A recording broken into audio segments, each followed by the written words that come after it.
the princess of the Seirode Kingdom Wall, and all ready to call off the wedding, and everyone is shocked. Now see, the Pendragon house is the strongest in the kingdom, not for its riches, land, or influence, but for the fact that they can make a pact with a literal dragon. Every Pendragon for generations has done it, and everyone assumed our boy Aaron would too, but then he didn't. So now the Seirodes figure he's now basically useless. Well, except for someone with a femboy fetish. Naturally, the Duchess is furious. She's about ready to demand heads when our boy walks in and immediately goes, "So you want this engagement gone?" One look at him and she's confused. Is this even the same Aaron she used to know? Because the curtain-hiding coward is gone. This new Aaron looks her dead in the eyes, dismisses her trashy knight, smoothly offers to escort her to her room, orders tea and gets straight down to business. If you don't like the new me, maybe we should just cancel the engagement. She would have fired back if she weren't too busy sneaking peeks at our boy's body and having some very not safe for work thoughts. So what exactly happened to him? Well, to find out we have to rewind a bit. So it all starts with our boy Raven committing war crimes against the monsters. He casually packs up this giant demon wolf, and before he can even catch his breath,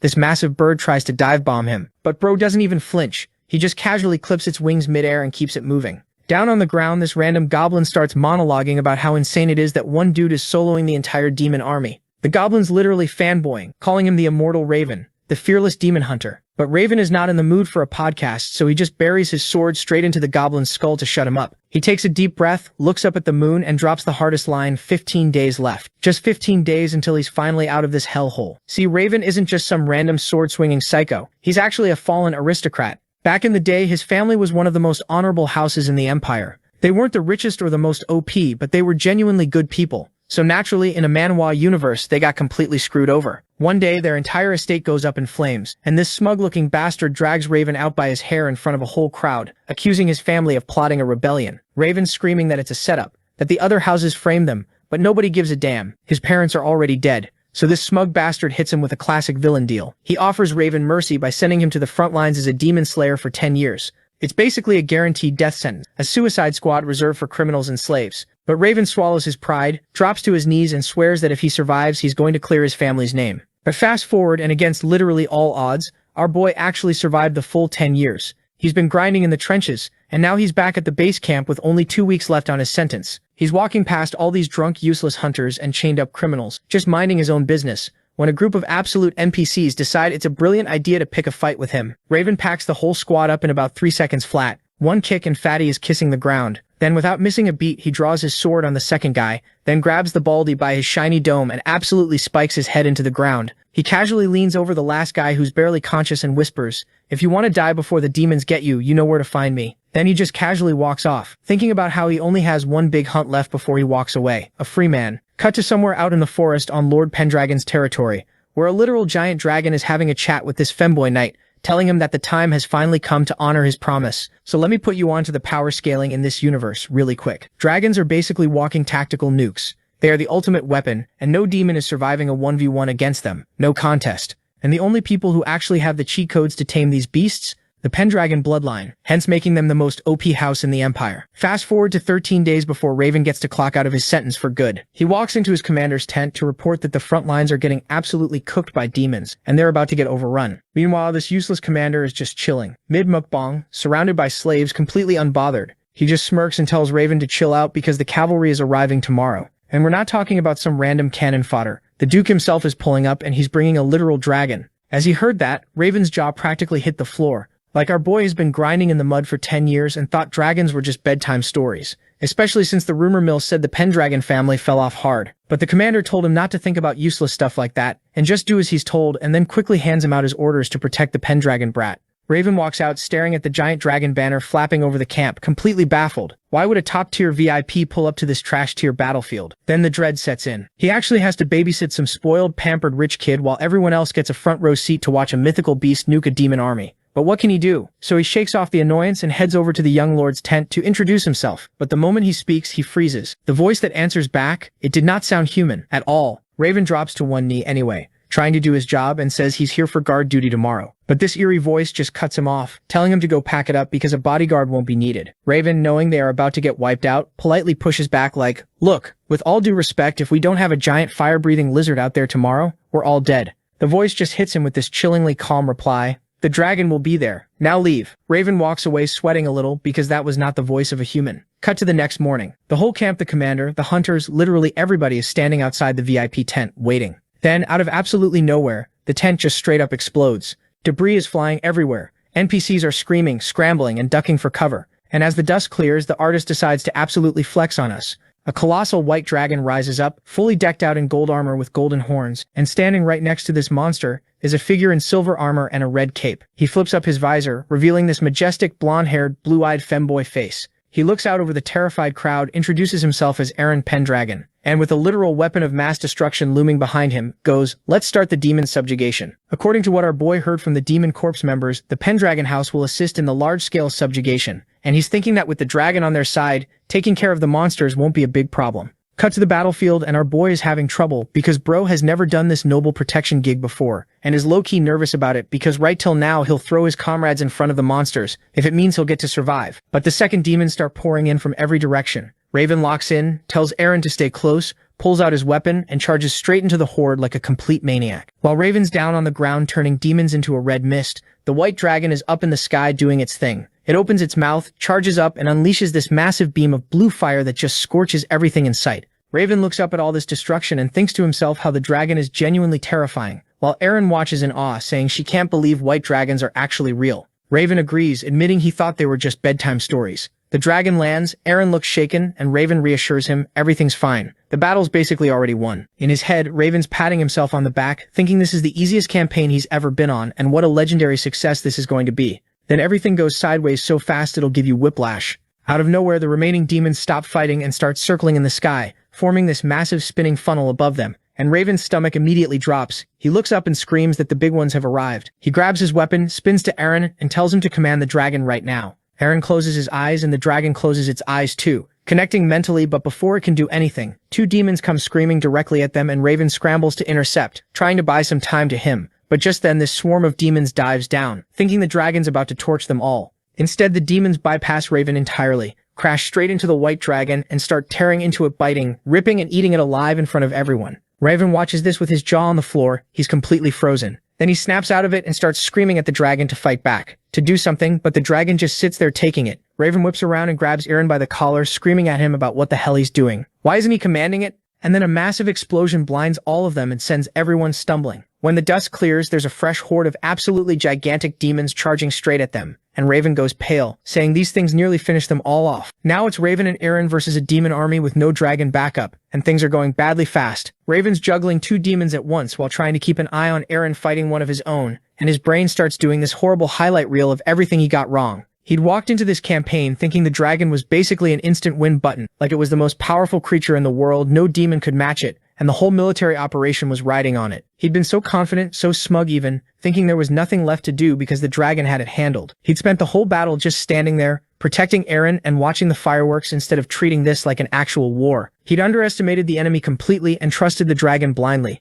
And now the dragon is dead, his allies are being eaten alive around him, and the battlefield looks like a scene straight out of hell. Raven finally opens his eyes and lets out this smile. Bro has already accepted defeat and was about to tap out peacefully. But just then a group of goblins charged at him, and although our boy was all ready to call it quits, he's not dying by the hands of some pesky goblins. That would be too embarrassing. So he digs deep, swings his weapon one last time, and packs them all up. He's leaning on his weapon just to stay vertical, barely keeping his eyes open. But then he looks over at this massive white dragon lying dead in the dirt, and man actually cracks a smile. That one was real stupid, he says. He drags himself through literal puddles of blood, just to double-check the body. Yep, the dragon is officially packed up. Just as he's catching his breath, he hears coughing. He turns around and spots Aaron barely hanging on by a thread. Raven's just shocked the guy hasn't logged out yet. He marches over, grabs Aaron by the armor, gets all up in his face, and demands the truth. Why the hell did the dragon stop fighting? Did you actually order it to stand down? Aaron just gives him the silent treatment. And that right there? That's the straw that breaks the camel's back. Raven absolutely loses his mind, screaming his lungs out about how they had the W in the bag. They were this close to winning, and this idiot just threw the whole match. He's shaking, demanding answers when suddenly a massive spear gets shoved right through his chest from behind. Raven face plants into the dirt, coughing up blood, and out of the corner of his eye he sees the squad commander strolling up with the smuggest smile you've ever seen.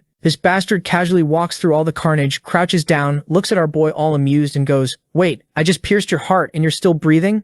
Damn. The rumors about you being immortal are actually true." Then this bastard stands up and unfurls a new banner. Raven's eyes go wide. It's the Imperial Army crest. Now he's all confused. All sorts of questions are coming to his head. Like, why is this bastard commanding the Imperial Army? Why did he attack me just then? Balta starts his villain monologue and goes, "All of this was already planned. From the downfall of your house to you ending up being in the demon subjugation squad to this brat dying here. Then he walks over to Aaron, puts a blade to his throat, and looks back at Raven like, make sure you keep your eyes open for this. Aaron closes his eyes and slices. Aaron's head hits the dirt right next to Raven. Our boy is completely stunned. His brain is hitting a 404 error trying to process this betrayal while the commander walks back over, faking sympathy. Shame, really, he says. That kid should have been packed up a long time ago, just like you. Then he just starts casually kicking Raven. Repeatedly. Raven's eating dirt and spitting blood while this bastard twists the knife, giving him a whole lecture about how close he was to freedom. He yanks Raven up by the hair, looks him dead in the eye, and asks the most out-of-pocket question. So, if I chop your head off right now, does it grow back? Let's test that healing factor.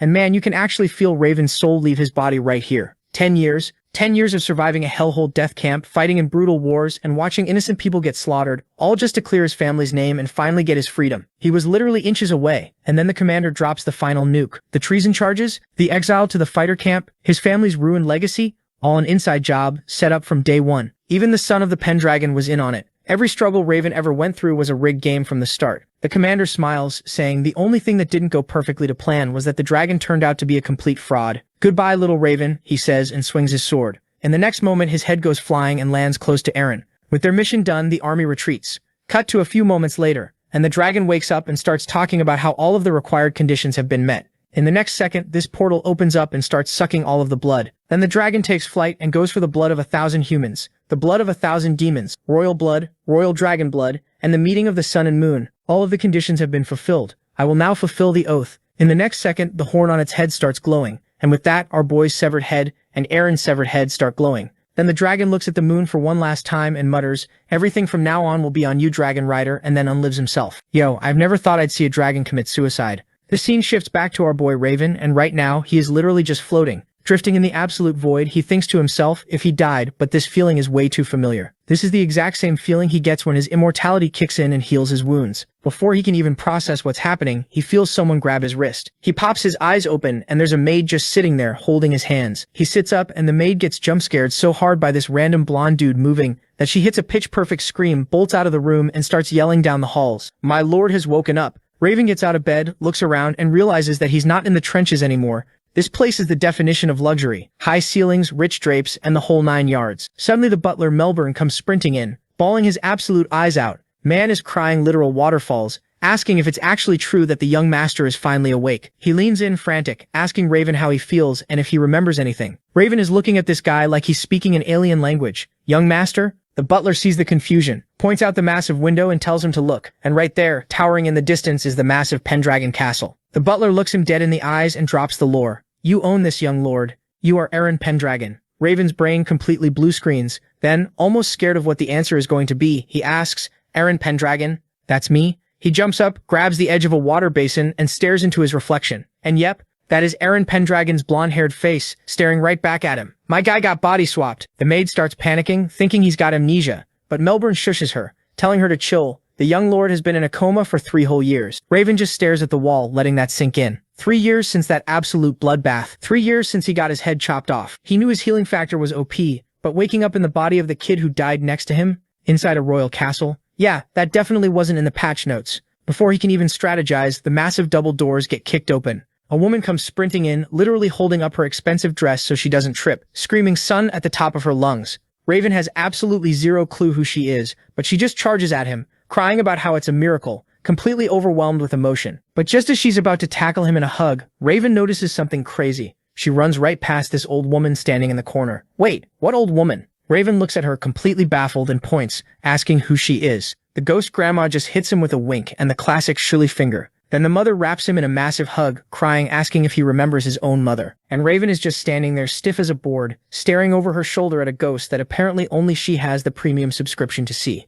Grandma smiles, waves her hand around and points out the window. Outside the window, the dragon is perched on the tower, staring directly into his soul, looking at it. Our boy is totally confused about how he is alive. Raven accidentally whispers the dragon's name out loud, and this giant beast apparently has super hearing because it snaps its head around and drops a roar so earth-shattering it literally blows out the mansion's windows. Glass goes everywhere, everyone ducks, and this massive dragon launches off the tower. Raven throws his hands up, sweating bullets, thinking, how the hell does he know who I am? because his last memory of this dragon was watching it die. His mother sees this giant apex predator flying at them and hits absolute W mom status. She steps right in front of Raven, telling the dragon, "You aren't touching my boy." But then, the ghost grandma, who is still just chilling there, casually walks up to the ledge, reaches her hand out and treats this legendary beast like a golden retriever. The dragon sniffs her hand, closes its eyes, and completely powers down. Raven is screaming at her to watch out, which makes his mom super confused because from her POV, her son is just yelling at the air. Then the ghost grandma winks at Raven and shoos the dragon away, and it just casually flies off. Then she gives him this warm, serene smile and completely fades out of existence.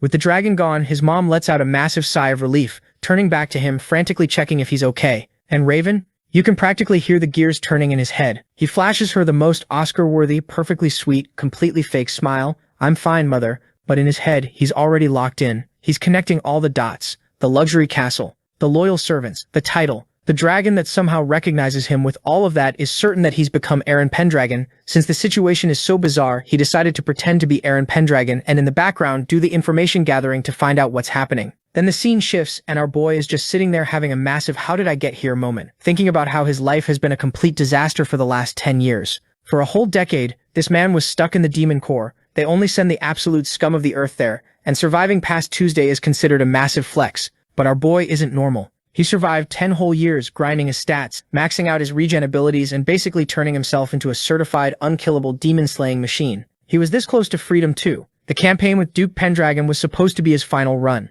Once it was over, he was bagging his discharge papers and walking away. But then everything goes horribly wrong, and both he and the Duke end up catching the ultimate lel and dying. This was supposed to be it, but then he wakes up, but instead of his absolute unit of a body, he's stuck in this blonde, delicate femboy. Our boy is absolutely fuming. He's reincarnated into the body of Aaron Pendragon, a 17-year-old softie who literally spent his days reading poetry and planting flowers before dropping into a 3-year coma. The dude had zero survival instincts, and Raven is hating every single second of his new existence. And bro, the universe is just spamming him with annoyances. The second he opens his eyes, his personal maid Lindsay is literally force-feeding him like he's a damn baby bird. Raven, trying to keep whatever dignity he has left, tries to assert some basic independence and just stand up to wash his face, but this maid has a total meltdown. She goes into full panic mode, practically crying, and physically blocks him like he's made of glass and going to shatter if he takes 2 steps without a walker. Before he can even catch his breath, his sisters crash the party. The older one, Aaron, immediately starts yapping endlessly about garden walks and cornflowers, while the little one, Mia, attaches herself to his leg. So now Raven, a man who used to bathe in demon blood for fun, is sitting there rocking the most painfully fake customer service smile, internally begging the universe for just 60 seconds of peace.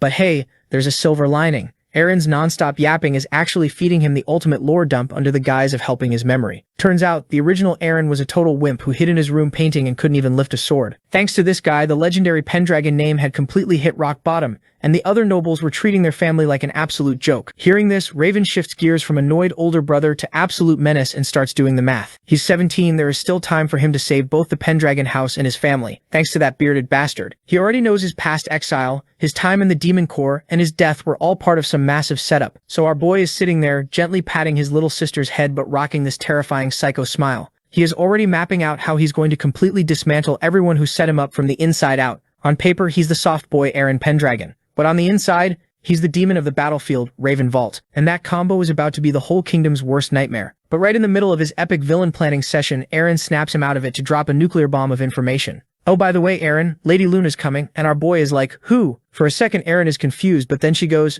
"You have lost your memories. Luna's your fiancée. She's the stepdaughter of Count Serode, and she's literally on her way to the castle right now." Our boy's brain just blue screens. He just stares at her, eyes wide, completely malfunctioning. Then the scene shifts to the cavalry. The knight is telling Luna that they are almost to the Conrad castle and will be soon in the duchy, but this girl is not here for a fairy tale romance. She's already mentally drafting her breakup text in the carriage. Her escort, this smug, annoying little weasel named Joseph, turns to her and asks her how she is feeling. She's about to meet her fiancé after 3 years. Luna hits him with a know your place NPC stare and tells him to focus on his job. But internally, she's completely over it. You see, Luna remembers the old Aaron. The dude was such a massive wimp that he literally hid behind the curtains the last time she visited. A fully grown noble, playing hide and seek because he was scared of social interaction. She's already filed him under absolute loser. Her dad, Count Serode, has officially decided to cancel the engagement, and Luna couldn't be happier. The Pendragon family name is completely cooked. Their reputation is in the gutter, and she wants out. Sensing an opening, Joseph tries to shoot his shot, yapping about how if he had been her fiancé, her family would be legendary. Luna listens to his ranting for exactly 4 seconds before telling him he disgusts her and to get out of her face. Cut to a few moments later, and they are inside the castle. The whole family had come to greet her. Mia and Aaron are over the moon seeing her. The whole family is giving her this warm welcome, asking her about her journey once his family stops hounding him. Aaron steps forward all confident and tells her that they should continue this conversation in his room, and our boy's mom shoves him in and starts the chat. Luna looks at our boy, notices that he's all awake, and immediately thinks that nothing has changed in the past 3 years. Our boy's still a bum who can't manage anything without his mother's help. He looks her dead in the eyes, super confident, and just smoothly says it's been a while and he'll escort her to her room. Luna is completely stunned. She can't believe it's the same guy. This is the guy who couldn't even look a servant in the face, and now he's walking down the hall radiating pure "I own this place" aura. By the time he gets her to her room and casually orders Lindsay to bring tea, Luna is standing there blushing, forgetting how the English language works. She's having a whole shoujo manga moment, wondering if the Pendragon name isn't as dead as she thought, and if her fiancé just had the ultimate glow-up. But while she's in her feelings, Aaron casually takes a seat across from her, looking completely unbothered, running absolute supercomputer calculations in his head. He doesn't even know the local noble politics yet, but his built-in demon hunter radar is going off. He clocked that she was hiding something the exact second she walked through the door, so he decides to poke the bear, still rocking that lazy, dangerous smirk. He hits her with a casual, "You know I've changed a lot. If you don't like the new me, maybe we should just talk to your dad and call off the engagement." Luna literally launches out of her chair like it's on fire. "No," she yells before catching herself, sitting back down and trying to act like she didn't just expose herself. She is spiraling internally. She came here specifically to break up with him, but her mouth absolutely refused to cooperate because this new Aaron has her entirely too confused. Aaron is just watching her with half-lidded before he can interrogate her further. Lindsay bursts into the room to ruin the tense tea party. Turns out Joseph, yes, that ugly-faced bastard, stirred up trouble even after Luna had warned him not to do something stupid on the way here. But nah, this idiot didn't listen. He's outside starting beef. Luna closes her eyes looking like she wants to die on the spot. Aaron just stands up, leans across the table, points a finger right at her, and drops the nice guy act entirely. "I saw it on your face the moment you walked in. You might as well just tell me what you're plotting." Luna starts stammering, her eyes darting everywhere trying to play dumb. Aaron just nods slowly. "You can explain later," he says. Right now, he's got some knights to deal with. Cut to the throne room and this blabbering bastard Joseph is standing dead center, basically telling the legendary Pendragon family to take their pride and shove it. The dude is here to cancel the engagement, and he's got this slimy, highly punchable grin on his face, offering some gold deposits and forest land as a breakup fee. Melbourne is one popped vein away from losing his mind, pointing out how insanely disrespectful this whole setup is, but Joseph just doubles down, basically taunting them like, "Look, your guys are broke, your miners are mad, so maybe you should just take the handout." Helena is literally 2 seconds away from flipping a table, but she holds it together just long enough to reject him to his face. House Pendragon's honor isn't for sale. Joseph just smirks, asking if that's their final answer, and casually drops that this is probably their last lifeline to avoid going totally bankrupt. And right at that exact moment, Aaron walks in, with Luna trailing right behind him. The entire room instantly goes dead silent. All of the Pendragon knights immediately drop to one knee, seeing Aaron. Joseph thinks that this is his moment to shine. He figures Aaron showing up is perfect because now he gets to humiliate him right in front of Luna. He puts on this super fake warm tone like, "Oh, it's been so long, my lord." And Aaron just looks him dead in the eyes and goes, "Who the hell are you?" Bro's entire master plan just imploded on contact. Aaron casually waves him off, explaining he lost his memory, and Joseph is literally buffering like, is this guy joking? Is he serious? But his ego won't let it go. He decides, memory or not, he's a knight and he won't be disrespected, so he starts raising his voice. But Aaron, who is now casually chilling on his throne, just stares at him. He cuts him off mid-sentence and basically says, "You barged into my house uninvited, acted like trash, and I'm telling you to leave. I won't say it a third time." And just like that, Joseph immediately folds. Luna is standing off to the side watching all of this go down, seeing the guy who was puffing out his chest 5 minutes ago suddenly look tiny next to Aaron's sheer aura. Then Aaron turns to her, flashes a smile and goes, "Look, we should have just led with the engagement cancellation. Come up here, I'd rather talk to someone who actually matters." Luna walks over looking like she's marching to the guillotine. Aaron takes one glance at the buyout offer, gold mine, crystal deposit, 2 territories, and without missing a beat goes, "Not bad, we'll take it." As he said that, the entire room exploded. Helena and Melbourne are throwing frantic hand signals, trying to get him to stop, but our boy is playing 4D chess. He stands up and lays out the facts out loud. House Pendragon is broke and needs rebuilding. Plus Count Sayrod has already made the decision, and it's highly unlikely that he's going to change his mind. He was never going to change his mind, and this engagement drama is just a waste of time. He looks directly at Luna to confirm it. Luna opens her mouth to argue, but she physically can't. She's standing there, looking at this dude who used to be a curtain-hiding coward, who is now sitting on a throne systematically dismantling her family's leverage, and she realizes with absolute horror that she is completely embarrassingly down bad for him. She's blushing hard, but Aaron's completely oblivious to the romance. He smiles and says it looks like he won't get an answer today, but her parents are making the call anyway. So if his answer is yes, then he officially announces the end of the engagement and strolls out of the room, leaving Luna utterly devastated and Joseph looking like he swallowed a lemon. Later, Aaron is walking down the hallway with Lindsay scrambling behind him, already doing the math in his head. Bro secured the bag. The gold and crystals alone are massive, and crystal deposits mean he can hire actual battle mages. None of that engagement drama was worth losing out on this kind of loot.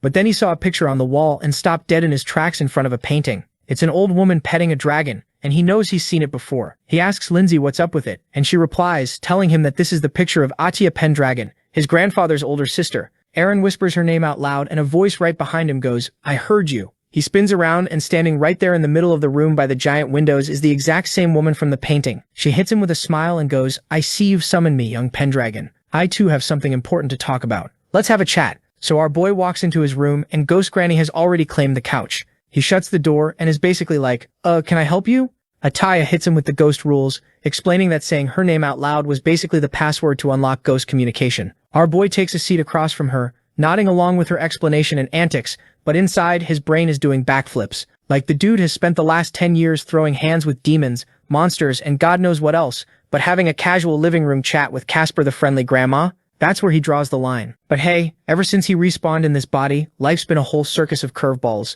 so he just rolls with it. Then Lady Atia completely kills the awkward silence. She points dead at him and goes, "Who the hell are you? Because you are not Aaron Pendragon." Our boy's heart drops into his stomach, but before he can even start sweating or coming up with a lie, she waves her hands like, "My bad, didn't mean to be so dramatic," and tells him that Soldrake already told her everything. Realizing that there is no point in lying now, plus telling Granny the truth won't hurt either, because he's the only one who can see her, so Granny can't snitch on him, even if she wanted to. He tells her the whole truth, how on June 21st, both he and the real Aaron caught a massive L on the battlefield at Alton Prairie, and the next thing he knows, he's waking up in Aaron's body. Figuring out how and why he got hijacked into this life is basically his main quest right now. Attire processes this for a second and just goes, "Yeah, alright, I believe you." Raven is confused by how quickly she bought his explanation and asks about it, so she just shrugs and goes, "Whether or not I believe you doesn't change the fact that you are here. Plus, there is a high chance that the Aaron you met on the battlefield was a fake." Then she goes on to drop the explanation about the Pendragon family and the importance of making a pact with Soldrake and opening the mausoleum. Now, the mausoleum isn't just a place where the souls of the ancestors are enshrined. This place is basically the lifeline of the Pendragon family. Their fortune, knowledge, and most important of all, the familiar spirit of Soldrake are stored there. But every heir has to pass a test and prove himself worthy. If Soldrake likes you, you get the Dragon Pact and the house thrives. If you fail, you get benched and the family just has to watch their empire crumble while they wait for the next kid to grow up. Even absolute units from past generations barely scraped by. But the original Aaron? Dude was the weakest link in Pendragon history. Man walked into the trial, got absolutely folded by the dragon, and got sent to the Shadow Realm for a 3-year coma. That's why there's a power vacuum and the house is in shambles. Then Atia smiles and says something wild. She looks at our boy and says that is the reason why Aaron has a shot, because he's a brand new soul in Aaron's body. She gets uncomfortably close to his face and lays out the mission. He's got to pull up to Anona Forest, fight his way through the horde, reach the mausoleum, and prove to the dragon he's worthy. One chance to lock in the pact and unlock all the Pendragon VIP perks. Now, a normal guy would hear all that, start crying, and ask for a map. Our boy? He just smirks and goes, "Sounds like light work." Atia is stunned. He casually follows up by explaining that he's a veteran demon slayer, and hijacking House Pendragon's resources fits perfectly into his own revenge arc anyway. He figures he needs about 2 weeks to clean up the trash vessels and prep for his dragon speedrun. Then the scene shifts and Aaron is training for what's to come next. And even if life changes, he's still sticking to his motto of not trusting anyone and not relying on anyone. He's dead set on doing it alone. And while this is happening, his brain's doing this real-time tactical breakdown. Check the size, count the numbers, figure out how they attack. But then right in the middle of all this chaos, a memory flickers him on his knees, staring at a dead white dragon, completely spent. That image alone was apparently enough, because sparks literally start flying from his eyes and he just wipes out every remaining monster in a single blow. Lindsay is standing behind him watching all of this go down, and her reaction is basically, "Yeah, he's gorgeous." Aaron starts changing his clothes right in front of her. No warning, no shame. And poor Lindsay has to stand there processing what she just witnessed on multiple levels. But Aaron's barely paying attention because he's staring at his own hand, thinking about the time he had woken up as Aaron. That body was basically trash, too weak to even hold a sword. But after just 2 days of training, he's already back to peak fighter shape. Plus Plus he retains all of his demon hunting skills. The combat abilities are perfectly inherited. The transmigration took a lot from him, but not that. And he's genuinely grateful to still be breathing. That gratitude lasts about 30 seconds before Killian shows up, asking if he's been practicing fencing and offers to help. Eren tells him to hold that thought and round up the knights instead, because he's got an announcement to make. Cut to the main hall of Conrad Castle.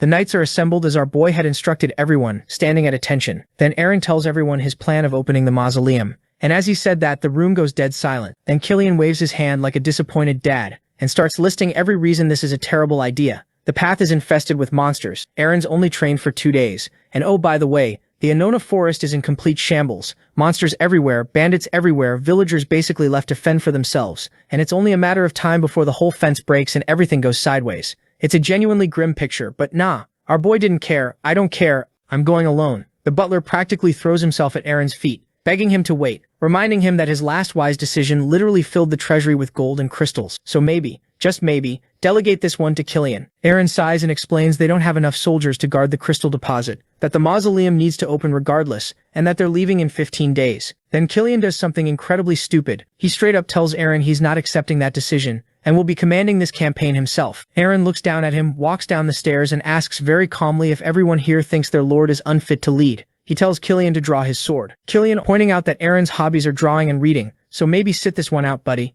Eren responds by pulling his blade, and the fight is on. Killian blocks the first strike and is immediately surprised that was not the swing of a man whose favorite activity is watercolors. Back and forth they go, Killian insisting a weak boy who spent years bedridden could never beat him, right up until Eren dodges his blow, grabs the sword midair and drives it straight into Killian's chest. Killian goes down. The entire hall is frozen. Eren tosses his sword on the floor, turns to the soldiers, and repeats himself. In 15 days, we'll head for the Annona forest. I'll open the mausoleum. Does anyone have an objection? If yes, then come forward. But nope, the whole army drops to its knees. Then the scene shifts to Luin, who's casually sipping tea when this monkey bastard comes in and starts complaining, asking why on earth she volunteered to join Eren's expedition, especially since the engagement is already broken off, and in his very professional opinion, Eren is probably not coming back alive. He's pushing hard for Luna to go home, get a real escort, and forget this whole thing. Luna just sighs, calls him unbearable, and then delivers this perfectly composed explanation. The Pendragons are one of the 5 ducal families of the Empire, blood related to the Emperor, and broken engagement or not, they are still deeply tied to her house's success. She needs to figure out what Eren's planning, and what he's capable of, so she's staying until the expedition departs, and then going with him as far as the Belent Gates. Joseph buys her explanation and agrees to take part in the expedition, but tells Luna that she has to promise that she won't go past the Belent Gate, casually, over a sip of tea like she didn't just out-argue him on 3 different levels. And as she's sitting there, she lets herself think about it. If Eren actually pulls this off and opens the mausoleum, it brings glory back to House Pendragon. She catches herself getting a little flustered about that, and shakes it off. Joseph, watching her face from across the room, is absolutely seething. This kid not only humiliated him in front of the entire court, but now he's got Luna intrigued? He bites his finger and quietly decides he's going to make sure Eren regrets ever leaving the castle. Cut to 2 weeks later, and all the preparation has been completed. The army's assembled, everyone's geared up, and Eren's walking out in full white armor. His mother grabs him in this tight hug and just completely loses it, begging him to promise he'll come back safe. Eren, to his credit, doesn't brush her off. He smiles, tells her he'll return once he opens the mausoleum, and proves his worthiness to the dragon. And that's apparently enough to make her cry harder. He looks over at his sisters next, and they're doing that thing where you're crying and smiling at the same time. He tells them everything's going to be fine, and then Lindsay shows up with his horse, letting him know that it's time. Eren mounts up and turns to face the army. Killian's expression is stone cold and calm. Lindsay's quietly terrified. Luna's watching him with that detached, slightly arrogant look she does, and Joseph, this monkey-faced bastard, is just tense and brooding in the background, clearly planning something. As they were about to leave, Melbourne steps forward and presents a sword on red cloth. Widow's Wheel, a family heirloom, he says, has been passed down through generations. Eren takes it, holds it up, and takes a good look at the sword. Then he orders his men to advance, while thinking to himself how, with this victory, he brings the Pendragons back to their former glory, clears the Vault family name from the traitor stigma hanging over them, and finally has a reason to be here. He raises his horse on its hind legs, swings the sword, and shouts for the march to begin. They don't even make it far before the road is blocked by a monster pack. A knight rides up to report the obvious. Eren's already reaching for his sword before the guy finishes the sentence. Our boy incited the monster genocide, tearing through an entire horde solo while his army watches, and by the time it's over, he's already turning back to yell at everyone to keep moving. Killian and Lindsay are watching with the satisfied faces of people who knew exactly what they'd signed up for. Luna and Joseph, on the other hand, look like they need a minute. Eventually the column reaches the Belent Forest Gate. Big imposing gates, the whole thing. And Eren pulls up, raises a fist, and orders everyone to halt. He tells Killian to hold the soldiers there while he goes ahead to scout the situation himself. He dismounts, and immediately Lindsay is at his side with a glass of water, asking if he's tired. He looks at her, puts a hand on her face and tells her she's got the day off. Go wash up and do whatever she needs to do. He doesn't need her for reconnaissance. Lindsay starts to protest because of course she does, and Aaron just points and tells her he's going alone. She blushes, agrees, and heads off. It takes him about 30 seconds inside to confirm what he already suspected. This place is a disaster. Not enough people, not enough resources, and soldiers walking around in uniforms that would embarrass a village militia. He's seen the Demon Slayer Corps run tighter than this. The Bellin Forest Gate is one of the most strategically important sites in the entire region, and whoever's been running it has apparently been treating it like a retirement home. He pulls Killian aside and asks where the local knights and their commander are. Killian hesitates for a second, but then realizes that Aaron is no longer his scrawny self, so he lays down the truth to him. The soldiers deserted and are now operating as a roving gang of bandits, somewhere in the surrounding area. What's left behind is, in Killian's diplomatic words, a bunch of incompetent stragglers. Aaron doesn't bother being diplomatic. He calls them undisciplined fools, tells Killian to prep a detachment, and announces they're going after the deserters today. And just so nobody's confused about how he plans to handle this, he adds that they'll be cutting off the limbs of anyone who runs. Cut to said deserters, lounging around an abandoned monastery in South Norton, mugs of beer in hand, laughing about how the Pendragon kid finally woke up from his little coma. One of them says it's been getting boring lately and they could use some action. Another one grins and says he wants to see the look on Aaron's face when he slits his throat. So we're in Aaron's private quarters at Bellin Fortress, and he's called Killian and Joseph in for one final rundown before the morning raid. Aaron decides that he'll need more troops for the expedition. Killian, trying very hard not to look panicked, gently points out that stripping the fortress bare might, leave it completely defenseless. Before that conversation spirals into something ugly, Joseph smoothly cuts in and offers Count Serod's knights to fill the gap, a little gift from their stay at Conrad Castle. Aaron looks at Joseph like he just smelled something off because he still really doesn't like this guy, but he's also smart enough to know that free soldiers are free soldiers, and burning bridges with the Serod family right now would be genuinely stupid. So he swallows his feelings, accepts the offer, and moves on. Killian backs the whole plan too, because the situation is actually serious. Their bandit problem isn't some small-time crew anymore. The guy running it, Del Joffrey, had already bailed on the Pendragon household with 20 soldiers in tow, and given that was a while ago, that number has almost certainly ballooned into something much uglier. So Aaron asks Killian to give him the full rundown on this Joffrey clown. Apparently the guy used to be a Pendragon knight and was decent enough with a sword, but had an ego the size of a small country. After the whole dragon incident went down, he walked up to the Duchess with a straight face and demanded a royal title, plus a chunk of prime real estate near the fortress as his reward. The Duchess told him to get lost, so naturally instead of accepting reality like a grown man, Joffrey threw a full-on tantrum, deserted with a bunch of soldiers, and set himself up as a bandit king down in South Norton, terrorizing the locals ever since.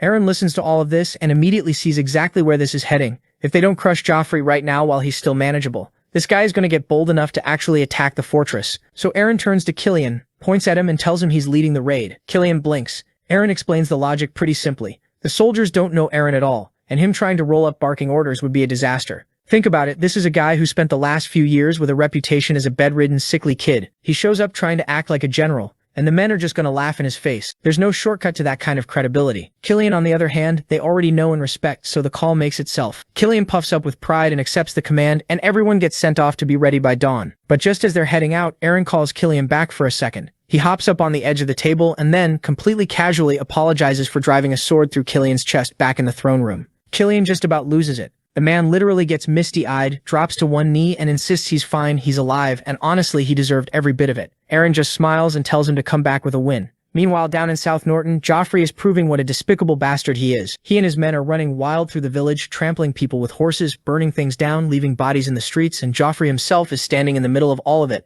monologuing like the delusional little warlord he is. A terrified mother literally gets on her knees and begs him to spare her child. This man does not care. He goes on about how he's the rightful king of these lands and they failed to pay tribute, and then he executes her on the spot. Then he looks at the crying kid, gets even more annoyed, saying how he hates loud children, and swings. Then he turns to his men and goes, "It's time we should take the fortress, march to Conrad Castle, execute Aaron in front of his mother, and then marry the Duchess to claim the throne." Robert has a thing for the Duchess. Honestly, I can't even fully blame him. Back to Aaron and Killian, who are now standing on a cliff overlooking the ruined village below. Aaron scans the wasteland and Killian tells him this is pretty much the norm. Demons have been cutting off supply lines for years and over 75% of their territory looks exactly like this. Aaron sighs and you'd think he'd just be depressed about it, but no, his brain immediately starts running numbers. Wipe out the monsters and bring in hardworking settlers, and this exact spot could comfortably hold a city of 10,000. He's barely finished his mental real estate pitch when black feathers start drifting down from the trees above. Aaron catches one and starts wondering out loud whether it's a gargoyle or some kind of flying monster.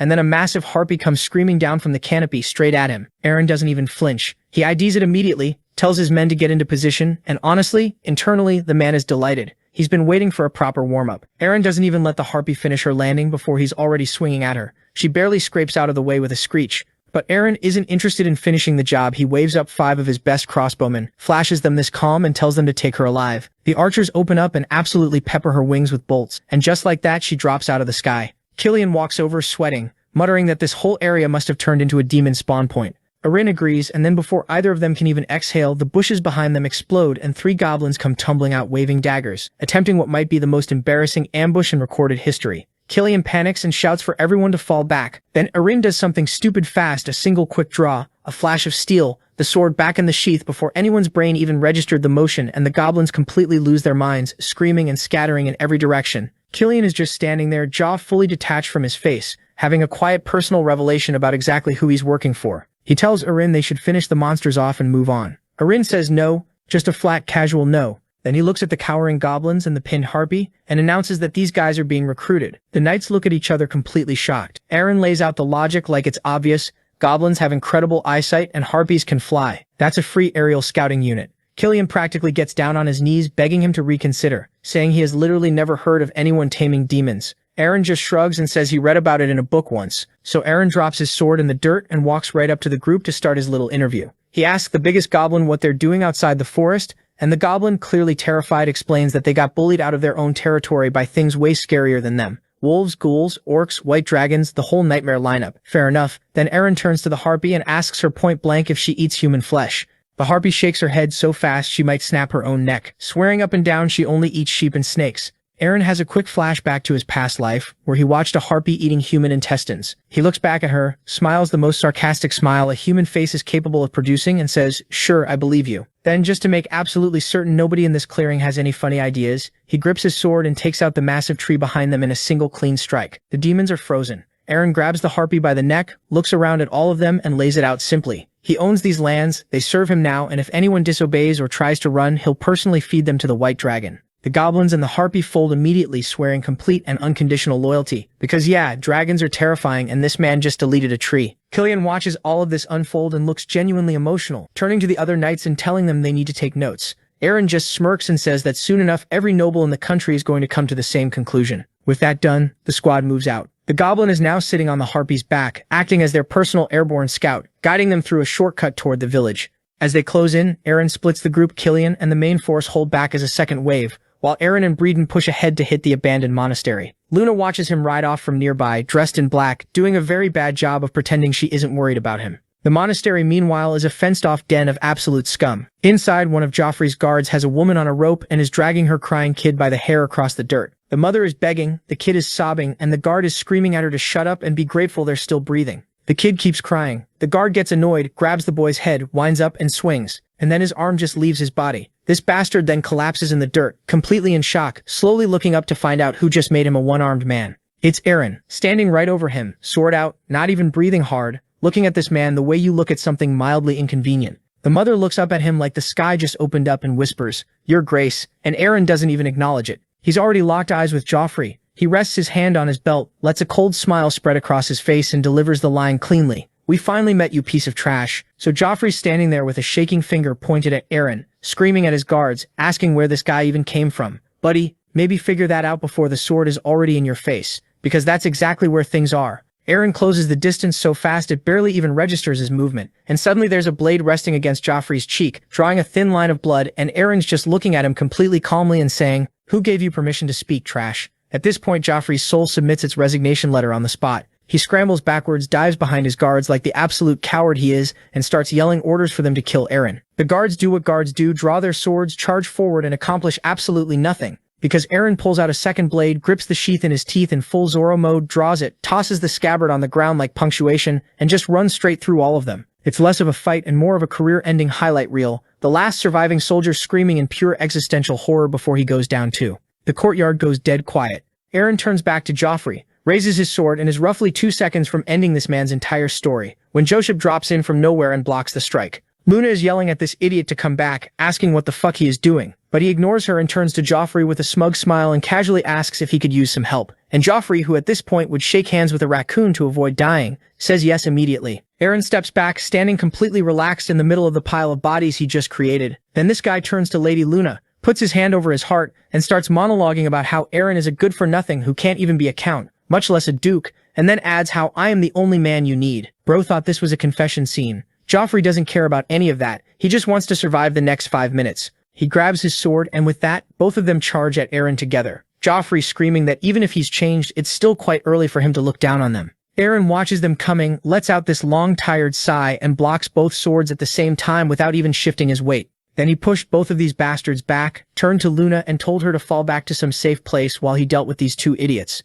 But she was having none of it, so Aaron called for Khazal and ordered him to take this nuisance away so he could pay attention to the fight. Then he ordered Tay-Tay to contact Killian, just like he had told her this morning. By this time, both of them had recovered. Joseph says it's pointless for him to call back up at this point because by the time cavalry would arrive, they would be done with him. But our boy just laughs, waves his hands, and tells these idiots to come at him. These 2 once again charge at Aaron, telling him not to get cocky because they have more battle experience than him, but Aaron just sidesteps the first attack and steps on Joseph's sword, breaking the sword before he can process what happened. Aaron is already behind him, delivering a satisfying boot to the face, sending him flying and crashing into Joffrey, and then he points his blade at them and starts roasting their swords, their technique, and their entire careers simultaneously. Then just to make the point permanent, he stabs one blade into Joseph's leg, lets him sit with that for a moment, swings his other sword, and takes Joseph's left hand clean off. Joseph completely loses it, screaming and sobbing, and Aaron just puts his boot on the man's chest, looks down at him, and tells him to get off his land. Joseph does not need to hear that twice. He scrambles upright, crying, and disappears.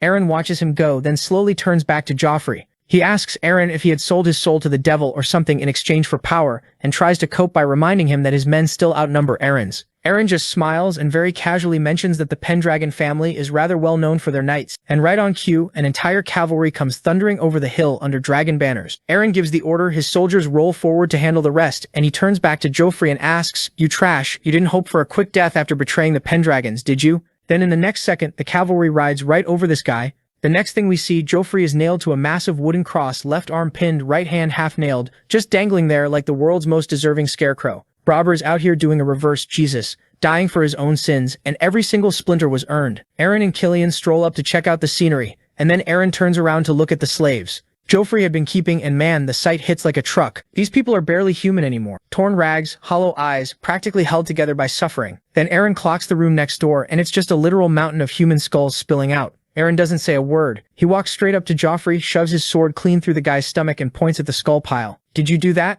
Joffrey immediately starts shaking, crying, and begging for forgiveness. Aaron just stares at him with this look of total bone-deep disgust and goes, "Forgive you? Not a chance. You betrayed the Pendragons." Joffrey starts fully panicking now, sobbing and begging Aaron to just kill him and end it. And Aaron looks at him, looks at the starving, broken peasants sitting on the floor, and goes, "Nah, they get to decide what happens to you." Then he turns to the villagers and goes, "Boil him, burn him, have fun with it." The peasants go dead quiet for about 2 seconds. Then they look up at Joffrey. Then they look at each other. Then they start picking up rocks, wooden stakes, their bare fists, whatever's in reach, and they absolutely lose it on this man, screaming about their brothers and sisters the whole time. Meanwhile, Aaron heads to the village shrine, pushes open these giant doors, and finds himself staring up at a towering stone statue of the goddess of light. He had barely taken a step inside when some bandit immediately jumps out from behind the statue, swinging his sword as fast as his arms can manage. Aaron doesn't even blink. He blocks it one-handed, overpowers the blade, sweeps the guy to the floor, pins him with a foot to the stomach, and stabs him clean through the heart. Blood splashes all over the goddess statue. Aaron looks up at the statue and just starts talking. He says, "You'll not curse me for committing a cold-blooded murder in your house, will you? I got a second chance at life, and I'm not about to spend it playing by rules that protect evil people. Good folks get my respect. Evil scum get zero mercy." Then he rips off his holy medallion, tosses it into the donation box, and says, "This is my path. If you're going to damn me, at least wait until I'm done." Cut to the village entrance, and Aaron is getting the full hero welcome. A woman walks up holding her baby, practically in tears, thanking him for everything. Aaron plays it completely cool, tells her not to worry about it, and casually offers to send building supplies to help reconstruct the village. The crowd goes absolutely wild, waving and chanting, "Long live Aaron! Glory to the House of the White Dragon!" Our boy soaks it in for a second, then they head out. Once they're far enough from the village, his monster squad rolls up like loyal golden retrievers asking about their reward, with the harpy front and center complaining about being exhausted. Aaron laughs and promises them a good reward. Then Killian walks up smiling, pointing out that South Norton is finally free, and asks if they're moving on to Anona Forest next. Aaron just shakes his head. "Not yet.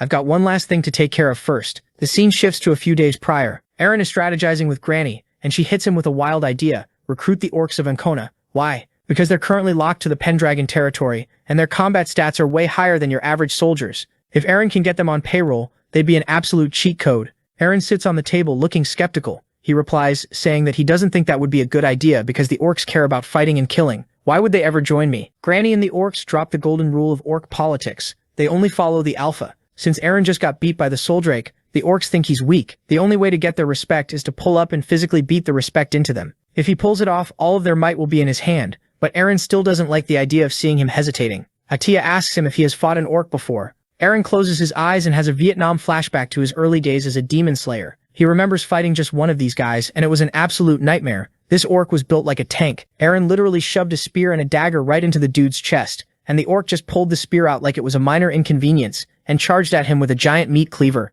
It was a straight-up Dark Souls boss fight. Eren had to dodge for his life, wait for the orc to gas out, and then go full feral, jumping onto the beast's shoulders and manually hacking its head off with a sword. Coming back to reality, Eren crosses his arms and smirks. Back then, it was a grueling fight, but with his current stats, he's confident he can sweep them. Granny is thrilled and tells him that if he manages to be the orc leader, getting to the mausoleum and opening it will become way easier now. Eren is confused, but we don't get answers just yet. Cut to the present day. Eren's squad is riding through the forest toward the mountains, and his team's morale is absolutely in the trenches. Killian is sweating bullets, saying this is a suicide mission. Then his discount monster squad chimes in. The goblin is waving his arms, panicking that the orcs are going to slaughter them, and the harpy is literally crying, whining about how she doesn't want to die. Eren lets out a massive sigh. He tells his squad that if they don't stop whining and start strategizing, he's going to feed them to a dragon himself. Suddenly, someone starts screaming up ahead. Killian recognizes the voice. It's Joseph. The goblin peeks ahead and confirms it's orcs. Eren hits the gas and charges straight toward the commotion, while Killian screams at him to stop. When they pull up, the scene is just pathetic. Joseph is on the ground, shaking like a leaf, pointing a trembling sword at 5 massive orcs, yelling at them to not come close. Standing next to him, Luna is absolutely roasting him in her mind. As to how they got into this situation, let's rewind a bit. Luna was yelling at this idiot for plotting against Eren, and was telling him that if he doesn't behave properly this time, she'll make sure that he gets the boot for now, and if he fails to protect her, her family will exile his bum ass for good. Joseph is literally crying, begging her not to fire him, therefore he must have done something stupid and hence is in this situation. The orc chief looks down at Joseph leaning on a club the size of a tree trunk. He glares at this crying grown man and basically goes, "You are pointing your sword at me. Do you want to fight me, puny human?" Joseph looks like he's about to wet himself. Then Eren arrives on the scene, casually asking what the hell is going on. Seeing Eren, Joseph throws away whatever tiny shred of dignity he had left, sprints over to Eren, and begs him to save his life. Eren just looks down at him in pure disgust, wondering how this absolute fraud ever got knighted. Killian and the squad finally catch up, screaming at Eren to stay back. But the orc chief notices the Pendragon banner. He locks eyes with Eren, points at him and says, You're the one I've been looking for." The very next second, the orc chief flexes his aura and it is straight up Conqueror's Haki. This unbearable wave of fear magic washes over the area. Killian is instantly paralyzed. Sweat is pouring down his face. His throat closes up and he can't even move a muscle. In pure terror, he mentally begs Eren to retreat. But Eren? He is built entirely different. Unfazed by the pressure, he casually hops off his horse. Killian is having a mental breakdown, wondering how Eren is even walking right now. Eren tells his squad to stay put and keep their swords sheathed. He strolls right up to the orc chief, completely looks him dead in the eye and smiles. 1v1, me and you. The orcs are stunned, but the chief just gives a wicked smirk and cracks his knuckles and is ready to send Eren to the doctor. Then they have a stare down and Eren did what any reasonable person would. When an orc chief gets in your face with a headbutt so clean it damn near rearranges the dude's entire nose. Point blank, no warning, just pure disrespect delivered at full force. The orc staggers back and for a second everyone freezes. Killian's brain short-circuits watching his boss just casually assault the leader of the Ancona orcs, and then he glances at the wall of angry green monsters standing behind the chief and thinks to himself, we are fucked. But the orcs' homies, they're not mad. They're dying laughing. Their chief just got his face caved in by a human, and apparently that's the funniest thing they've ever seen. Chief, understandably, does not share the sentiment. He's back on his feet, absolutely seething, club in hand, ready to turn Eren into a stain. But Eren just stands there looking like he's posing for a painting. Sunlight and everything, and calmly asks why the Ancona orcs even left the forest in the first place. Didn't they swear a blood oath to House Pendragon? The chief's response is basically, actually bro, that's your fault. Eren got bodied by Soldrake, the creature the orcs worship as their sacred forest guardian. And in orc culture, losing to your own deity means you're a loser. And orcs don't pledge loyalty to losers. So they bounced, went rogue, decided to go conquer some territory on their own terms. Eren puts it together instantly. These guys don't care about politics or oaths or any of that. They just wanted an excuse to go wild and spill blood. And Eren handed it to them. So he does the only logical thing, he starts cracking his knuckles and walking straight at the chief. Eren points out he showed up unarmed, no sword, nothing, and then looked at the chief and asked him, You know what that means? The chief goes still, because even he knows what that means. Orc law is orc law. If your opponent comes without a weapon, you drop yours.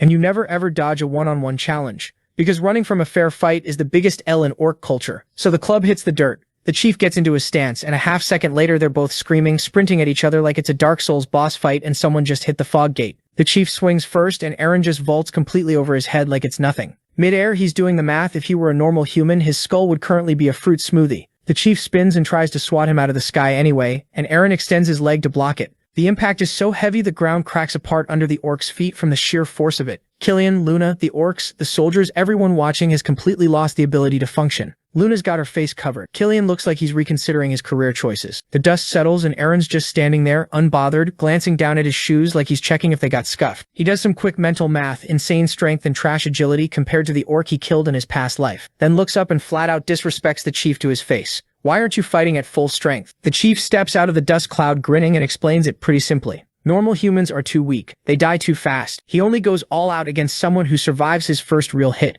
Otherwise, it's just not fun. Hearing that, Eren went, "Let's see it." And the chief absolutely lights up. He screams that Eren's about to experience the actual power of the Ancona orcs, and without another word, his fist rockets toward Eren's head at straight-up lightning speed. The wind pressure alone opens a cut across Eren's cheek before the punch even lands, and Eren has a very quick, very honest, okay, he actually is fast moment. The chief's talking trash, telling Eren not to die of a heart attack from fear before they even get to the good part. They rush each other again, the chief throws a haymaker and Eren crosses his arms to shield his head, but the hit lands so heavily that Eren actually yells out from the impact. Luna immediately covers her eyes. Killian is screaming his boss's name across the battlefield, completely convinced he just watched Eren get killed. The orc was also convinced that he sent Eren to the afterlife, but then at the same time something feels off. He felt the impact, sure, but it didn't feel like squishing a guy, and then the dust settles and bro, Eren casually strolls out of the crater without a single scratch on him. Man is literally out here complaining that he's a bit rusty because he's only been fighting low-level mobs lately. Luna is standing there with her jaw on the floor and even the other orcs are starting to crack smiles. Meanwhile, Killian is having a full-blown panic attack. He's looking at Eren like he's a ghost,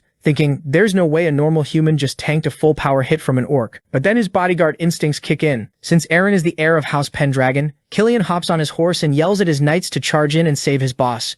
But our boy just raises a hand and stops the entire cavalry in their tracks. With blood on his face, he hits them with the absolute Giga Chad line. Back off, this is a 1v1. Killian really wanted not to follow that order, but bro remembered the beating that he got last time and told his men to stand down. Suddenly, one of the orcs in the crowd actually starts clapping and laughing. He's hyping Eren up, pointing out that just surviving a hit from Karth, who's the strongest warrior in the Ancona forest, is an insane flex. Eren starts walking menacingly toward Karth with a smirk, saying every day is a school day, and now it's time to show him what real power looks like. Karth tries to puff his chest out and gloat, saying, yeah, you survived one hit, but look at you, you're bleeding out. You got 5 minutes max. Eren just wipes his forehead and asks, bro, why are you celebrating early? Right as he says that, the massive gash on his face literally knits itself back together. Yo, this is some Wolverine-level regeneration. He smirks and brushes it off as just a scratch.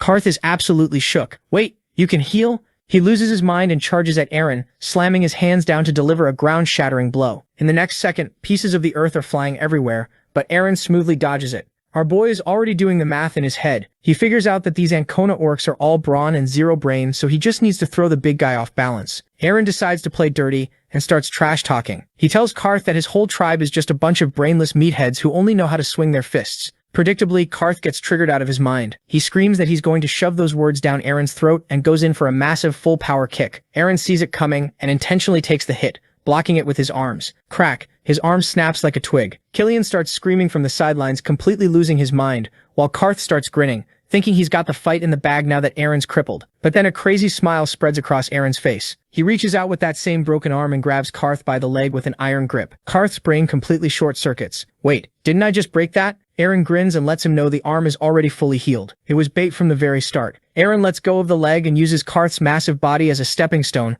launching himself into the air. Karth is caught totally off guard and can't even dodge. With a cold, dead-eyed stare, our boy delivers a devastating strike straight to Karth's dome. The giant orc hits the dirt hard, spitting blood. It's a clean KO. Killian and Luna are literally speechless, their brains unable to comprehend what they just witnessed. But the funniest part? The other orcs don't even care that their boss just got folded. They are absolutely losing their minds, jumping up and down and cheering, saying how Eren is surely a powerful human. So the orcs are scrambling to pick their boss up off the dirt, and Eren is just standing there casually holding his snapped arm. Killian hops off his horse having a full-blown meltdown, begging Aaron to get a medic right this second. But our boy is just mildly annoyed. He sighs, thinking to himself that the pain regeneration is worse than the injury itself, and then he casually just flexes his injured hand. A magical light goes off, and boom, good as new. With his arm fully healed, Aaron strolls up to Karth, who's currently kissing the dirt on his knees, and hits him with the ultimate ultimatum. You work for me now. Karth, respecting the law of the meatheads, accepts his defeat without complaining, but asks what the boss man actually wants from them. Aaron drops the master plan starting today.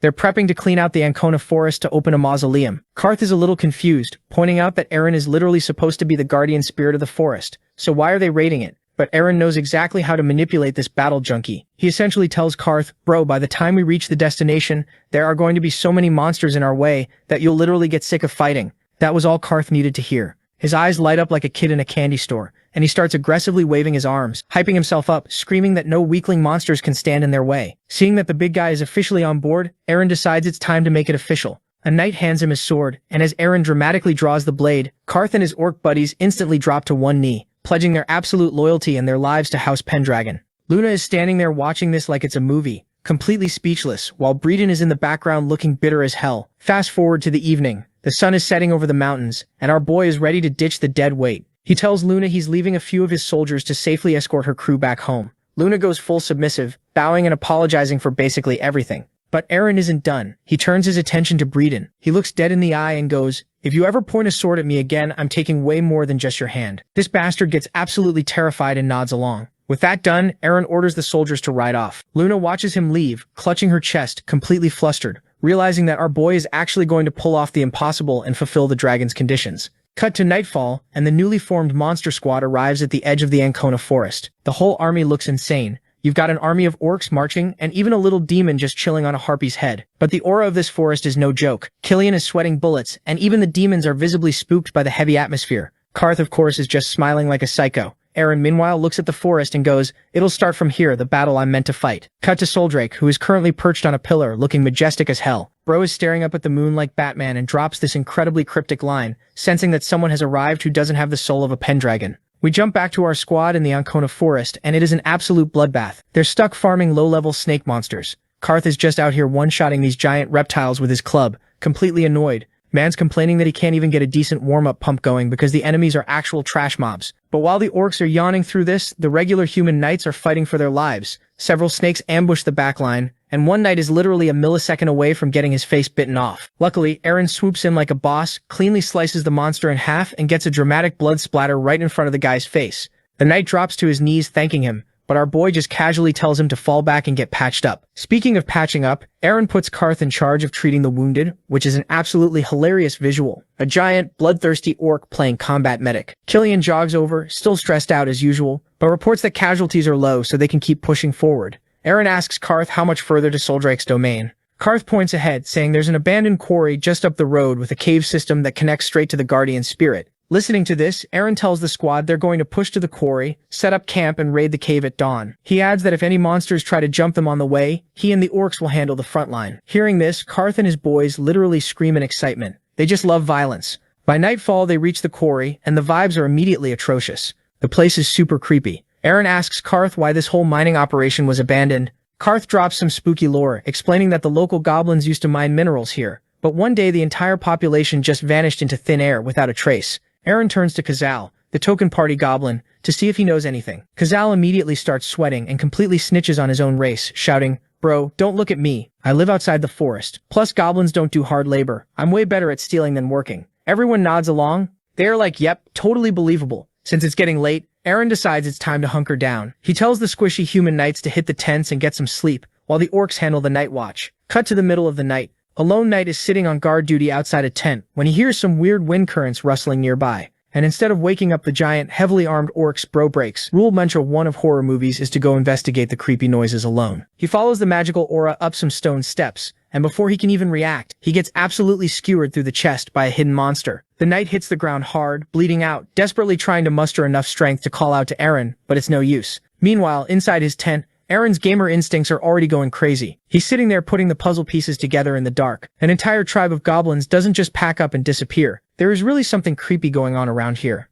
Outside the camp, a lich is standing at the cliff's edge right where Aaron pitched his tent, waving his staff like he owns the place. The next second, rotting hands start punching through the dirt and skeletal goblins and two-headed zombie wolves are crawling out everywhere, all dripping in this gross purple necromancy glow. Eren doesn't even blink. He dual-wields his swords and just launches himself straight into the chaos. A giant zombie wolf lunges at him, and our boy looks at him and goes, "Huh, a nice springboard," then uses it to bounce off one of its heads mid-air, does a full parkour flip, and buries his blade into the second skull on the way down. The monster's dying scream wakes the whole camp, and Killian, Karth, and the rest of the orcs stumble out half asleep, weapons in hand, completely dumbfounded to see Eren already soloing half the graveyard. Killian just stands there for a second, completely confused, asking what in the hell is happening, and meanwhile Eren is already back in it, locked in with a half Cerberus, rams his sword through its eyes, hops back to the ground, throws out a few clean slices, and the thing just collapses. Then he turns around like nothing happened and goes, "Oh, you were asking something?" Killian walks up and Eren explains the whole thing, pointing to the tiny skeleton still stuck to the beast's body. Killian clocks it immediately. Those are the goblins from the mines. Karth goes wide-eyed and asks if that means they were actually killed, and Eren just goes bingo and lays it all out.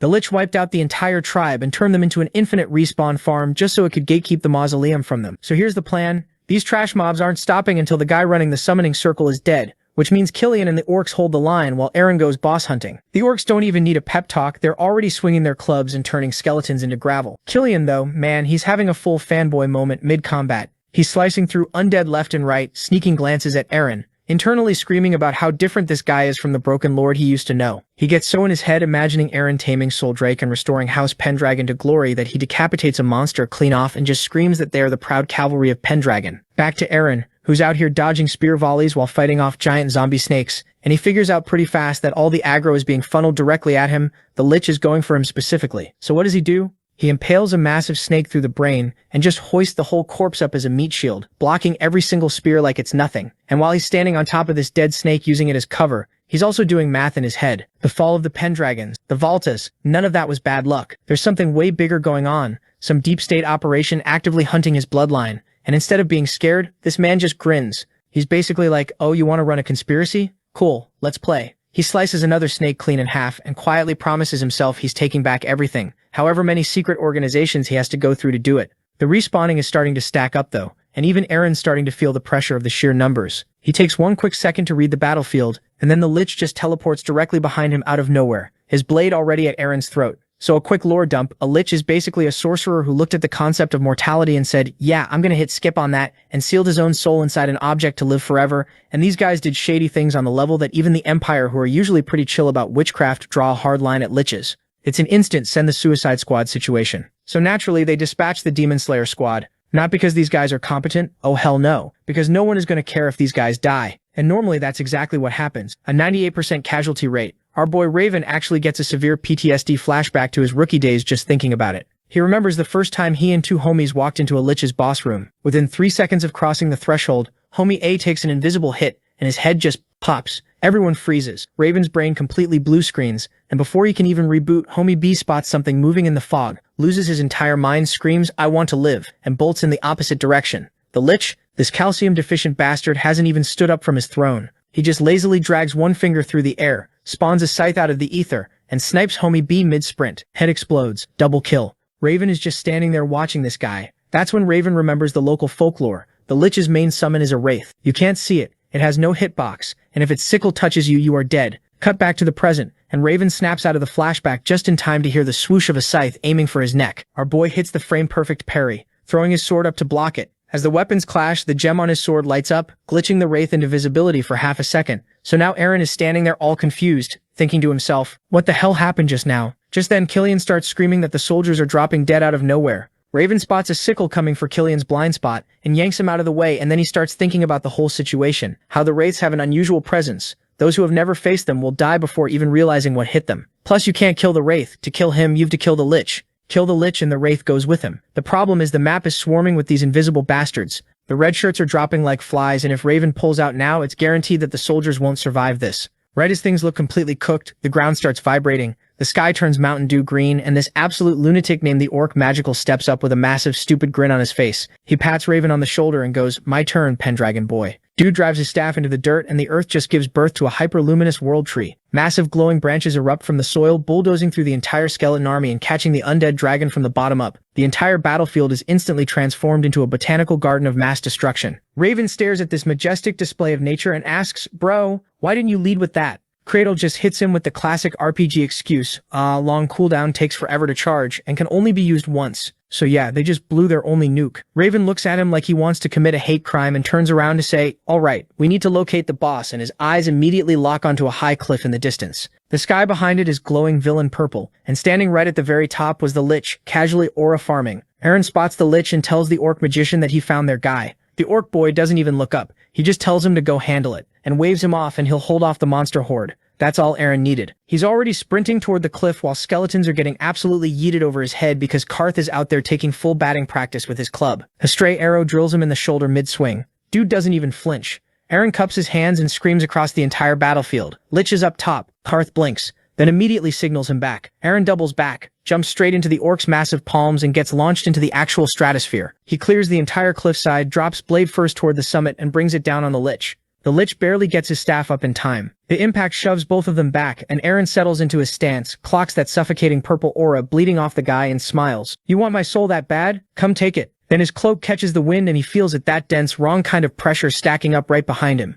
He glances back. The Wraiths didn't stay on the battlefield. They pulled back to the cliff to play secret service for their boss. Eren peeks over the edge. Karth's holding the line down there, but it's just skeletons left and the Empire boys are running on fumes. Human stamina has a hard cap. This fight just got a timer slapped on it. The Lich's eyes streak crimson as he starts channeling, and massive jagged bone hands erupt from the stone to crush Eren's legs. Eren glances at them, casually cuts them into confetti, and closes the distance with his sword already at the Lich's throat. Then every alarm in his body fires at once. He drops flat to the dirt as two invisible scythes whistle through the exact airspace his neck just occupied. He rolls out and exhales through his teeth. That was a bait. Classic pin and punish wraiths covering the caster. Swing on the Lich and they take your head clean off. Eren tells himself that he's not winning the fight as things are. He needs to separate them first, but he doesn't get the chance to reposition. The Lich jabs his staff forward and unloads a massive concentrated torrent of fire. Eren throws his guard up, but the sheer volume boxes him in no escape route. Right on cue, both wraiths dive into his blind spots. An invisible sickle gets within millimeters of his throat.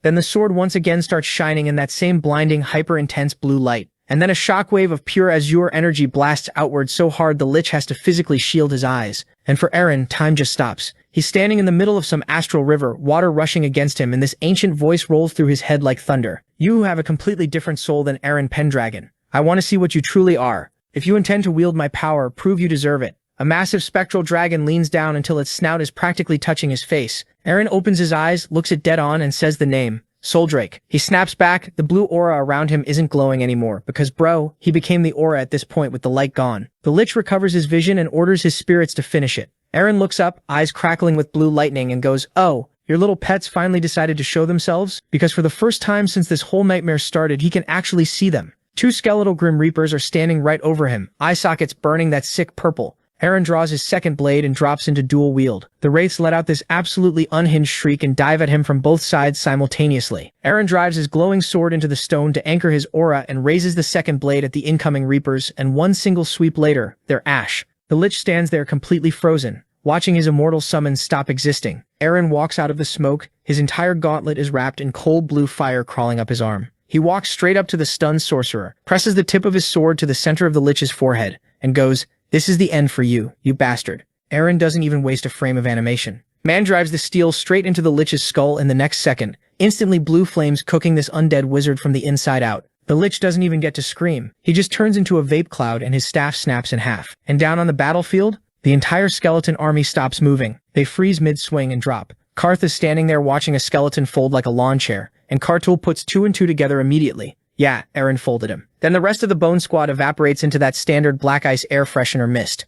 Up on the cliff, Eren is watching the fog float toward the moon. Getting all philosophical like, he didn't die, he ascended. Bro, he got turned into atmospheric pollution. But let him have his poetic moment. Down at camp, the reality sets in. Some of the red shirt extras didn't make it, and the squad is genuinely going through it. Eren just stands behind them, offering the silent protagonist moral support, and they give the fallen proper burials, crosses, prayers, the whole 9 yards. Cut to later that night. Camp is quiet. Kartul is keeping the watch while our boy is getting this flashback to the day when everything went to shit later. 1 second he's holding a letter, smiling. The next second the head of the Pendragon clan is screaming in his face. The man's in magical handcuffs getting framed for a crime he didn't commit. Cut to a medieval BDSM dungeon. Raven is chained to a post, getting his HP reduced to 1%, apologizing to his whole family tree while the rain pours outside. Then the trauma double dips. the memory morphs again into little Eren crying over his dying dad, promising to become the greatest dragon rider, and begging him not to die, but dad dies anyway. Eren wakes up in his tent drenched in cold sweat, heart doing 180 BPM, gripping his own hair and wondering what the hell just happened just now. Those were Eren's memories. Why was he dreaming about it though? He thinks about it for a bit when it gives him a headache. He grabs his sword and steps outside to catch some air.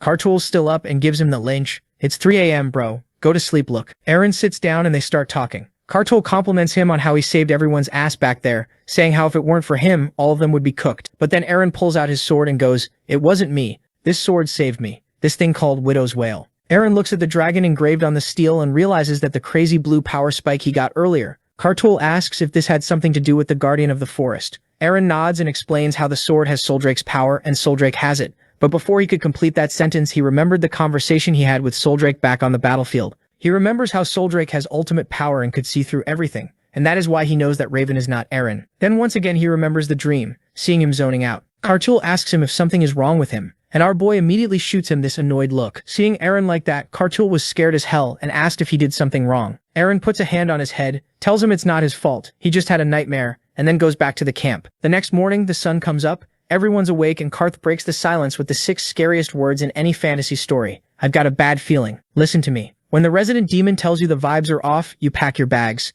Kartul instantly agrees, saying their survival rate just took a nosedive. Right on cue, ominous blue smoke starts rolling out of the cave. Killian points out that demons have radar for this stuff, meaning whatever is sitting in that cave is something the demon is terrified of. Eren stares at the smoke and his brain immediately clocks in that this has something to do with the mausoleum. Eren thinks about his family and thinks about the debt he owes them. Plus, Soldrake is waiting for Eren, so he can't just turn back now. He draws Widow's Wail in slow motion, drives the tip into the dirt, looks back at the squad with zero fear in his eyes and goes, "Get ready, men." Cut to inside the dungeon, and Karth is holding a single torch. But why, bro? This place is already shining with all the crystals around. Suddenly, Karth hits the hard brakes. His posture snaps and his ears start rotating, and bro goes into full bloodhound mode. He starts sniffing, then pointing down a side tunnel and going, "It's here." Killian gives him his flowers for the crazy tracking, and even outpraises it, explaining how orcs' senses are something crazy indeed. These guys can track the natural flow of mana to find hidden water sources, which is massive, because trekking through a giant underground geode will turn your kidneys into beef jerky real quick. So they let the orc act as the party's tom-tom, and the second they step into the corridor zip, tiny glowing motes of light start buzzing around their heads.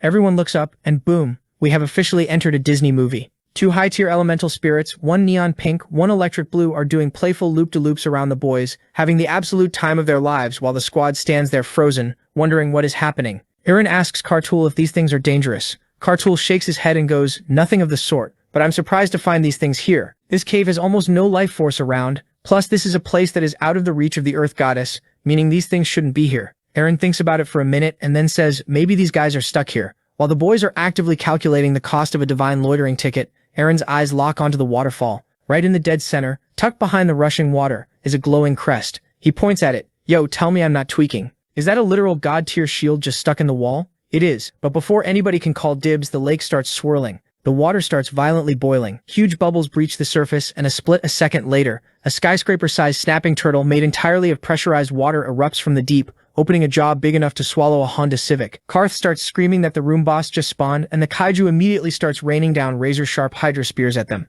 The boys are diving behind wet rocks, fighting for their lives, while Eren does the quick math and shouts, "It's not hunting us, it's guarding the drop." Now, a normal person plays defensive cover here. Eren decides to test God. He draws his crystal sword and casually strolls toward a multi-ton raging water deity. Killian is in the back, losing his voice. "Bro, what are you doing? Get back." But Eren is in his own zone. He walks right up to the shoreline as the turtle charges a second hydro pump, holding the glowing blade right to its snout, looks this ancient and spiritual entity dead in the eye and says, "Calm down." The turtle does not in fact calm down. It screeches right in his face, so Eren's aura spikes, his eyes go dead and cold, and he repeats the command. The crystal sword catches the cavern light, and it doesn't even slash the beast. The sheer holy pressure radiating off the steel causes the monster to violently detonate. When the mist clears, Eren is standing there soaking wet. With the boss nuked, the waterfall parts to reveal the prize, a legendary shield stamped with the Pendragon crest. Killian snatches it, reading the stats and losing his mind because it has a broken AoE passive that auto-heals the party. The orcs are slapping Eren on the back for soloing the water spirit, and Eren's doing the awkward anime laugh. Haha, yeah,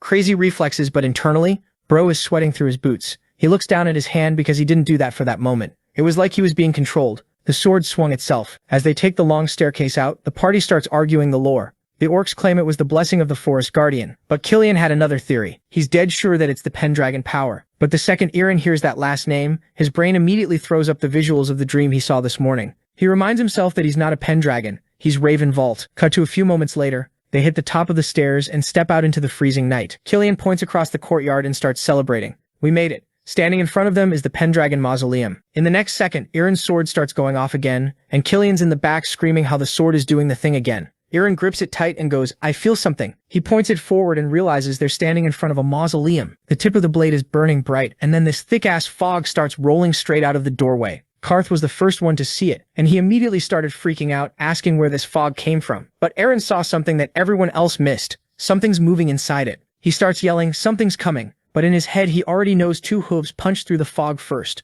glowing this wild galactic purple, and then the whole rider comes charging straight at them. Eren steps up to block for the squad, but the orcs behind him are absolutely shitting themselves, going, "Whoa, is that?" Killian loses his mind and screams, "That's Gordon." Eren locks in, sword up, and confirms it. Gordon Pendragon. And sure enough, there he is, the main character of the past era. Karth, the orc gang, finally recognizes the figure and goes, "That's the predecessor." Eren squints at the guy and notices his body is translucent and wonders if this thing is a ghost or something. But then Eren's brain does that thing where it spirals, wait, how do I even know him? Once again, memories start surfacing in his head that weren't his. Before he can sit with that, Gordon pulls out the sword. His thing also has the shining feature, a massive beam of light shoots from it to the sky. It's so bright the whole squad is covering their eyes, shielding their faces, and looking away. And then Eren peeks through his fingers and his eyes go wide, because flying right behind the mausoleum, heading dead at them, is a dragon. The whole squad looks up in unison, and the energy shifts immediately. This thing has enormous white wings stretching across the sky. Everyone is in awe to see this majestic being. Well, except Tada and Khazal. These guys are looking like they could shit their pants any moment. The dragon locks eyes with Eren. He lets out a small smile and goes, "So you are finally here, Soldrek." The dragon swoops low over the squad, the wind from its wings nearly knocking everyone sideways, and lands right behind Gordon. It curls its tail around him like a bodyguard and just stares at the group. Killian looks up and whispers, "That's incredible." The orcs go, "The guardian spirit." And Eren? Eren's face is completely blank. Then a voice comes, "Who are you?" Eren damn near short circuits. Killian starts freaking out. Mr. Gordon spoke, but Karth points out the obvious. He's a wraith. How is he talking? Eren hits them with that half-lidded dead inside expression and thinks, yep, this is going exactly how it went before. Then he remembers something from the past. He has heard this voice before on the battlefield when he met Eren for the first time. He immediately realizes what's going on here. The thing doing the talking is not Gordon but the dragon itself. Eren grips the sword. The dragon repeats itself. "Who are you?" The squad's looking at Eren like, "Bro, say something." But he just stands there frozen. Then finally he shouts, "I'm Eren Pendragon." The dragon's eyes do this little sparkle thing and it leans in close enough that the squad scrambles backward, going, "That's too close. That's too close." Soldrake looks Eren dead in the eyes and goes, "You are not Eren Pendragon. Do not think you can deceive my gaze." And Eren's got nothing. He just stares up, shocked, completely out of words. The dragon's eyes seem to peer into something deeper, and it says, "I will ask again, who are you?" Suddenly we are hit with another flashback of the day. Everything went wrong for our boy, and suddenly he started screaming, falls on the ground, clutches his head, and starts screaming, "Who am I really?" Bro's having an identity crisis, so Soldrake's not about to let our boy catch a single breath. He hits him with the "who are you" question again, and right as he says it, every bad memory Eren's got comes flooding in, all at once. First it's the public humiliation, then it cuts to these knights walking up, laughing in his face, mocking him. The memories keep stacking, one after another, and Eren's just sitting there screaming, "I really don't want to see this again." But nah, Soldrake does not care. The dragon's rummaging around in his skull like it's looking for something specific. Then the memories shift to his first run-in with the orcs. The pain in his head spikes, but this time it feels different, and Eren clocks it. Soldrake isn't just torturing him. The dragon's showing him this stuff on purpose. More flashes. Now it's a man and a woman looking down at a baby, both smiling. Eren goes, "Wait, are these even mine?" He looks closer at the woman. That's the Duke's wife, and the guy next to her, that's Gordon. Cut to her on a sofa cradling baby Eren while Gordon plays with the kid, and Eren's watching this baby giggle and thinking, is that me? Killian's in there too, chasing baby Eren around, messing with him. Eren can't handle it anymore. He's screaming at Soldrake to stop. The dragon keeps rolling. Now Eren's on a couch reading, his little sister beside him holding a baby. Then the worst one hit, his dad dying. The whole family crowded around, crying, begging him to hold on. The old man cracks his eyes open one last time, reaches out his hand and just stops. Everyone drops their heads. Next memory, same gut punch energy. Eren, completely wrecked after the funeral, locked himself in his room, painting his father on horseback. And all of this is taking a real toll on his actual body because now he's coughing up blood on the floor. Killian sees it and screams, "Your Grace!" The orcs all yell, "Eren," at the same time. Soldrake still doesn't care, goes right back to asking his name. Aaron's choking on his own blood, barely conscious, and he forces it out. I'm Raven Vault. Then he shuts his eyes again, figuring now he'll get the Raven memories. Nope. First it's just dark, then faces start surfacing. The moment he woke up as Aaron, Lindsay was standing there terrified. Then a girl with a little kid holding a rabbit. Aaron and Mia. Mia comes sprinting up and hugs him. Another flash, Helena wrapped around him, tears running down her face. Then the harpy, the goblin, and the big orc brawl where he's grinning at his enemies with the whole squad at his back, and Kartul ripping a forest of roots out of the ground. Then the most recent stuff, him and his crew walking through that cave full of crystals. He's still on the floor choking when he hears his squad screaming at him to hold on, to just endure it, but seeing him like this they can't take it. Killian and the orcs are about to throw themselves between Aaron and the dragon. Karthul asks Karth if going against the guardian spirit is really a smart move, and Karth just says, Aaron is my friend, then if this keeps up he dies. But Karthul grabs his arm and screams at him to stop, like, you seriously want to fight that thing? Aaron grabs his sword, jams it into the ground, and uses it to drag himself up, looks the dragon dead in the eye and goes, I am the rightful heir to the Duchy of Pendragon, Aaron Pendragon. And his dead dad, watching all this, looks so proud, flashes him one last smile and fades out. Then while our boy's still putting the pieces together, Soldrake throws his head back and lets out this absolutely massive roar. The sound alone sends knights flying and the orcs are clutching their ears. Then the dragon goes quiet, lowers its head, locks eyes with Aaron and says, Our pledge has been completed. Aaron Pendragon and Raven Vault, you are the one who will become the successor of the Pendragons. Aaron leans on his sword and smiles, and his whole squad comes sprinting at him asking if he's okay. Aaron's got blood running down his cheek, but he waves it off like it's nothing and just goes, I'm fine, don't worry about it. Then he tells them, the oath's done. The dragon chose him, and everybody just freezes for a second, processing that before it clicks. Killian throws his hands up, screaming that Aaron got chosen, the future of the Pendragons is safe. Kartul is grinning, going, now he's bonded with a guardian spirit. Kart's also celebrating. He's like, yeah, this guy's literally the only one who can beat pulling this off. And then the dragon just slowly lifts its head to the sky. Aaron catches it and looks up too and goes, what's wrong? Soldrake looks at the sky and replies, we've got company. Aaron squints into the distance and clocks these massive dark shapes. First thought, dead serious. Oh, birds. Half a second later his brain catches up and it's pure horror in his mind. He goes, no, no, no, no. The orc next to him goes white and starts yelling that this can't be happening, because it's not birds, it's a wall of dragons closing in fast. The Khazal's screaming, Tata's shaking so hard she won't even look up. Within seconds, 6 absolute units are circling overhead. Then a voice drops out of nowhere asking if this is the Queen's new contractor. Aaron spins around and there's this huge purple dragon staring him down. Soldrake tries to shoo them away, asking, she didn't summon them, so why are they here? Her business with the Pendragons has nothing to do with this crowd. A green dragon Iguan slides in behind her going, not this time. She turns on him and Iguan immediately bows his head and says they came because they had to. Don't you know why? Soldrake just looks at him like, you really think you've got the right to question me? And Iguan shuts up instantly and lowers his head. Respect the hierarchy. Then the black dragon turns on her and goes, my queen, I sense not just your aura in this person, I sense the aura of the demon god too. Aaron's face does the thing. He frowns, completely lost, like, the what now? Soldrake's not having it. She flares her wings and lets out this scream with everything she's got. A wind tears across the field and just bowls the knights over, sending them sprawling. But the dragons don't even flinch. They just watch. And she tells them flat out,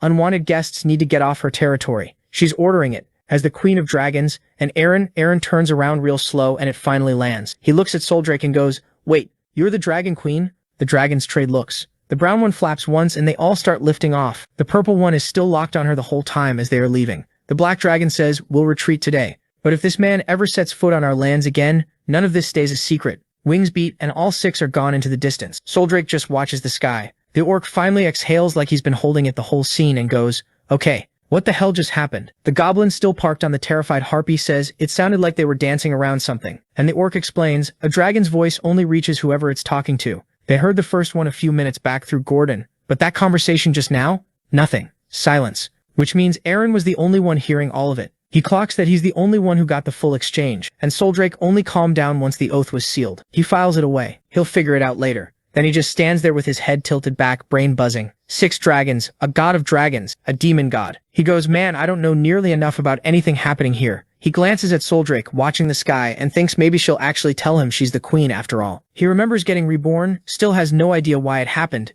and frowns at it all over again, so he turns to her. The queen turns back, and Aaron puts on this little smile, raises a hand and goes, hey, can I ask you something, and could you maybe lean down for it? My neck's kind of killing me. Soldrake smiles back, looks him over, and says she's got something better than that. Aaron goes, huh, and then she lights up her body going transparent. Killian sees it and panics, screaming that she's vanishing, and then a flash whites out the entire field. Aaron throws his arm up, the light too bright to look at, and he slowly lowers his hand to a completely clear, empty sky. No dragon. He just yells out in straight panic, looking up, and her voice answers from where he's not looking. He frowns and glances down, and there's a blue flame in front of him. Out of it, a pair of heels, then legs, then the whole woman, gray hair and a gorgeous blue dress, and the only thing left of the dragon is the pair of wings on her back. She walks up to him, looks him dead in the eye, and says, "I'm right here." Aaron's just standing thinking, Soldrake has a solid rack, so Soldrake just straight up ignores every shocked face around her. Killian, the orcs, all of them gawking at the fact that a dragon is now a gray-haired dragon waifu, and she turns to Aaron like nothing happened and goes, "You said you wanted to ask me something. So? What is it?" Cut to the road. Everybody's riding out now, Aaron on horseback with Soldrake walking behind, and the two of them are deep in some conversation nobody else can get in on. Kartul leans over to Killian and goes, "Hey, can I ask what those two are even talking about?" And Killian just furrows his brow like, "Why are you asking me? Go ask them yourself." The shaman gives him this look. "We're orcs, my guy, we can't just stroll up to a guardian spirit." And Killian's like, "It doesn't matter anyway, you could stand right next to them and you still wouldn't hear a word." Because that's the thing they all start piecing together. None of them can hear a voice at all, except Aaron. For some reason Aaron hears her perfectly fine, and Killian's sitting there going, "Wait, a dragon that turns into a human? I've never even heard of that being a thing." Then Killian, watching the two of them walk and talk up ahead, gets this grin and adds, "Plus you know she's kind of gorgeous." The shaman just stares at him and says, "Well, we orcs won't understand that." Up front, Aaron's actually trying to get answers. He waves a hand and goes, "Those dragons that showed up, what was their deal? They clearly didn't like us talking. Why were you two basically about to throw hands?" Soldrake looks ahead, thinks about it, and gives him, "You'll understand in time." Aaron just stares at her, says nothing. Then he asks her, "You say my past is Raven?" Then she's got to know about how he and Aaron both died for no clear reason, and what that Boltai said in the end. Our boy got this feeling that she must really know what's going on and why he ended up reborn inside Aaron's body. So he asks, and Soldrake goes, "Time will reveal the reason to you." Then he asks another question and once again gets hit with the same question. Then he asks another and once again gets the same answer. At this point, Aaron's done. He stretches his arm out and basically yells, "Is that the only line you know? Just tell me what I need to know." And Soldrake, completely unbothered, looks at him and goes, "You talk too much." Then adds, "Pendragons rarely even speak with me." Aaron just drags a hand down his face like, what is wrong with this woman? He genuinely thought making a deal with her would finally get him some clarity, and instead, and right as he's spiraling, it dawns on him to look forward. Huge snake, out of nowhere, mouth wide open, rocketing straight at him. Killian and the orc scream in unison that it's a demon. Aaron's already reaching for his sword, and before the blade even clears the sheath, Soldrake's just there, and one swing makes the thing clean in half. The body hits the dirt. Everybody's frozen. Aaron goes, "Huh? That fast?" And then it gets weird because Soldrake calmly picks up a chunk of the snake's meat, inspects it, opens her mouth, and brings it up to eat. The whole crew just watches in horror. Kazal and Tata look at her all terrified and say, "Well, she is a dragon." Meanwhile, Killian was busy noticing some different things and internal thoughts. Even in this form, she doesn't look that human, though she sure is a beauty. But that? Yeah, a raw demon snake straight off the floor is not a very human move. Aaron just watches her, thinking, cut to the night. Tents were already up. Soldrake is perched up in a tree staring at the sky, Aaron just walking up with a dead animal in one hand and his sword in the other. He drives the sword in, butchers it down, gets some small cuts of meat, and brings them to the fire. Soldrake watches, and as the meat starts catching this golden crust, the smell hits her and she's locked in. Aaron slides a piece her way, takes a bite of his own and goes, "Look, if you're going to be in a human's form, eat like one." She stares at him, then takes a bite. She looks up at the sky and she smiles, says, "You're an interesting one, Pendragon." He goes, "I'm a Pendragon," then frowns at the fire and adds, "Quieter, but I'm also Raven Vault." Soldrake just keeps watching him. Aaron just closes his eyes and smiles, saying he's done talking about his past since she wouldn't get it anyway. Then he looks at the meat and tells her how he used to make this all the time back in the days and asks her if she liked it. Then he changes the topic and is about to ask something else, but she beats him to it. She smiles and goes, "From now on, you can call me Soul." Aaron blinks because she was smiling. He takes a good look at her and thinks, so dragons can smile too. Then he grins right back, raises an eyebrow and goes, "Cool. So the dragon god and the demon god?" But Soul hits him with, "Time will tell." Aaron just throws his head back and goes, "Damn it, is this all you can say? Tell me everything right now, woman." Cut to the Pendragon castle gates, and there are maids absolutely everywhere yelling and screaming that the master's back and he's made the pact with the dragon. As they hear that, every girl in the court bolts for the balcony to get a look. Helena's up there wiping away tears, just staring down the road. Aaron and Mia are screaming from pure happiness and joy. "He's here. He's actually here." Helena just goes, "That's my son. That's my pride." Lindsay lets out this huge breath and smiles, thinking how she was worried when she had waved him off at the gate. Thank God he's in one piece. Meanwhile, on the ground, the whole street fills up. People are waving and shouting that the Duke's back. Aaron rides in on horseback while Helena and his crew walk forward. Meanwhile, Kazal and Tata are having the best time of their lives.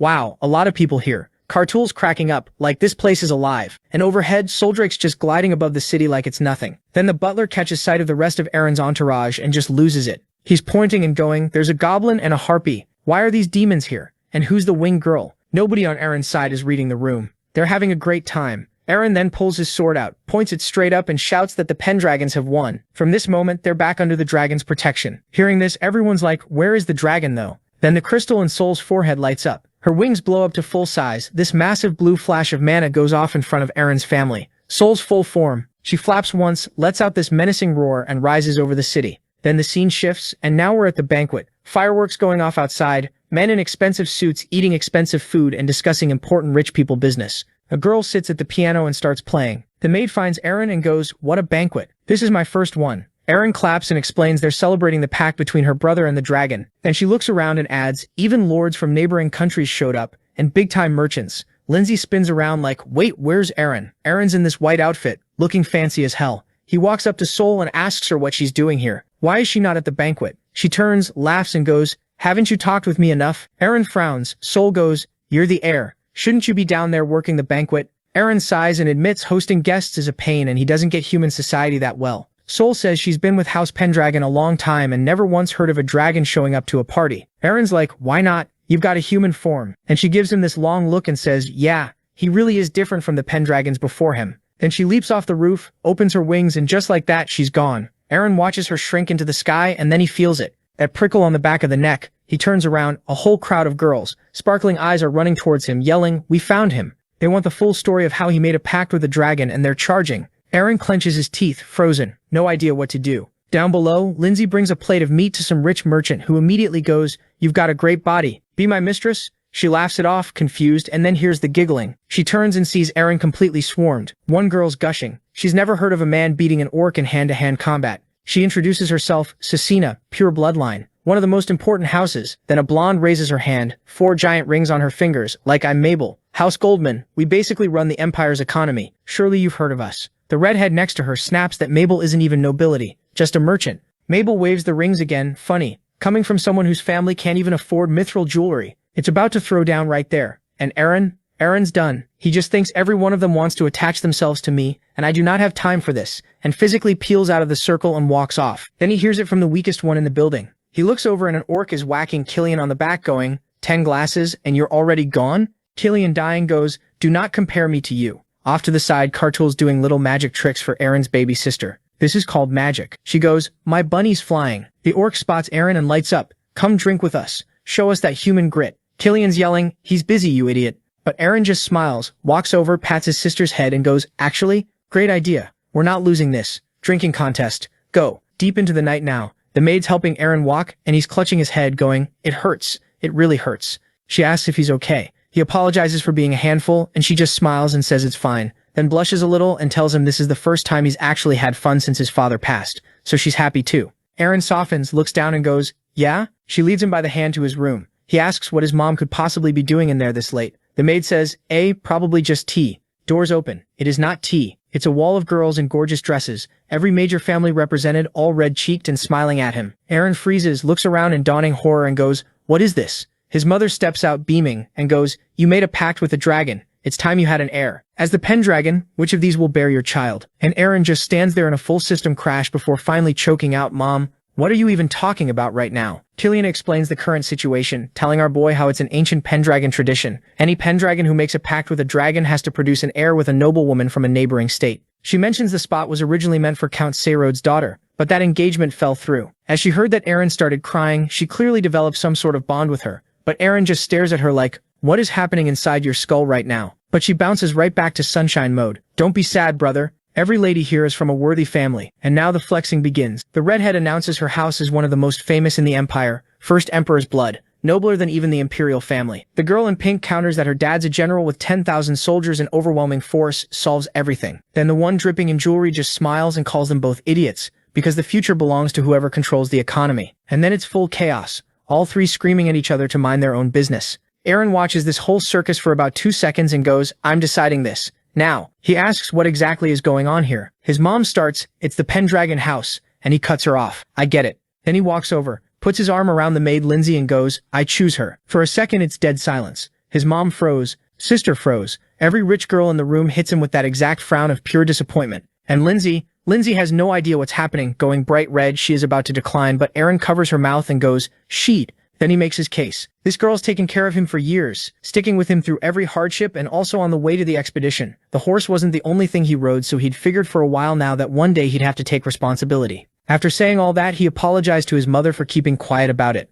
Mom jumps in. No, that's fine. You are a man after all, but the whole point of choosing a bride, and Aaron's already nodding, is to strengthen the family. I know. Then he narrows his eyes at the noble girls and pivots hard. But you all came here to celebrate my pact with the dragon, right? He says allies like them could be invaluable if hard times come. And then he hits them with it. He's just like Lindsay, who took care of him while he lay unconscious for 3 years. The girls snap in unison. She's an ordinary maid, and Aaron told these bitches to calm down. There are only fools in this room, people with nothing of their own, who can only ride their family's reputation. Nobody's got to come back to that. And once again the whole room is silent. But our boy doesn't stop there. He adds that he already has comrades, Killian, who fought fearlessly for him. The soldiers who never abandoned the Pendragons at rock bottom, the orcs in their unbeatable strength, Tata the harpy and Kazal the goblin, who had his back, everyone who didn't run when he went to the mausoleum. Those are his real comrades. He takes his mom's hand and goes, the Pendragons aren't weak enough to depend on allies anymore. Mom and sister are tearing up now. Then he turns to Lindsay, who immediately starts shaking and goes,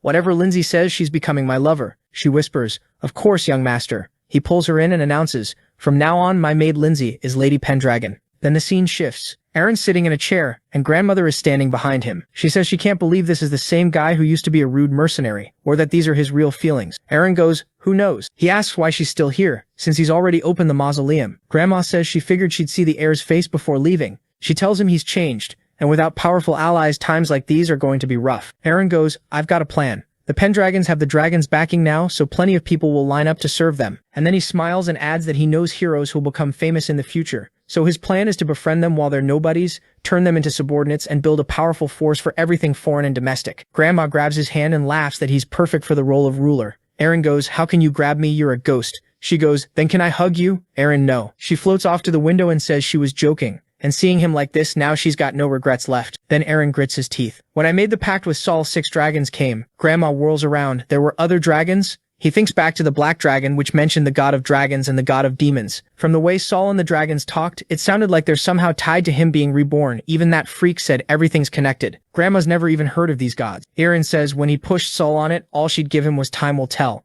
Over and over. Grandma smiles and points out he's calling her Saul now. She told me to. Anyway, I can't really talk. She smiles and says it's time for her to go. For a second, our boy couldn't understand what was going on. But when Granny's body started fading out, he finally got it. Adia reaches out, tears in her eyes, and tells him that whether the dream he's chasing is his own or Raven's, she believes he can pull it off. To dear Pendragon, she says, and Aaron just loses it, screams Grandma, and hugs her while she's still got arms left to hug back. She closes her eyes, tells him to keep living, and then she's gone. He looks down at her portrait and quietly goes, yeah, this was always going to happen. Then the scene shifts and we're at a wedding. Lindsay's in the white dress, there are like 300 plus people packed in. The calendar reads year, and our boy is officially a married man. Cut to a smaller room after. Aaron's on the bed clearly chewing on something. When Sol's voice drifts in through the window, she floats in, takes one look at him, and basically goes, so you picked this girl, huh? Why'd you marry a maid? Aaron replies, saying that a real wedding with a noble house comes with a mountain of obligations he does not have time for. To whom does he make an heir? Doesn't matter. He'll speedrun that problem later. Sol's a little deflated and asks the question she actually came to ask. Why isn't he interested in her? Aaron says Lindsay took care of him for 3 years and he trusts her. End of story. Then he asks where Sol flew off to when they were talking earlier. Turns out she's been up at Rhea, a stone dragon statue on the mountain behind the castle. That's where she was back when she swore her oaths with the Pendragons. Aaron asks if it doesn't get boring up there, and Sol says it's the same everywhere, since nobody can actually hear her. Aaron points out the Pendragons. She replies saying that she never really talked to any of them. Not Gordon, not his ancestors. She looks up at this huge moon and says they never wanted this form anyway, and to respect their wishes, she stays in her dragon form. And you can watch Aaron connecting the dots. His grandma's whole "you're getting closer to her" line. Every time Sol complained that he talked to her too much. So Sol goes, look, whoever you are, you made a pact with me. And Aaron cuts in to say he can't get used to how she keeps addressing him. Call me whatever, he says, just not that. Sol thinks for a second and goes, fine, I'll call you Ray. And Aaron freezes because that's what his family used to call him. Sol catches the look and asks if he hates it. He smiles and says no, he actually loves it, and told her to call him that from now on. Sol's kind of floored by the whole thing,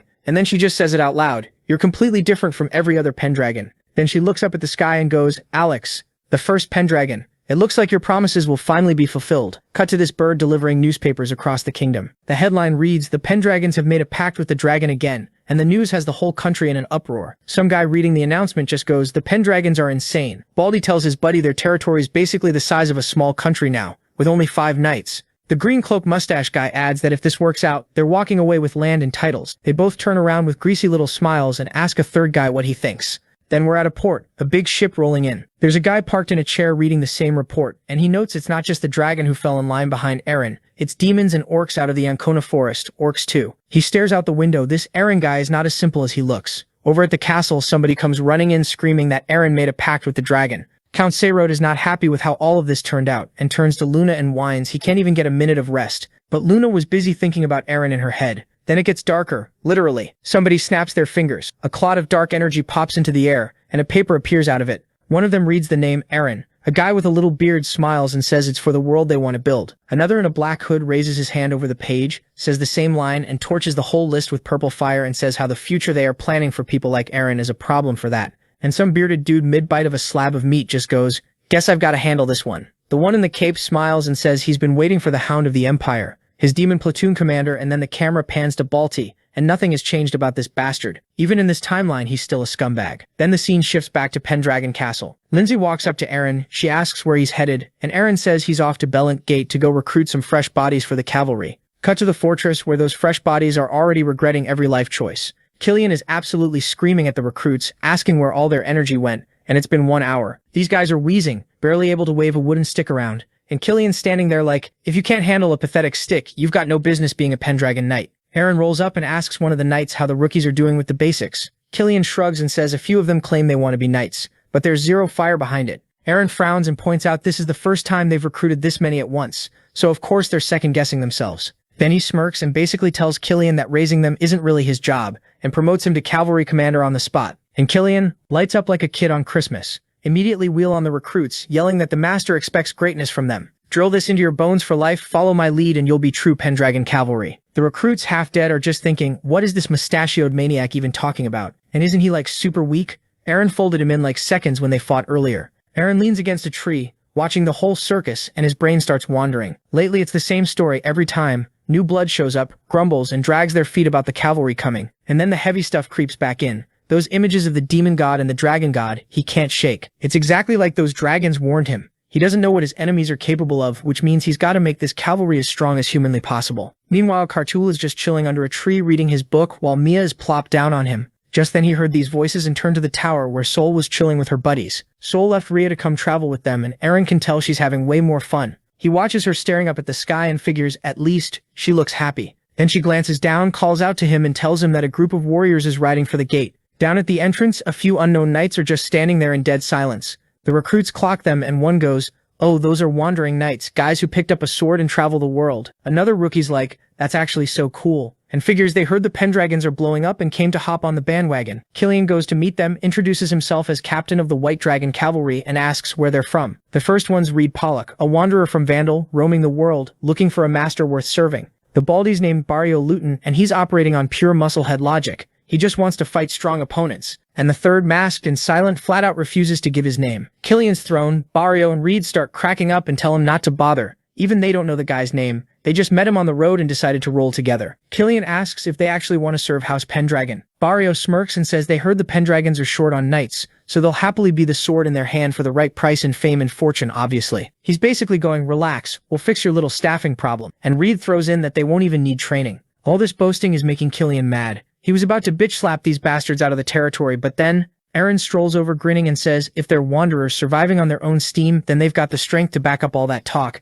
and he tells Killian to spar them. Killian, thrilled, takes Barrio first, and the recruits are stunned. The captain can hang with this giant. Killian knocks Barrio's blade clean out of his hands, immediately wheels on Reed, and asks if he needs a written invitation. Reed barely gets his sword up before Killian parries, disarms him too, and lays steel against his throat. The recruits are losing their minds. This is the best thing they've ever seen. Killian turns and asks Eren how he likes the wandering knights, and Eren goes, "We're short on people, so we'll take them." Then there's the masked one, still standing there like a statue. Eren smiles and invites him to give it a go, and the guy just says, "Nah, don't want to." Killian's already decided this man is rude. Eren, full arrogant Duke mode, asks his name, and the warrior turns away and says he doesn't feel like sharing. That's the last straw for Killian, who calls him a fool, grabs him by the cloak, and demands to know how he dares talk to a duke like that. The masked warrior just drops Killian flat on the ground effortlessly, and seeing this, thinks he's strong. "I want him in my cavalry," So Killian's losing it now, yelling every insult he can think of at this wandering knight. He's ready to throw hands, but Eren wants this one for himself. So he tells Killian to stand down. He slides his sword out, rests the blade on his shoulder and goes, my turn. He squares up across from the wandering knight. The guy looks him over and asks if he actually wants to fight. Eren frowns and goes, isn't this how you challenge a knight to a duel in Valar?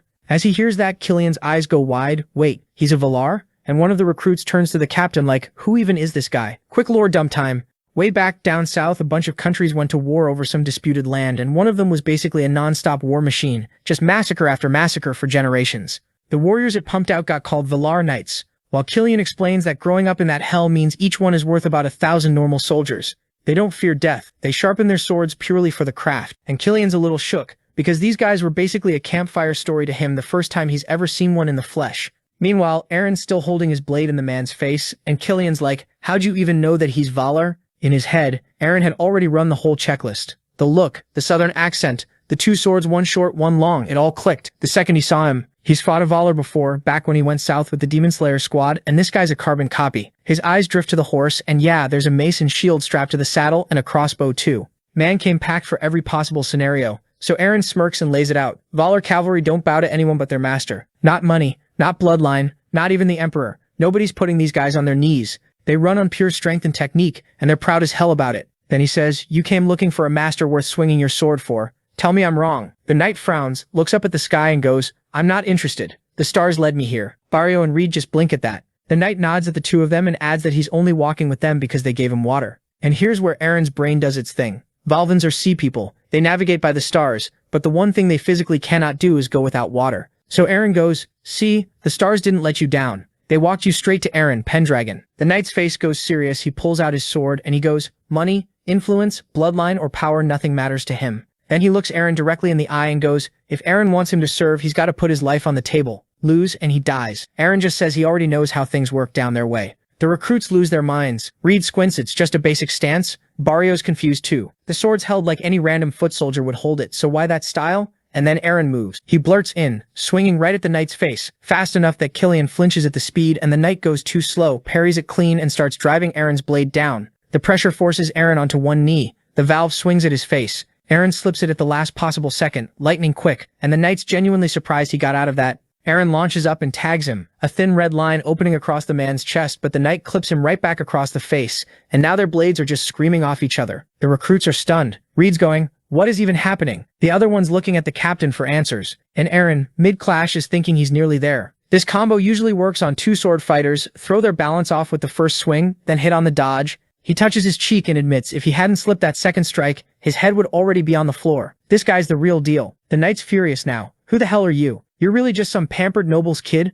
And Eren goes, nah, I'm the same as you. He's killed plenty monsters, demons, people, and never for fun, only to stay alive. I smell the exact same thing off you. As he said that, the nameless knight Drew went into the dual-wielding stance and his face got all psychotic. Eren clocks it instantly and goes, you are using both hands now, huh? And asks if he's finally being taken seriously. Then the camera pans over to Karth and Bro's whole sleep routine is interrupted by these cheers, so he wakes up yawning his whole soul out, complaining that it's way too loud to nap. Karth figures somebody's having a scrap nearby. So the orcs go wandering over to where a crowd's gathered. He walks up to Killian and asks what's going on. Then they see it, and both of them just go numb. Because Eren is out there throwing hands with this warrior, and it is not a fair fight in the way they expected. It's terrifyingly even. Eren's blocking blows from this knight, and mid-clash the warrior suddenly glances away. Eren's eyes follow him. Some trembling guy in the crowd gasps that this swordsman is going toe-to-toe with the Lord. Karth turns to Killian like, who even is this guy? And Killian just goes, yeah, I'm trying to figure that out myself. Eren jumps back, swings, and the blow sails clean past the warrior's head. Then he drops the blade downward and Barrio goes, oh, that was a feint. Killian's losing it. That's so cool. The blades crash together. Then the warrior swings a second sword and Killian nearly has a heart attack. Bro's got a second sword. The warrior with crazy eyes in the crowd is already calling it. The Lord is finished, but Eren leaps over the strike and spins around and the nameless knight leans back out of the way. He rushes Eren again, and Eren clocks it like, okay, this one's real. He steps back. Killian's whispering, wait, is this another feint? And Eren reads the angle of the sword and goes, no, the real attack's coming from the left. Parries it. Karth straight up yells that there's no way. The warrior swings his right blade. Eren just grabs the dude's wrist, stops it cold, sweat pouring down his face, and he tells the knight, you're good. And the warrior, having the time of his life, goes, you're good too. Genuinely the most respectful slap fight in the kingdom. Then Aaron's eyes flick down to the guy's leg. Oh no. The knight's winding up a knee trips Aaron, sending him to the ground. And here's where our boy's brain kicks in. Kicking, huh? Excellent. He plants a hand, loads up, and sweeps the knight's leg right out from under him. Now they're both on their knees swinging at each other. The knight blocks Aaron's strike with both swords. Their faces inches apart and Aaron just grins at him. The crowd's eating it up. Reed says it's an incredible fight. Barrio admits he genuinely can't tell which of these two is the bigger monster. Cartool nudges Karth, smiling, like, could you stand up to this guy? And Killian poor stressed. Killian is thinking to himself, I actually tried to fight this guy. Back to the battle. Both of the guys are in the zone now, and Aaron casually asks the warrior, do you want to know the weakness of dual blades? And the knight, still grinning, goes, what is it? So Aaron throws a fistful of sand right into the guy's eyes. Cartool and the rest are like, sand? Karth adds that Aaron must have grabbed some when he got knocked down earlier. The knight slams his eyes shut and jumps back, and Aaron goes for his blade. The warrior cracks his eyes open just in time to see a sword screaming toward him and lets go of his weapon, so Aaron's strike whiffs, and Killian's stunned, like that wasn't the moment for it. The orc figures Aaron ditched the swing because he's gassed out, and that's bad news. But the warrior, grinning, calls out an attack from the right, then shouts he's actually going straight up the middle. Except Aaron's sword hand changes direction with absolutely cursed speed, and the blade ends up right at his neck, and no one can believe what just happened. Meanwhile, Aaron, holding the sword steady, tells him, yeah, no doubt about it, your knights are strong, and adds that if he didn't have this sword, he might have more. The warrior's genuinely surprised he got beat, and Aaron, still dripping sweat, says this isn't the first time this sword saved his life. The knight looks down, throws his sword to the ground, then he kneels right there in front of Aaron and tells him he's a true Valar rider. He closes his eyes and introduces himself, Elkin Isla, and Aaron kind of freezes hearing the name. Elkin declares that from this moment he'll be Aaron's sword and he'll destroy his lord's enemies, and this is his oath of allegiance. But our boy didn't hear any because his mind is occupied somewhere else with the name that just got dropped. This isn't the first time Aaron's hearing the name Elkin Isla. In his past life, this dude's name was everywhere. Elkin was the Stormbringer, the single strongest knight Valar ever produced. And Aaron's just standing there mentally pulling up the guy's entire future resume like he's scrolling a wiki. A couple years from now, this man becomes the Sea Dragon King of the North, Knight of the Duke of Arangi, and swings his sword in that name across 100 battles. A grin creeps onto Aaron's face because he's basically cheating. Sure, right now Elkin's a nobody kneeling in the dirt, but not for long. So Aaron kneels down too and gets level with Elkin, and Killian and the Wandering Knights are all standing there, absolutely baffled, watching the Lord drop to one knee for some rando swordsman. Aaron tells Adia to lift his head and just lays it out flat. Yeah, Elkin's his sword and Aaron's the Lord, but they're really not that different, just different jobs. Then he narrows his eyes and says what he actually wants is for Elkin to be his ally. His gaze drifts over to Killian, the orcs, and the demons. An ally, he says, just like all of them. Elkin's genuinely thrown by that. Elkin just closes his eyes and bows his head. Elkin mutters that this Pendragon guy is interesting. Reed, hyped, blurts out, Aaron's going to rule the world someday. Barrio goes, I'm following him no matter what. And Killian frowns and goes, hang on, nobody offered us the whole become my companion speech. Aaron's sitting there all calm when Saul calls out, asking if he's done, and she and the griffins come descending from the tower. Barrio and Reed nearly fall over. These guys are just stunned at the griffins existing. Aaron turns and goes, Soldrake. She lands looking dead serious, and now Killian and Isla and the rest of the gang are completely petrified because of the energy radiating off her. Barrio's like, what is this pressure? Reed's asking who this girl even is. Killian says, that's Soldrake. The knights look at him like, explain. And Killian's like, yeah man, I'd love to understand it too. Reed puts a hand to his face and decides she's got this mystical beauty thing going on. Beautiful, sure, but the aura makes his whole body go numb. She's a 10, but she might be a war crime. Sol stops in front of Aaron, and he turns and goes, okay, Isla, let me introduce her. She's Soldrake, the white dragon. Barrio's losing it that Atea is casually standing in front of an actual dragon. Reed's already doing the maths. Dude's this strong now. What's he going to look like later? Meanwhile, Aaron's watching Elkin's back and thinking, I was wrong about this guy.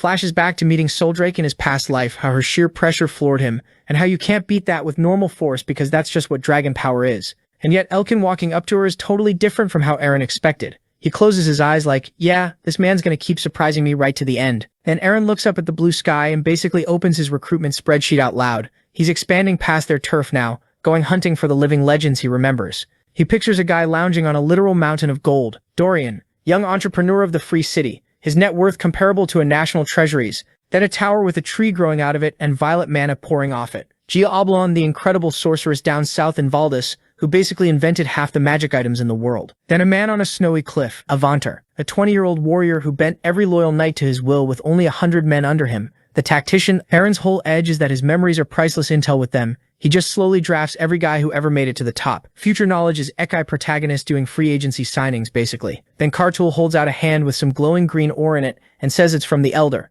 Everyone leans in. Killian asks what it is, and Kartul laughs and explains it's a mineral packed with magic that lets them talk to the elder easily. Killian's like, man, magic really is convenient. Kartul brings the stone to his face, gets wrapped in mana, aura flaring, and then reports that a group of well-armed people just walked into the Annona forest. A couple dozen soldiers, he figures, led by a man in an ogre helmet. And Eren just stops. An ogre helmet. Carther's like, what? Somebody killed an ogre and made a hat out of it. Killian puts a hand to his face and notes that if that's true, this is a genuinely terrible enemy. But Eren's already gone quiet because there's only one person in this whole world who wears an ogre helmet. Eren screams the name Baltai. With a dark aura exploding off him, he storms at Kartul, demanding to know where, but the orc says the elder just cut out. Without wasting a single second, Eren ordered everyone to prepare. They are going to the orc village. Cut to Annona forest. Evening sky, dead orc on the ground. Baltai says the pursuers are handled. Strong, he'll give them that. Then he grins, taps his helmet, and says, yeah, the orcs were tough, but not as tough as the ogre he made this from. Cut to a few moments later. Now we are in the Centaur's territory. He's reading a report and going on about how the Pendragons, juiced up by Soldrake's power, are out here recruiting soldiers and basically running the whole region like they own the place, and it's eating him alive. So he pulls out this creepy pink mirror,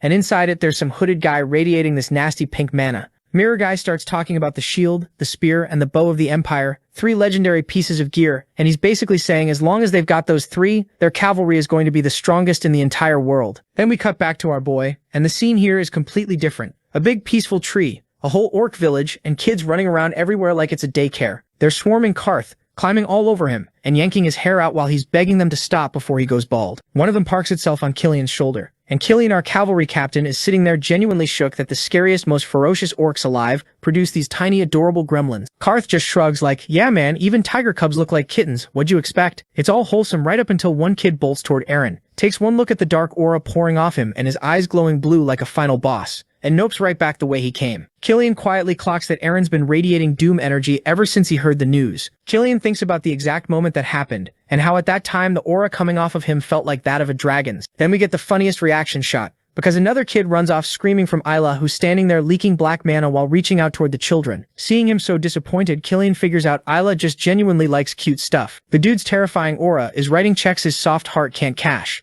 Anyway, the village elder pops up on a wooden ledge with his staff and announces Lord Pendragon showed up early, and Kartul casually drops that, oh yeah, that's his dad. The elder spots Sol chilling up on the ledge and immediately tells everyone to show respect to the guardian spirit of the forest, so the whole settlement drops into a bow. Sol reads the room instantly and goes, yeah, nobody's gonna talk business with me sitting here looking like a god, so she pieces out to rest on the side. But before she dips, she gives Eren the real talk. She gets why he's angry, but if he lets that rage run the show, he's gonna lose himself. With that, Sol flies up into the treetops, and Eren finally sits down with the elder, introduces himself as Eren Pendragon, son of Gordon, and gets straight to it. The elder explains that a couple dozen armed soldiers slipped into the forest and somehow walked right past his tracking magic. He didn't even notice until they were already inside. Kartu's like, they got past your protection? There's gotta be a mage with them, and the elder agrees, because the official report is just soldiers plus one massive wolf. But no way they pull that off clean without magical help. Oh, and the patrol they sent to check it out? Yeah, none of them came back. Eren's brain immediately starts connecting dots. A huge wolf, strong enough to wreck an orc, plus a helmet made out of an actual ogre, and now he has no doubt that it's Baltai. The guy's personally leading his demon slayers into the forest. The elder guesses they're heading for the Centaur tribe, and that's where Eren has to give us the history lesson. The Centaurs have lived in the Ancona forest forever, and ever since the Pendragons rolled in and the orcs set themselves up as their protectors, the Centaurs, who already hate humans with a passion, have been beefing with the orcs non-stop. Eren's frustrated because, as an outsider, he can't just barge in and start swinging, while technically nothing's happening yet. And of course that's the exact moment Killian comes crashing through the door yelling that the Centaurs are out in the streets attacking. Eren's confused. The Centaurs have stayed out of conflicts for ages, so why now? Why today? He gets his answer real fast when a Centaur loses an arrow straight at his face. Eren snatches it clean out of the air, looks down and freezes. Stamped on that arrow is the emblem of the Empire. Killian's losing it. Why do the Centaurs have Imperial arrows? And Eren already knows. They teamed up. The Centaurs, the Empire, Baltai, all of them are lined up on the same side. That's the snapping point. Blue mana starts violently pouring off Eren. The air goes electric, and Killian calls out to him one more time. Eren just says he's done holding back. He's held it in way too long, and gives the order, spare nobody and wipe every last one of them off the map. Up in the treetops, Sol watches the whole thing kick off. Okay, so Eren's already done the math on this one, and it's simple. The orcs and the centaurs have been beefing for ages, so the second the centaurs smelled an opportunity, they shook hands with Baltai and the Empire to settle the score. And if that's the case, Eren's more than happy to grant that death wish. He crushes the arrow in his fist. The air around him goes heavy, and Killian standing there bug-eyed because this is the exact same monster aura Eren gave off that time. With that, he charged into the battle, and the squad was like, what is he doing? The centaurs answer with a crossbow volley, 3 bolts straight at him, and Eren slices all 3 out of the air in a single swing, without so much as slowing down or even acknowledging they existed. Isla's surprised how quick Man parried a triple crossbow shot like he was swatting flies. Eren closes the gap, lands a hit so clean the blood goes everywhere, and the squad is hyped. But here's the thing, the centaur doesn't flinch. It swings right back. Eren blocks it easily, bares his teeth, and clocks that these guys aren't scared at all. The centaur's eyes are glowing red, drool is running down its chin, and it starts ranting that Eren and his people are invaders who'll finally get wiped out this time for real with their new power. Eren goes, wait, what new power? And that's when the whole field goes feral. The centaurs swarm in as one unit, fighting spirit cranked past the limit, all chanting the same line about defending their forest. Karth throws a fist. The centaur beats back twice as hard, and Karth's genuinely confused because every single one of them is moving identically, like they're synced. He yells over to Kartul, asking if these horse-faced bastards were always this strong, and Kartul had suspected that something was wrong, but now he's sure it's magic. The whole tribe's hypnotized. Their fear and their rage are being hijacked to puppet them, forcing them past their limits and turning them into mindless berserkers. Then it gets ugly. Killian sneaks up behind one, and the centaur just back-kicks him with both hind hooves square in the gut. Dude's coughing blood, armor caved in, and pretty sure his ribs are now gravel. The squad scrambles to him while the centaurs are out here cracking everyone's armor like eggshells with their kicks. Isla gets a sword to one's throat, and Eren shatters another one's sword, but instead of folding, that centaur whips out a crossbow and fires point blank. Eren tilts his head, lets it sail past, and just goes, you guys are shameless. Then he looks up at the tree and calls out to Sol for backup, please. The horse people, do something. And Sol just stares straight ahead with this dead expression and says, nah, both the orcs and the centaurs are like children to her, so she's not getting involved. Eren didn't say anything, but in his mind he must be thinking, if they are your children, then act like a mom, do something. Stop them from fighting. He was a little stunned at the hard pass. Meanwhile, the fight behind him is going terribly. His people are dropping left and right, and Eren flashes back to those orc kids, which only winds him up more until he's blazing bright blue. Then he hears a scream, a tiny orc kid bolting from a centaur that's already winding up a spear throw, and Eren snatches the kid out of the way right before it connects. Little guy cries, then breaks into this teary smile, thanking him for the save, and that moment of softness is exactly when Eren turns around and sees the full picture. His entire squad flat on the ground, the village wrecked, and the realization hitting that they are flat out losing. So instead of swinging harder, he gets smart. He hops on his horse and shouts at every centaur on the field, calling them out as half horse, half people, which gets all of them to actually stop and listen. Then he twists the knife. He says he used to think centaurs were proud warriors, but fighting with the weapons of the very humans they hate and going after children? That's so low they're nothing but a tribe of worthless half-breeds. And to really seal it, he stomps a centaur's skull flat under his horse's hoof and tells them their fallen brothers are weeping in hell right now. The centaurs absolutely lose it, and the second they're all foaming mad, Eren books it. He rides off and the entire centaur horde abandons the village to chase him down. Karth was confused by Eren's sudden move, like he did that to force the centaurs out of the village, but dealing with so many of them is impossible. Meanwhile, up in the tree, Sol's been watching the chase this whole time, and then she lifts a hand and summons a griffin. The thing swoops down and lands right in front of Isla. He looks over to Sol and immediately knows what he has to do. Back to our boy, and he's still playing bait, leading the centaur squad away from the village. Once he dragged them far enough out, he stopped and let them keep advancing, except he backed himself right up to a cliff edge. Red Eyes up front started criticizing our boy's action, saying how it was noble of him to sacrifice himself to save the village. But all of that would be in vain, because after they are done with him, they won't stop until the whole orc village gets wiped. So this is a dumb move on Eren's part. Eren just gives them this nasty little grin and goes, y'all are literally just horses. I can clean up the lot of you myself. But inside, different story. He clocks that these centaurs are juiced up on enhancement magic and thinks, yeah, realistically I'm cooked. I can't take all of them. The centaur chief raises his weapon, promises to wipe that smug look off his face, and the whole pack charges at once. Eren's blood is boiling, and then 3 arrows come flying past him and bury themselves straight in the hearts of the 3 centaurs closest to him. Eren whips his head around like, who the hell? And there's Isla, soaring in on a freaking griffin under the moonlight, crossbow in hand, eyes locked in. Eren shouts his name, completely caught off guard. Isla calmly loads another bolt and goes, like I said, I'll be the sword that cuts down all your enemies, then levels the crossbow at the centaurs. Everyone on the field cranes their necks up, and the centaurs straight up panic, screaming that it's a griffin from the protector of the forest. And these things are no joke divine creatures that serve dragons, brutally strong, used for hunting and war, and an absolute nightmare to tame, which is exactly why a griffin rider is such a big deal. So the centaurs do the only thing they can think of and unload everything at the sky, arrows flying everywhere, but Isla and the griffin just weave through it all. Man's loading bolt after bolt, holding spare ammo in his teeth because his aim is that ridiculous, picking off one centaur and then 2 more. The griffin dives, claws out, and rips into another, while Isla pulls out a metal baton and cracks a charging centaur right across the face. Aaron's watching this whole aerial dance and the memory clicks back in his past life. This guy was called the Storm Petrel, and yeah, the nickname fits him perfectly. The centaur leader sees his crew getting dismantled and does the smart thing, calls the retreat and bolts straight into the forest. Isla clocks it from above and realizes if they make it into the trees, the griffin can't follow. They'll regroup, and this whole fight starts over. But before that happens, an arrow nails the leader right in the leg, and he goes tumbling to the ground. He flips over groaning, looks up, and there's Aaron standing behind him, crossbow still raised, casually inspecting the thing like he's at a weapons expo. He goes, "Gotta say, Empire crossbows are seriously good quality," then grins down at the leader and adds that honestly, these crossbows are worth way more than a bunch of forest half-horses. The leader tries to crawl away, and Aaron just strolls over, points the crossbow at him and tells him even if the pain fades, good luck moving anywhere on a busted knee. The centaur chief snarls, baring his teeth, then he pulls out his shield, raises it, and it begins to glow. The centaur's wounds light up, his hand stitches itself back together. The pain vanishes, and his eyes fade from that angry red back to normal. Totally bewildered, he asks why Aaron would help him. And Aaron, proud as ever, just shrugs and says he only patched him up because if the guy stayed all rabid, he'd have to shoot him again. Then he gets to the actual point and asks where he can find the man named Baltai, the one who gave them these crossbows. So the centaur leader just freezes when Aaron drops that name, then asks how the hell he even knows it. Aaron's not playing the answer game, though he swings the crossbow right back up and goes, "I'm the one asking here," and repeats himself. What's the deal with that ogre-faced bastard Baltai and the centaurs?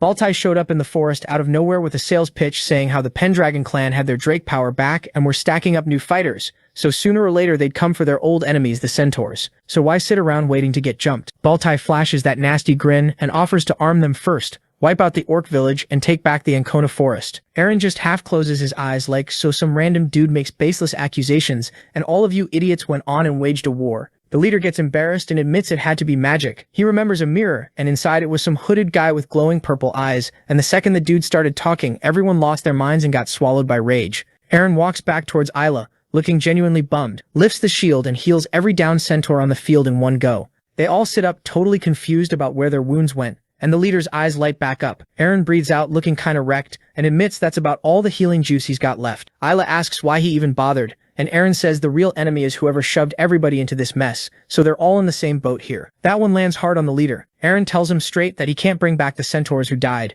and the leader just shuts his eyes. They were tribe warriors, dying in battle isn't something they'd cry about. Then he looks Aaron dead in the eyes and goes, "You're nothing like your ancestors," puts his hand on his heart and declares the centaur tribe is rolling with the Pendragon clan from now on. Aaron and Isla just freeze, completely blindsided. The two other tribesmen hesitate for a sec, then shrug like, if the elders in, we're in. Aaron picks his head up all proud and says he's counting on the centaurs to be the strongest cavalry guarding the forest. Handshake allies, done deal. Cut to a giant tree under a fat full moon. Peace rolls back over the forest. The water spirits patch everybody up and there's a big feast. Over at a bar packed with orcs, Isla's off alone, staring out the window until two little orc kids come bug him. One straight up gnawing a chicken leg and both losing it over how cool he looked on the griffin and climbing all over him. His cold little heart melts and he just starts patting their heads. Meanwhile, Aaron and the crew are having the serious talk. Cartool's stuck on that mirror magic, and when Aaron asks if that's even a real thing, Cartool says he can't say for sure, but it's heavy, probably hypnosis mixed with some kind of power boost. Then he drops the creepy part. The centaurs weren't just getting pointed at a target, somebody was puppeteering several of them at once, which means a seriously scary mage. Later, Aaron climbs out onto a branch to brood, and Soul flutters up, asking why he's so down. She mentions she caught a griffin rider's aura around Isla, clearly not his first rodeo on one, even if he didn't want to talk about it. Then she side-eyes Aaron and points out he didn't get swallowed by the angry dragon's aura back there. His ears perk up. He flashes back to snapping that arrow in pure rage with this huge blue aura exploding around him, and asks what that power even was. Soul explains he can tap into a dragon's power since he's her contractor, but how well he controls it comes down to who's holding the leash. Aaron says if he lets that force fully take the wheel, it'll completely cloud his vision, and then he just sits there chewing on something he can't crack, because in his past life he was already in the Demon Slayer Corps by now, fighting the Troll King way out in the southern sea of trees. So it's weird as hell that this time around Baltai's tangled up with centaurs instead. His fingers start tapping as the whole picture wires together. The Pendragon's falling, the Vault clan getting wiped, and Baltai telling him that it was all pre-planned. Aaron looks down heavy and says out loud that he tried to go home once.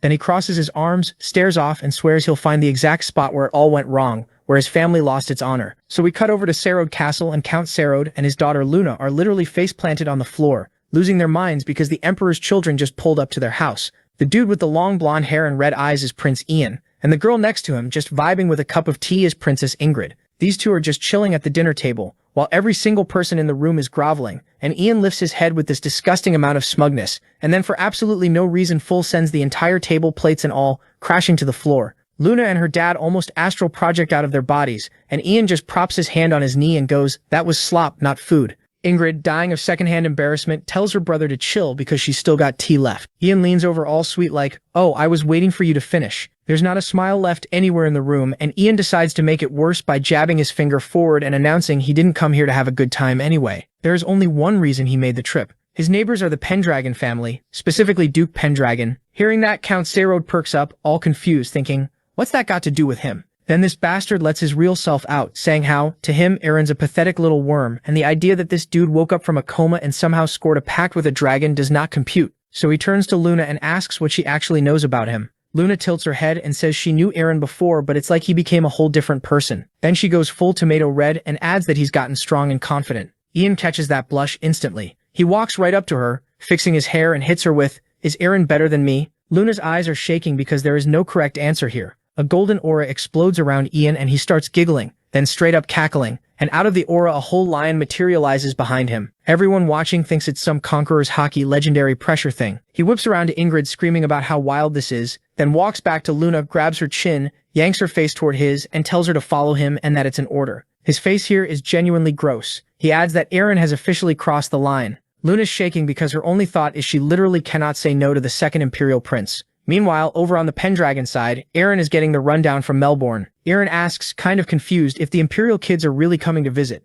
Melbourne clarifies it's the second prince and his sister Ingrid, and Aaron goes, wait, what did you just call them? So the butler drops a quick lore drop. Princess Ingrid is Aaron's ex-fiancée. Ian broke the engagement off. Aaron basically screams, I had another bride, and Melbourne's like, you didn't know? Aaron stares into the void, remembers Aaron mentioning a second bride who was a royal princess, and it all clicks. He drops his head into his hand thinking what we're all thinking. This keeps getting messier. Quick time skip and we see Killian standing in front of a crowd of warriors. A month after the Centaur mess, a ton of new knights joined up, strengthening Pendragon's military. Isla chose some warriors too and assembled his own Griffin Rider squad, and our boy also didn't slack around in the past month. He was training hard and has gotten pretty good at controlling Soldrake's aura now. Plus it's almost summer. Pendragon is visiting Sisuk. Aaron is planning to use this trip as cover to recruit even more soldiers. So Aaron asks Melbourne if this visit is about hammering out the engagement situation. The guy says he doesn't actually know but warns him to be careful, picturing Ian standing with his back turned. He explains the second prince has been named future emperor, and across the empire he's known as a tyrant, so maybe this bastard is here to flex his new title on Aaron's face.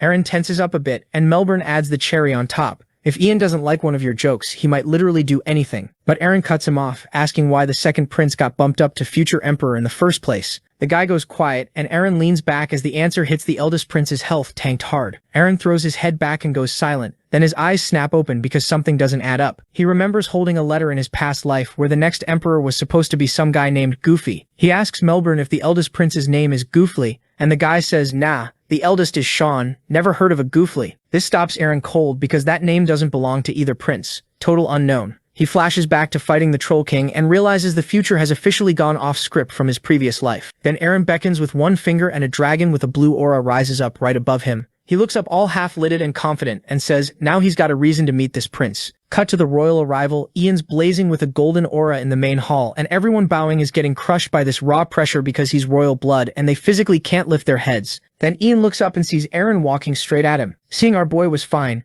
Ian cranked up the pressure even more, but nothing happened. They stop face to face and Ian extends a hand asking why Aaron's holding his head so high. Aaron just asks why he wouldn't. Ian's not even emperor yet. Ian's face twists and he says, we'll see about that. At this point, our boy had enough of his Loftsley show, so he pulls out his dragon and lets this bastard know that he's still playing in the minor league. Ian was very surprised to see our boy's dragon, and he immediately started comparing. He's thinking how he's got first emperor blood. His conqueror's haki is on the same level as his old man's. Ian starts yelling about how Aaron wouldn't dare, then immediately cuts himself off and glances at his sister. Ingrid's standing there with her hands on her belt looking completely over it. Ian says her name, and she just hits him with the most bored expression humanly possible, and tells him not to start problems for no reason. Aaron clocks that she called him brother, and puts it together. Okay, so she's a royal princess. Got it. Then his eyes slide over to Luna, who's just standing there blushing, and clearly has no idea why she's even in this scene. Ingrid does a little curtsy, introduces herself properly, and says she's glad to finally meet him. Aaron raises a hand and says, likewise. They start walking through the hall together, and Ingrid's waving her arms around, explaining that the two of them were engaged before they were even born, but never actually met. She giggles, covers her mouth, goes a little pink, and says Luna described him spot on. A brave, handsome man. Aaron's face is pure deer in headlights. Meanwhile, Ian's lunging in, trying to get his hands on Aaron, and Ingrid just casually takes Aaron's hand and asks him to show her the castle. Luna watches all of this in complete silence. So now Aaron and the princess are strolling around hand in hand with a visibly pissed Ian behind them, and Aaron's internal monologue is just, yeah, nothing makes sense anymore. The rest of the Pendragon family comes out to say hi. Aaron says it's been ages since she's seen Ian and Ingrid. Aaron flashes this ridiculously sweet smile and says she's pleased to meet them. And the second Ian sees Aaron, his entire brain blue screens and reboots in simp mode. While Aaron's over there telling Ingrid they actually met before at the White Castle, Ian's already gliding toward Aaron, asking her name, tucking his hair behind his ears and trying everything to look cool. He hits her with Aaron a name like a flower from paradise and then starts going off about how he's a fearsome warrior with no equal in the capital, standing there with eyes closed and talking about being blessed by the gods. And Aaron? She just nopes out a sharp little hop, fingers crossed, and half a second later she's standing next to Aaron instead, telling him he's positively glowing today. Ian is cooked. He's a whole prince and he's still catching strays. Then little Mia walks up to him and gets completely overwhelmed by his aura and his big angry energy, bursts into tears and runs over to grab Isla's leg, looking back at Ian with the most devastating watery eyes. Ian rounds on him, demanding to know who he is. Isla, being Isla, goes, "I don't have to give you my name." Ian looks at him with pure murder in his eyes and starts screaming about disrespect. "Say your name right now." Isla rushes over and explains he's a Knight of Vale, and Ian side-eyes her like, oh, so he's one of the weird ones. Isla just goes, "Can't," and leaves it at that. That one word cracks Ian wide open. He bares his teeth and raises his fist, and Ingrid looks over and says, for the millionth time, knock it off. Ian freezes mid-swing, and Ingrid calmly tells him if he causes one more problem, he doesn't get to open his mouth for a full year. The three dudes in white uniforms start whispering to each other, because back in the Imperial cities, this man is the tyrant, nobody breathes wrong around him. And yet from the second he walked in here, he's been getting absolutely steamrolled. Ian rubs his fingers together and turns back to Aaron and goes, "Hey, White Worm. Let's go somewhere private, we need to talk." Aaron shoots him this annoyed look and asks what's with the nickname, and then gives him a nickname on the spot to make things even. Cut to a few moments later, and now they're sitting across from each other, and Ian opens with, "You've changed." He swirls his glass and says, last time they met, Aaron was a pale, weak, pathetic little worm, which is exactly why he broke off the engagement with Ingrid. But our boy didn't care about any of that, and hit him with, "Why are you here? Do you actually want to talk about the engagement?" Ian makes a sour face and says he's not handing his sister over, then sets his glass down and goes off about how he hasn't been shown a single ounce of respect since he walked in the door. And what exactly is that supposed to mean for a member of the royal family? Aaron just holds his glass and says plainly that the Pendragon family doesn't live in anyone's shadow and he'll do as he sees fit. He closes his eyes and says, "That's all." Our boy hadn't even finished the sentence when he saw Ian charging at him. But our boy was way too calm about the situation. He casually throws wine on his face, grabs his arm, and cracks him with an elbow. Ian goes flying back, nose bleeding. But he catches Aaron by the arm and throws him over his shoulder face first toward the table. Aaron grabs Ian's arm on the way down and throws him right back, pinning his hand the second they land. Ian starts trembling in pain, and that's when Aaron notices the kitchen knife sitting right next to Ian's shaking hand. Aaron keeps eyeing it, then suddenly lets go, springs back, and stands up. Ian gets up fixing his hair and asks why he let go. Aaron says it felt like Ian was holding back. Ian stares at him and says he could grab that knife and try to stab him, but he wouldn't get away with it that easily. Aaron sets his jaw and asks one more time, "Why did you come here?" Both of them flare up with blazing auras. Ian wipes the blood off his face and then slowly starts laughing. Aaron has zero clue what's happening, just staring in total confusion until Ian finally says it. Aaron backed him into a corner, and he likes it. He sticks out his hand and asks if Aaron wants to join him, and if he says yes, he'll make him the very center of the empire. Since Aaron's not biting, Ian keeps pushing. He needs Aaron's strength, his military power, the whole pitch. Aaron's sitting there with those bored, half-shut eyes, internally clocking how different this dude feels now. That scary tyrant energy from earlier, gone. Different person entirely. So he asks what join me actually means, and Ian hops off the table and explains the imperial family is in a full-blown civil war over the throne. Multiple princes, secret noble alliances, the whole political mess. Then he points at himself and goes, "I'd love House Pendragon on my side," and starts sweetening the pot. Gold, silver, the empire's riches, hell, even help building an independent nation. Aaron tilts his head, thinking this guy becoming emperor just doesn't add up. The terrifying aura from before and this calm dude standing in front of him are two completely different people. The whole empire knows Ian is a bloodthirsty tyrant, but that's obviously not who he actually is. A prince who wants the throne but deliberately makes everyone think he's a monster? There's only one explanation, so Aaron just casually drops, "You don't want to be emperor." Ian nearly gets whiplash. Spinning around, nobody has ever called him out like that. Aaron adds the tyrant thing's just a cover. Aaron then thinks about it for a bit and goes, "I don't make deals with people he can't trust." Aaron's standing there in full buffering mode. Then he clenches his fists and admits Aaron's the first person to ever see through him. Well, second after his sister. Everything about him shifts. He goes quiet, stares at the floor, and in this low voice finally says what he actually wants. his brother Zion, on the throne. Eren turns Zion, the eldest prince, the bedridden one, and the way Ian spits bedridden back at him, you can feel the rage radiating off the page. His brother wasn't sick. He was assassinated 3 years ago during the uprising in Sisuk. Ian starts yelling about how his brother would have been an incredible ruler and how he would have changed everything. And Eren watches this dude completely unravel. Then it clicks. 3 years ago. Sisuk. He remembers being tied up. Dead silence. Then I accept. Ian whips around in shock, and Eren says in exchange he'll tell Ian everything he knows about that uprising. While all of this was happening, Mother Eren and Sister Eren were busy showing off Lindsay to Luna and Ingrid, and both of them can't believe that our boy got married. Cut to them sitting across from each other over drinks. Ian lays out everything he knows, and Eren stares into his glass, catching his own reflection except it warps into his past life. He remembers the letter becoming a Night Lord Sisuk. Everyone involved had their own angle. Ian raises his glass and says the real problem is they still don't know who actually started the uprising. Eren throws out the obvious one of the princes making a power grab. Ian agrees but says there are too many suspects. Then Eren, rocking the most bored face imaginable, just drops. You know who Goofly is? Ian has to actually think because this dude's apparently a nobody, son of a concubine, prince in name only, with zero real pull. He asks how Eren even knows that name, and Eren's sitting there, hand on his face, thinking about how wild it is that this irrelevant prince somehow ends up next to the throne and eventually becomes emperor. Makes no sense unless you know what he knows. So he asks about the concubine's background, and Ian says Baroness Eren, his father, mentioned she came from a coastal city, probably from, and the second that sentence starts forming, they both freeze. Sisuk. Ian shoots up, slams the table, and starts yelling about how even if he took Goofly out, it wouldn't put his brother on the throne. Eren stands, leans on one arm, and hits him with never say never. Halaxi flashes back to Baltai, dragging him by the hair, and everything clicks into place. It's all connected. His blue aura starts swirling, and Ian's watching like, what is happening right now? Remembering the elbow to the face and the dragon aura, and finally realizing what Eren showed before wasn't even close to half his actual power. Right as Ian's trying to process all this, Soldrake just casually appears outside the window.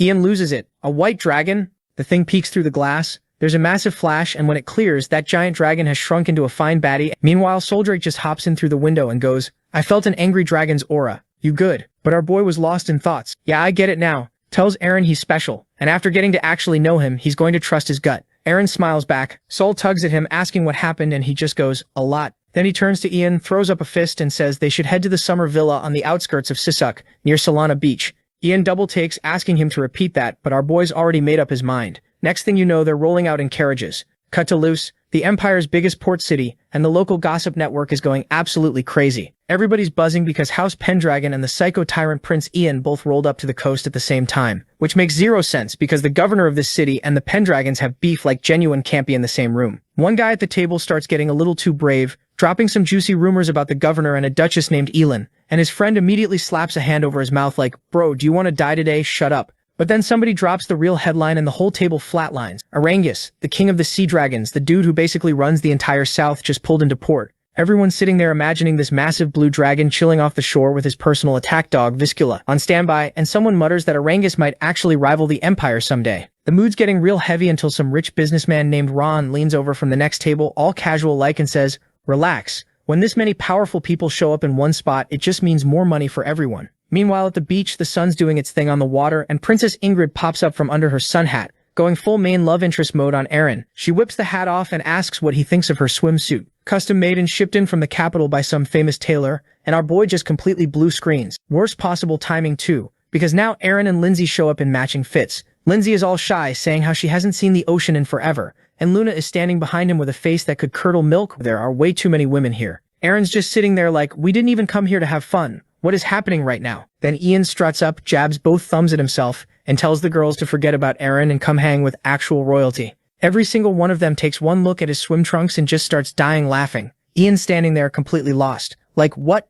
What's funny? And before he can recover, Eren just casually stands up, says he's going to go catch a fish or something, and pulls off his shirt. And now Ingrid, Lindsay, and Luna are all turning red, staring at his build while Ian's in the background furiously pointing, going, I look better than him. I literally look better. But right as the beach episode energy hits its maximum, Eren glances up, sees something falling from the sky, and boom, a whole whale carcass slams into the ocean, and a tsunami just eats the entire group. It's Sol. She's fluttering down all proud, standing on top of this dead whale like, look Eren, I caught a fish. And Eren just sighs internally because yeah, to a dragon, a whale technically is a fish.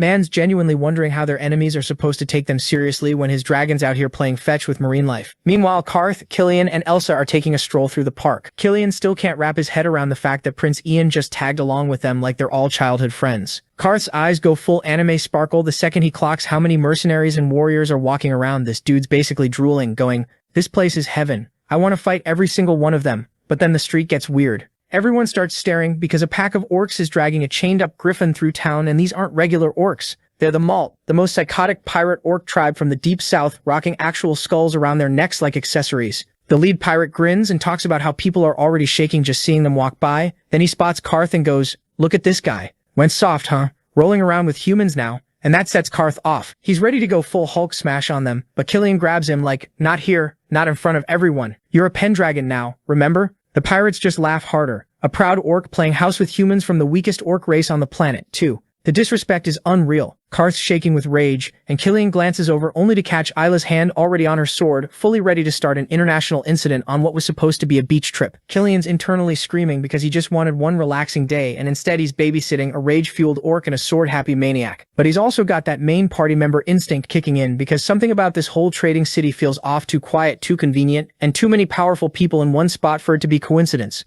And he's right to be suspicious, because over at the governor's mansion, old man Segunda's watching everything from his window, asking his guy Vincent where Aaron's crew wandered off to. The two of them start quietly scheming about something involving a baroness, a hidden beach spot, and old debts. Segunda admits all these cats and snakes crawling around his city piss him off, but then he hits this creepy little smile and shrugs it off. The Dark King will clean up the mess for him anyway. So the Pendragon crew wraps up day one at the Cybele coast, vibing over some scenery and stuffing their faces with whale meat. And by nightfall, Aaron's just posted up on the balcony nursing a glass of wine in peace, which naturally means Ian comes strolling in to ruin it. Man pours himself a drink and goes, "Toasting to your sleepless nights or what?" And you can already feel Aaron's soul leaving his body. Ian's in his usual mood, which is to say, insufferable, whining that he invited girls over and these clowns keep cock-blocking his entire evening. Aaron's just sitting there like, "Bro, it's like this every single day. You are the problem." But then Ian pivots and starts poking at something real. He's like, "You don't even care about your concubine, huh?" And brings up Soul, dropping this little grenade. "Wait, are you that dragon?" And Aaron's brain just goes static for a second because yeah, he remembers playing it cool by the fire, telling Soldrake he was a Pendragon, and now Ian's connecting dots he really shouldn't be connecting. Aaron plays it off, swirling his wine, catching his own reflection in it, internally going, "She's beautiful, sure, young, special, the whole package, but there is nothing like that between us." Anyway, Aaron snaps back into mission mode because the actual reason they're on this vacation is to dig into who tried to murk Prince Ian. And he lays it out. Prince Goofly, his mom Baroness Jarlin, and Governor Segudo are all related and conveniently out here surveying the night sea. Aaron's logic is clean. If you're the one behind the assassination, the second you hear a royal prince like Ian rolls into your city, you start moving. Ian, ever the gremlin, goes, "So you're saying these people are going to try to kill me?" With this grin like he's been waiting his whole life for an excuse. Aaron's basically holding his leash like, "Not yet, we need them to take the bait first." And Ian just sinks into thought. But here's the thing. The dude's actually impressed. He's watching Aaron piece together the enemy's entire playbook from basically nothing, remembering that crazy aura Aaron gives off sometimes, wondering if it's pure instinct or something way deeper than that. He's looking at Aaron's serious face like he's trying to figure out what he's even dealing with. Really, is this guy even human?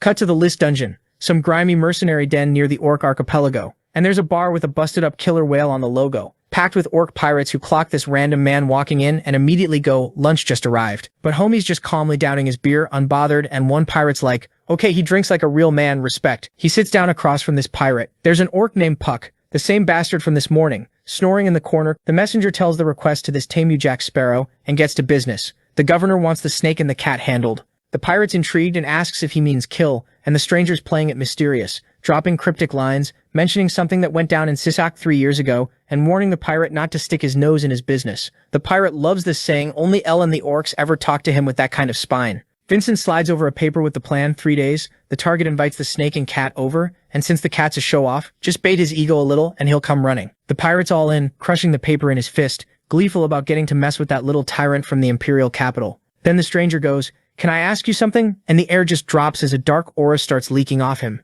"Are you actually human?" Just as he said that, Tame Jack Sparrow's whole vibe shifted. He let out his aura, and 1 second he was standing, and in the next he was airborne, flipped through the air and slammed to the floor. The pirate appears behind him grinning. "You landed on your feet, you're better than I thought. That's impressive for a human." So the pirate's having the time of his life and calls over Puck like, "Hey, do you want to eat orc meat?" And Puck's thrilled with thinking about cannibalism. His mind is already filled with ideas of how delicious the orc meat is going to be, and Jack is filling his brain with other fantasies saying how these particular orcs have been marinating in the forest for decades, and would be delicious. The pirate's locked in now, decked out in a dark aura, declaring they'll eat the cat and the snake, kill all the men on sight, and charming devour all the girls too, just cackling about it. Meanwhile, Vincent is freaking out mentally, thinking how this guy was never a human to begin with. The Dark King Orangus is definitely a monster. So the next morning, the girl gang's chilling on the balcony. When Killian comes through with news, they've all been invited to some fancy ball at Count Segunda's estate, the governor of Laws. Lindsay and Ingrid are instantly hyped, but then Killian goes, "Oh, the invite's for everyone," and Aaron just gets this slow little smile like, "Perfect, this is exactly what I needed." Ian catches that face and internally he's like, "Yeah, we're 100% thinking the same thing right now." Meanwhile, when the second Aaron's mom hears the name Segunda, she straight up starts panicking, and you can feel there's a whole backstory loading in the background. Aaron reads the room instantly. This woman wants nothing to do with that man, so he turns to her and tells her to sit this one out and rest. She's a little embarrassed, but mostly relieved. On his way out, he glances up at Saul, doing her usual rooftop gargoyle thing, and goes, "Watch over my mum," then catches himself, clears his throat, and upgrades it to, "I'm entrusting the Duchess to you." Saul naturally says absolutely nothing back. Iconic. They pull up to the estate, and it's giving full red carpet, royal gala, evening sky, fancy courtyard, nobles everywhere, absolutely losing it. Some guy out front is basically already bowing before the carriage even stops, gushing, "We're so honored you came." And then Aaron steps out with all the girls looking elite as hell, and the crowd just detonates. Everyone's gawking, calling the ladies gorgeous, and hyping Aaron and Ian like they're A-listers. And you've got actual nobles going, "We're nobility ourselves, but it's an honor to breathe near you," which is glazing of the highest order. Then right on cue, Karth comes stomping over, looking deeply betrayed, yelling, "Yo, you said there'd be cool stuff here. Where are the warriors? All I see are dressed up pigs." And Aaron's just standing next to him, totally unbothered, fully immune to his nonsense at this point. Before it gets weird, this dude Vincent slides in smooth glass in hand, thanking Aaron for coming and introducing himself as Segunda's knight. And the second he does, his eyes flicker yellow with mana. Aaron clocks it immediately. That's aura flow, meaning this guy's got real combat mileage on him. He's internally like, okay, this party just got interesting. He stays sharp, plays it cool, and turns away. But Ian's watching too, mentally checking off the list. Dude hasn't flinched once. Perfect posture, dead calm face. This man is dangerous billboard. Even Isla's giving him that cold, appraising stare she does when she's deciding how hard someone would be to kill. Vincent walks them in, and the ballroom is straight up fantasy movie territory. Chandeliers and sparkle everywhere. And Segunda greets them personally, all warm smiles, chatting up Ian like an old buddy. Has it really been 3 years? Then turning to Ingrid about how she's blossomed in 5 years, the standard politician's charm offensive. But then he gets to Lady Aaron, and something about the way he looks at her makes Aaron tense up on instinct.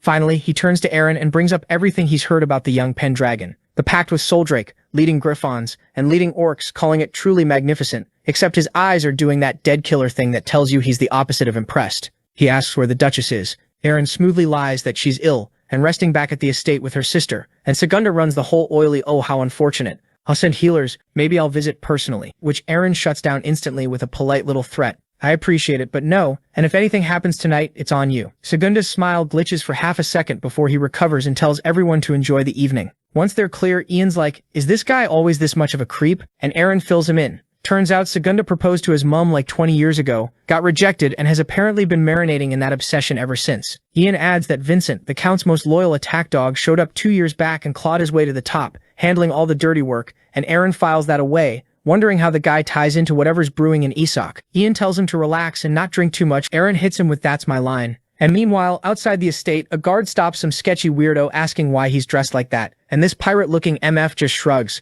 Heard there was a party. The guard tries to stop him, gets dropped in one hit, and the pirate calmly peels the dead man's outfit, pops the hat on, and goes, "Perfect, now I'm dressed for the occasion," and strolls right in, ready to set the whole night on fire. Back inside, Segunda's doing the thing slimy politicians do best, scheming in a back room. He looks at Vincent and goes, "So what's your read on our boy Aaron Pendragon?" And Vincent admits the kid could actually see his aura, which is no small thing, but Segunda just waves it off, smirking. Please, he's a small fry. Vincent's not letting it slide though, pointing out that the brown-skinned guy is the real deal. And when Segunda asks how Isla measures up against him, Vincent just sips his wine like, "No clue. I'd have to fight him to find out." Then he goes quiet, and you can tell Isla rented space in his head, because internally he's like, he's a Valor's knight. Those types are narrow-minded but absolutely fearless. And then he pictures Aaron and genuinely cannot compute why someone of her caliber would serve this little thing. Segunda couldn't care less about the character study. He just tells Vincent that Isla's his problem to handle, and even if he can't put her down, reinforcements are basically already here. Then he flips over the big card.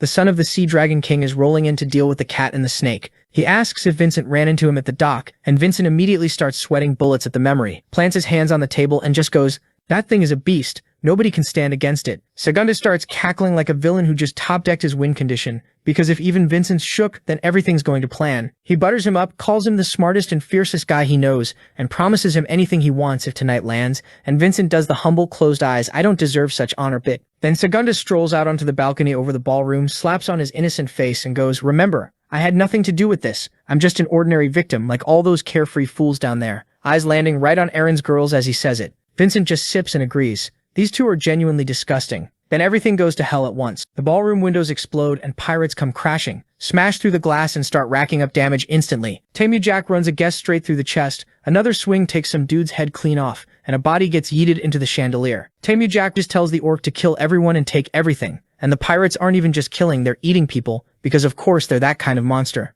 Up top, Segunda watches the slaughter and complains that the pirate overdid it, and now the blood won't come out of his floors because naturally that's his concern. Vincent notes the job's clean on their end, no heat lands on the governor, then ruffles his hair, says it's his turn to clock in, and vanishes.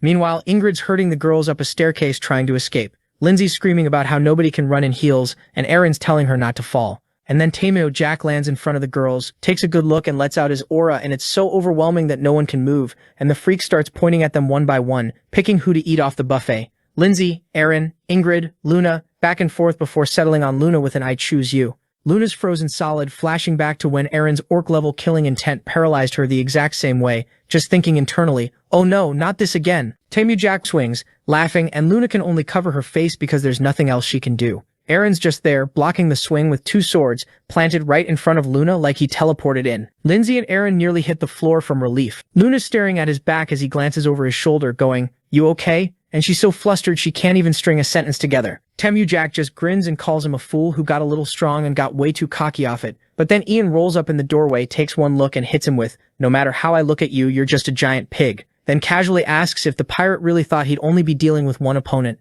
Ela and Karth appear behind too, Karth with his axe slung over his shoulder, grinning ear to ear, going, "Now we're talking. This is finally getting good." And just like that, Tamu Jack's boxed in from every angle, Aaron in front, Ian at the door, Isla and Karth at his back, and for 1 second it actually lands that he's the one who walked into the trap. He looks around at each of their faces, slowly, one by one, and then starts laughing. "Fools never change," he said. "No matter how many mice show up, they can't take down a cat." So Aran just takes one look at our boys' squad and goes, 4 people? That's barely a snack." But fighting 4 people at once is still annoying, so he decided to clear out the small fry first. He winds up, packs a bunch of dark mana into his fist, and Aaron immediately clocks it, "Oh, that's not good," and yells at everyone to move. Dude slams his fist into the floor and the entire staircase just gives out. Isla and Karth got the worst of it and crashed all the way to the first floor, landing right in the middle of the rebel crowd. The governor's just chilling up top, watching the whole thing come down in a giant dust cloud like it's dinner theater. Karth comes crawling out of the rubble, plops down next to Isla and goes, "The hell is wrong with that clown?" And of course, the second they catch their breath, orc pirates roll up behind them. So this one orc, Pax, struts up running his mouth about how he's tired of eating pigs and now he wants some orc meat, doing the whole first come first served, and Card is like, "We'll see who eats whom, you idiot." Meanwhile, back upstairs, Tamu Jack's posted up with his sword on his shoulder. Orang just looks around, does a head count, and goes, "Alright, just the cat and the snake are left. Finally, I can actually enjoy this." He points at Ian, calls him kitty cat, and grabs his blade. Ian goes, "Yeah, your strength isn't going to cut it against me, you pig." And Ian lights up in this orange aura and hits him with the classic, "You really think raw strength is all that matters in a fight?" Off to the side, Ingrid is in full fangirl mode. "OMG, that's my brother. He's literally the best technique fighter in the capital. I've never seen him lose." The girl's about to pull out a foam finger. Ian goes off, lunges in and starts chaining attacks so fast. Aaron's watching like, there's no way the pirate's keeping up with this. Except, Aaron's quietly going, "Yeah, no, he is." Because Arangis is parrying everything without breaking a sweat. Every time the swords connect, Ian gets nothing back, and it's slowly dawning on him. Wait, is he reading all of my attacks? Then Arangis, looking almost bored, just casually taps Ian's sword down to the floor. Ian's standing there completely dumbfounded. Ingrid's and Aaron's hearts hit the floor. Arangis smirks. This is the famous capital tyrant. Seriously? And winds up a glowing haymaker aimed right at Ian's face. And Aran slides in and cracks the pirate across the jaw instead, and tells Ian that this guy is different. We're doing this together. Now Arangis is just standing there with his hand on the fresh cut. Processing, he looks at his bloody palm and goes, "Damn, that's actually impressive. When's the last time someone made me bleed?" Our boy had let out his aura too. He pulls out a shield, plants it in front of him, and tells them to give it their best shot because if they lose, he's eating them and the girls. Cut back down to Karth and Isla, finishing their orc. Isla slits its throat clean, then immediately bolt up the stairs at lightning speed to go help. He gets to the top and sees Eren and Ian fighting 2-on-1. He was about to jump in on the fight too, but just then a hooded dude with 2 blades materializes behind him, going for his back. Isla somehow reacts in time, dodges, keeps dodging this guy's flurry, then disarms him clean, knocks one blade right out of his hand and sends it clattering down the steps. The stranger's hand is shaking now. Isla just goes, "You're the knight from before, aren't you?" Dude freezes. Isla adds how a Valor Knight never forgets the aura of someone they've fought before. Vincent finally drops the act, points his blade forward and goes, "Up till now I had no reason to go all out. Guess I have to actually kill you." So Ian's already got a plan ready. He tells Eren, "I'll make an opening, and the second I do, you finish him." Eren just gives him this side eye with his one good eye like, did this show-off prince really just say that out loud? And Ian's not thrilled about it either. He basically admits through clenched teeth that yeah, he's one of the capital's best, but after trading blows with this monster, he knows there's no way he's winning. Only Eren can, because Eren's the stronger of the two. Eren catches what he's getting at. Oh, he thinks I'm stronger than him. Then looks up like, you really think I'd just let you die down here? Ian flashes this little villainous smirk. Nope, and they both bolt straight at Arrangus. Meanwhile, the main hall's a mess. Isla's going blow for blow with Vincent. Karth's stuck wrestling Puck, and the backup squad is having a terrible day. Karth's running the math in his head and hating it. He's pinned by orc pirates on floor 1. Some masked weirdo is bullying Isla on the stairs. Eren and Ian are getting cooked on floor 2, and there's no way to get up there and help. Just wonderful. Isla goes for a gut stab, but Vincent slips it, leaps into the air, lands behind him, raises his sword and goes, "Yeah, you're not making it to the 2nd floor." Then Arrangus comes crashing back in screaming. Arrangus blocks with both swords. Ian jumps him from behind, and Arrangus just throws up his shield and stops it cold. They hit him with everything, and somehow this guy still wins the exchange. He's got one eye lazily closed, like, that's it? That's all you've got? Then a sword nearly takes his head off, and Ian's furious he even dodged it, thinking, how is he moving that fast? Arrangus full on screaming now. Arrangus pops up behind Ian and swings. Ian tries to block, but his sword just gives out and shatters. One weapon down, only one more to go. But that's the whole setup. Ian chucks the broken hilt and grabs Arangus's sword hand.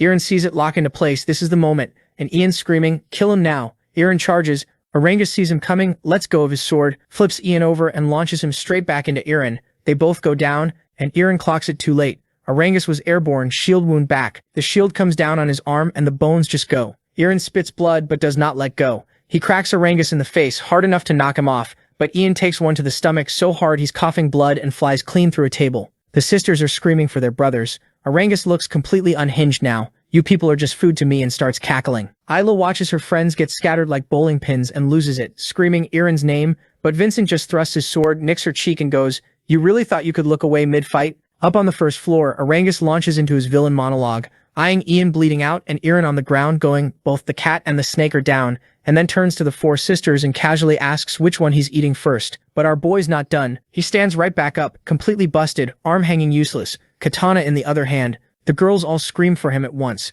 Arrangus can't even process it. How does a man take all that and get back up? Eren steadies himself and goes, "Arrangus, you're definitely strong. Yeah, it's true, you've got me beat on strength and technique both, but if that's all you've got," then the line lands, "He's killed plenty of guys just like him." Arrangus is completely thrown off by what our boy just said, and he asks our boy again, for real this time, if he has actually killed someone like him before, or did he go crazy after all that beating and start making up things in his mind? Eren just closes his eyes, gives him this little smile and goes, "Trust me, you wouldn't get it even if I spelled it out for you." And while he's saying that, Eren's sizing him up, thinking, yeah, you're strong, dude, but you're not even in the same area code as the guy who wiped out half the Demon Slayer Corps. And that's when we get a quick flashback to him throwing hands with the Troll King, this absolute nightmare of a creature with its tongue lolling out, the most twisted, vicious thing he'd ever seen. Blood's dripping off Eren's hand right now in the present, but then the hand just moves on its own, because this is the same body that came out of that fight. Back when he was Raven, the moment he put the Troll King down, he walked away with a full-on immortal body. Arangus's eyes go wide. Eren slides into his stance and levels the katana at him, and over on the side, Arrangus is just staring like, hold on, how is his right arm even moving? That thing should be snapped in half. Cut to the peanut gallery for a sec. Ingrid leans over to Eren and asks if there was ever really anything like this in his past, and Eren goes, "Nope, my brother never got himself into messes like this." Lindsay tilts her head like, okay, are we all just hearing this wrong? And Luna gets this flashback to the first time they met, thinking there's no way the guy she remembers had this kind of strength, this kind of backbone. Back to the fight, and Arrangus drops the surprise, gives Eren this nasty grin, and tells him to quit trying to look cool when he's already half dead. Then he lights up red and swings that cutlass straight at him. Eren slips it, ducking right under his arm, and Arrangus is genuinely shook like, you should not be able to move like that right now. Eren swings back. Orangus throws up his shield and blocks it clean, and now it's Eren going, "Huh, how'd you catch that?" And before he can think too hard, Orangus just shield bashes him across the room. Eren goes flying but drags his feet to slow himself down. Then Orangus comes barreling in behind the shield, and Eren can't see a thing past it or find an opening, so he ducks his head down low so he does a 200 IQ move and watches the sword's shadow to anticipate his next move. Seeing how the shadow was coming straight at him, Eren was sure that a stab is coming, and he was 100% ready for it. And yep, Orangus did a stab attack and Eren dodged it effortlessly, and then Eren just goes, "Like I already told you, I fought guys at your level and put them in the ground." The sword pointed right at him, but in his head he was thinking how clean the coordination between his sword and shield was, and that technique. It has to be Rachuan. Quick lore drop time. Rachuan was this city the ancient dwarves built straight on top of the ocean until the orcs rolled in a few decades back and took it, and now it's the biggest orc kingdom on the map. The orcs fought planted behind their shields, and somewhere along the way they took the sabers from the archipelago, bolted them onto the court shields, and cooked up this one-of-a-kind fencing style. And Eren clocks it because Orangus used the same technique Isla had used on Killian. And also this bastard seems to be well-versed in the southern technique as well, meaning that he's either a famous warrior in the south, or he's the byproduct of some orc-chasing noble with a weak pull-out game. Meanwhile, Orangus was thinking how Eren has clearly regenerated and also how he's reacting to his Rachuan style. This is not normal. His skill folds anybody, even that royal brat, so now he's thinking if what our boy said about defeating opponents like him was true, and Orangus is the best there is at strength and technique. He knows it,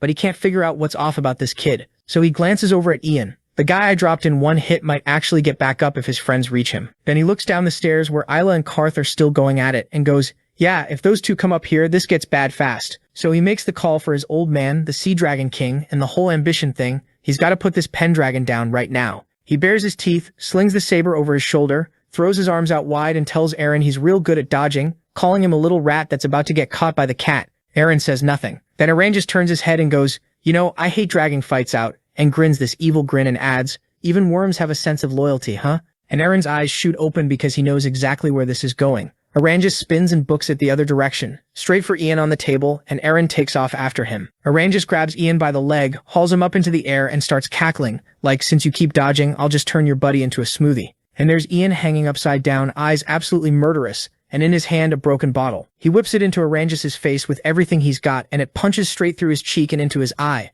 Orangus grabs his head, screaming, teeth bared, howling that Ian just blew out his eye. Then he lands on his feet and says that Worm doesn't know how to run away. And he's also good at counterattacking, and as Orangus was busy cursing Ian, our boy comes in from behind. But somehow this slippery bastard senses it at the very last second, and dodges. Then he parried the follow-up attack, and Ian, seeing all of this from the background, was freaking out, thinking, how the hell did he just block that fast? Problem is, the katana in Eren's hand picks this exact moment to shatter into little pieces. So now our boy's standing there with no weapon. Does he panic? Nah, Eren just grabs Orangus's arm, climbs straight up him like he's free real estate, and slaps a leg around his neck, choking him out from his blind spot. And Orangus is genuinely baffled, like who chokes a man with their leg from an angle that shouldn't even be possible. So Orangus throws down his own sword and cooks up a plan, which is basically just raw strength, grabbing Eren with those big hands and chucking him away while screaming that this little gremlin stuff won't work on him. But here's the thing, as Eren is flying through the air, he clocks that Orangus left his palms wide open. Our boy snatches the thumb on the way down and just starts bending it the wrong way. It hurts so bad Orangus's pupils shrink to like 2 tiny dots, and while he's busy seeing God, Eren, still airborne, grabs his whole hand. They both crash onto their backs, and Eren's calmly working on snapping this dude's arm in half. Cut to the other side, Isla going toe-to-toe with Vincent. And at this point, Isla has had enough of this bastard, so he decides to end it and goes all out. He winds up one massive swing that not only breaks the hooded guy's sword to pieces, but also slices clean through his arm. Isla just stands there holding both his blades and goes, "Yeah, these flimsy little needles are made for stabbing people in the dark, not for actually fighting someone, dude." While Vincent is staring at his shattered sword in shock, he clutches the spot where Isla cut him, and there it is, some kind of tattoo with towers on it. Right as Isla clocks the tattoo, a heart-shredding scream rips down from the floor above, and both Isla and Vincent turn around to see who's screaming. As Vincent clocks in, it's Agris. He's shocked for a second, thinking, no way that monster got defeated, as he was dealing with it on the second floor. Karth has wiped out those pathetic excuses for the orcs, and now he's standing there, swinging his axe and his arms around, yelling that the orcs from the Ancona forest are the strongest, all while a literal mountain of corpses is piled up next to him. Vincent is now thinking about bolting out of there because his plan is falling apart. The entire orc squad got wiped, looking at Isla and Karth like he has no idea what these monsters even are, with sweat just pouring down his face. So he does the smart thing and bails, jumping off the staircase and booking it. Isla watches him go for half a second, then snaps his head toward where Eren is and rushes off to help. Back with Eren, Arrangus is now standing there with a busted finger, and our boy's facing him holding a sword, grinning ear to ear. He goes, "Things have kind of changed, huh? Annoying, isn't it?" And Arrangus instantly got offended by that. He started screaming how one broken finger isn't enough to take him down. That's exactly when Isla and Karth come sprinting up behind him, and Eren starts straight up celebrating, calling them by name just to rub it in, which makes Arrangus even angrier. So Arrangus loosens his shield, winds up and chucks it right at Ian as a distraction. Eren manages to boot it away but drops to one knee doing it, and by the time he looks up, Arrangus is already climbing onto the window, turning back with pure venom on his face, promising a rematch where he'll break all their necks. Eren bolts for the window, but the guy's already gone, whistling for his pet. And just as he's plummeting through the trees, a griffin swoops in under his feet and carries him off. The boys are at the window losing it, yelling that this coward jumped on a griffin and flew away, and they will not be forgiving that. Eren just looks down and goes, "I jacked up his eye so he won't be able to come at us for a while." Then Isla drops the bomb, saying the guy who attacked him earlier was the knight Vincent. The boys are like, "Wait, what?" And Ian gets all heated, remembering that name, going, "So this whole thing was planned from the start." He scratches his chin and admits that alone isn't enough to actually prove anything, then asks Isla if this Vincent was strong. Isla thinks about it and says, "Yeah, that fight was dead even. This Vincent was no ordinary knight." Then he looks back at Eren, points at his shoulder and goes, "You know you've got a tower tattoo right there too, right?" And Eren is genuinely thrown by this. He clearly knows something about that tattoo. But then the scene shifts to where Sol and the rest of the Pendragon family were. Right now, Helena's sitting there reading a book out loud to Mia when she turns her head and spots somebody flying across the moon. Cut back to Angus, who's still booking it away from our boy and the crew,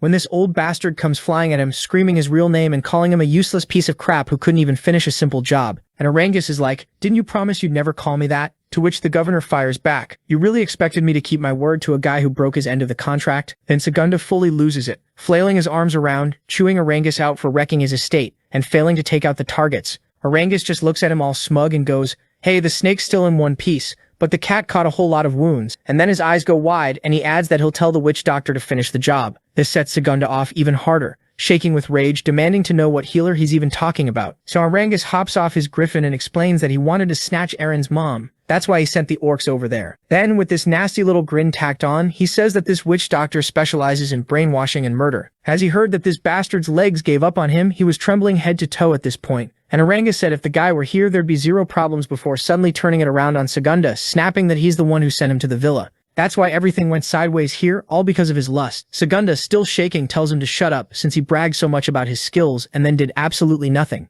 Arangus flicks him in the face so hard that the man spits out teeth and his monocle goes flying. Segunda hits the floor, clutching his mouth, while Arangus goes, "Yeah, I should have just done that from the start." Then he starts kicking him, explaining he's doing this so nobody suspects him of organizing the whole thing. And after that he strips Segunda down, swipes his cane and his stuff and calls it his reward. So now Segunda is just lying there, beaten and butt naked in the dirt. Cut to the villa, it's full-on chaos here. Griffins are fighting in the sky while the Pendragon Knights are busy slapping the shit out of these orc bastards. The green orcs are tearing through the blue orcs one after another, and the blue ones are screaming that this is impossible. They had the numbers advantage, but it doesn't matter because these green guys are just stronger and pissed. Two of them come charging with that green glow around them, and Killian winds up and drops one of them in a single swing. Barrio and Reed are standing behind him, absolutely shook, yelling, "Did you just one-shot that thing?" Helena looks at Killian's sword glowing green and goes, "That's a shamanic enhancement skill." And sure enough, there's Kartul standing there casting buffs on everyone while griffins swirl around him, looking dead confident and chuckling to himself, saying that after the whole centaur incident he had every reason to go learn this spell. Meanwhile, somebody's watching this entire orc beatdown through a magic ball. There are a couple of guys staring at the screen. One guy goes, "No way, the most famous orcs of the archipelago are getting pushed back." The second one adds, "Yeah, and by Pendragons, no little armies either." Then there's a third dude with them holding some kind of centipede, going, "It's all because of that enhancement spell," before just casually chewing on the centipede and adding, "Looks like I'm not the only one who can pull this off, but mine's a whole different tier of magic." Then he grins like a complete psycho and a red aura flares up around him as he says, "Naturally, every single one of them is weaker than me," and the other two are straight up terrified, feeling this ominous aura roll off the medicine man, realizing this power could wipe out hundreds of knights and mercenaries, no problem. Galota, that's our skull-faced freak's name, says this is nothing, just small fry until the worms get dealt with. The worms being the family whose mom they want to kidnap. Then this Boda guy turns and reminds everyone the Dark King personally gave the order, starts pouring dark magic into the ball, and asks in this frantic voice where their lady is right now. Cut to Helena, hugging Mia tight and shaking with fear. They're all locked in a room, crammed into the corner, with Todd whimpering that he's scared and doesn't want to die while Kazal insists he's not scared. Helena tries to hype everyone up even though she's terrified out of her mind herself, saying there's nothing to fear because their soldiers are fighting right outside,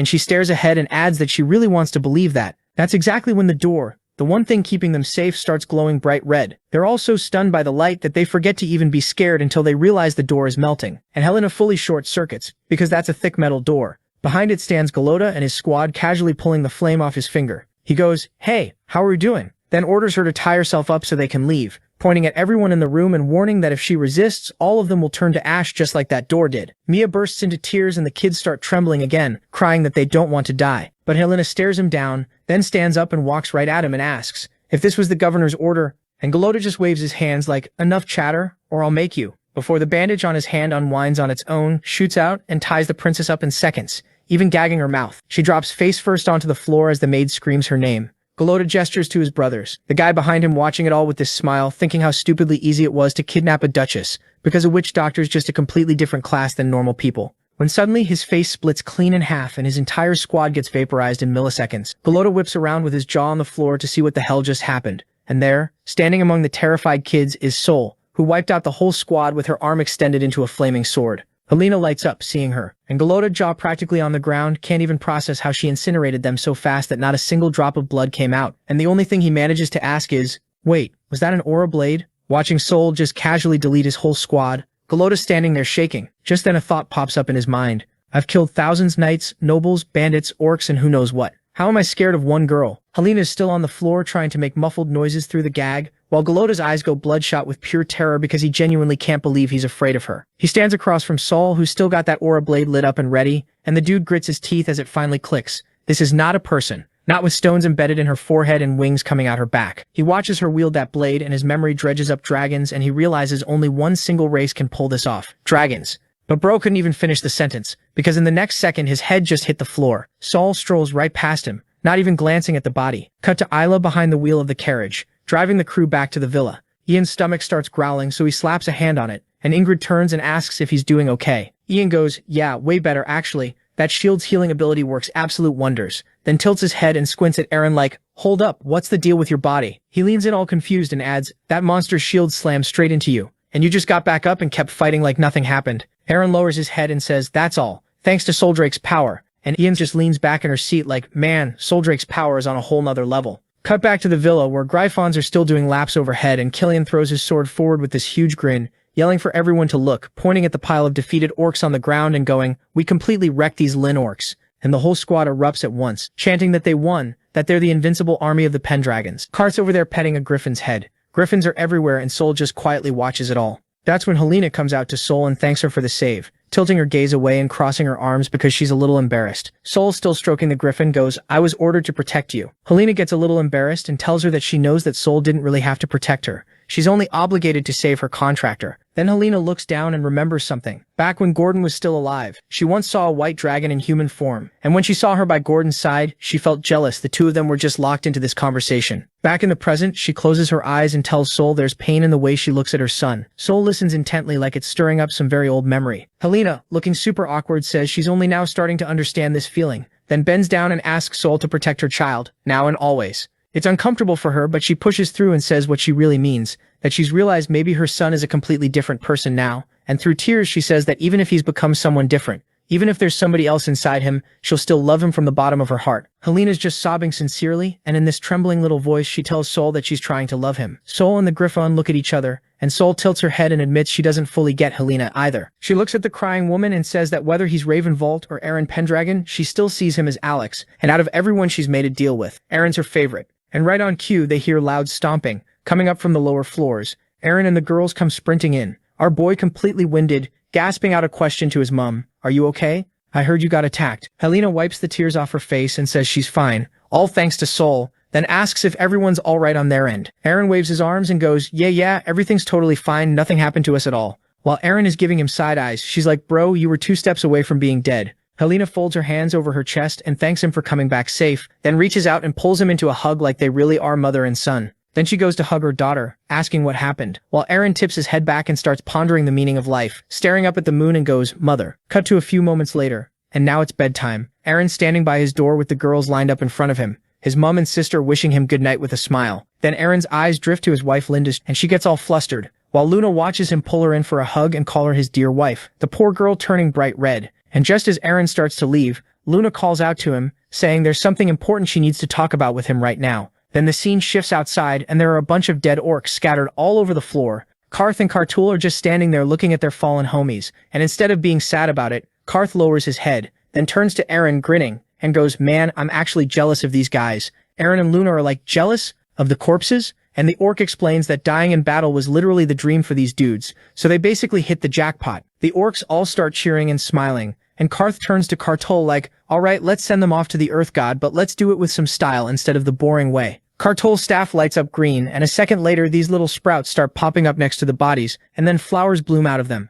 glowing brighter and brighter until the whole room is basically swallowed in light. The orcs are dancing and crying happy tears, yelling that they're all brothers, and Luna's just watching this whole thing with a tear rolling down her face going, "Okay, that's actually kind of beautiful." Eren tells her only people who fought alongside the dead get to see this ceremony, and the fact that they're showing it means the orcs see them as family. Then he changes the topic and goes, "You said you had something important to talk to me about. Let's go somewhere quieter." Cut to the two of them sitting on some steps looking out at the ocean, and this is where it gets heavy. Luna basically opens up and says maybe things could have been different if she hadn't broken off their engagement. Like maybe they'd be married. Eren just frowns and says nothing, which is brutal. She keeps going, saying she regrets it now, after seeing how much he's changed, but then catches herself like, "But calling off the engagement was my family's call, so there was nothing I could do, so I gave up." Then she straight up confesses, telling him that ever since he saved her from that pirate, she can't stop looking at him, can't stop thinking about him, and she's basically crying her eyes out at this point, saying these feelings probably aren't going anywhere. And our boy Eren, he just goes, "I'm sorry, it's not mutual." Luna's frozen for a second, then quietly goes, "I understand." She starts beating herself up, remembering how she used to treat him like garbage back when he was a failure.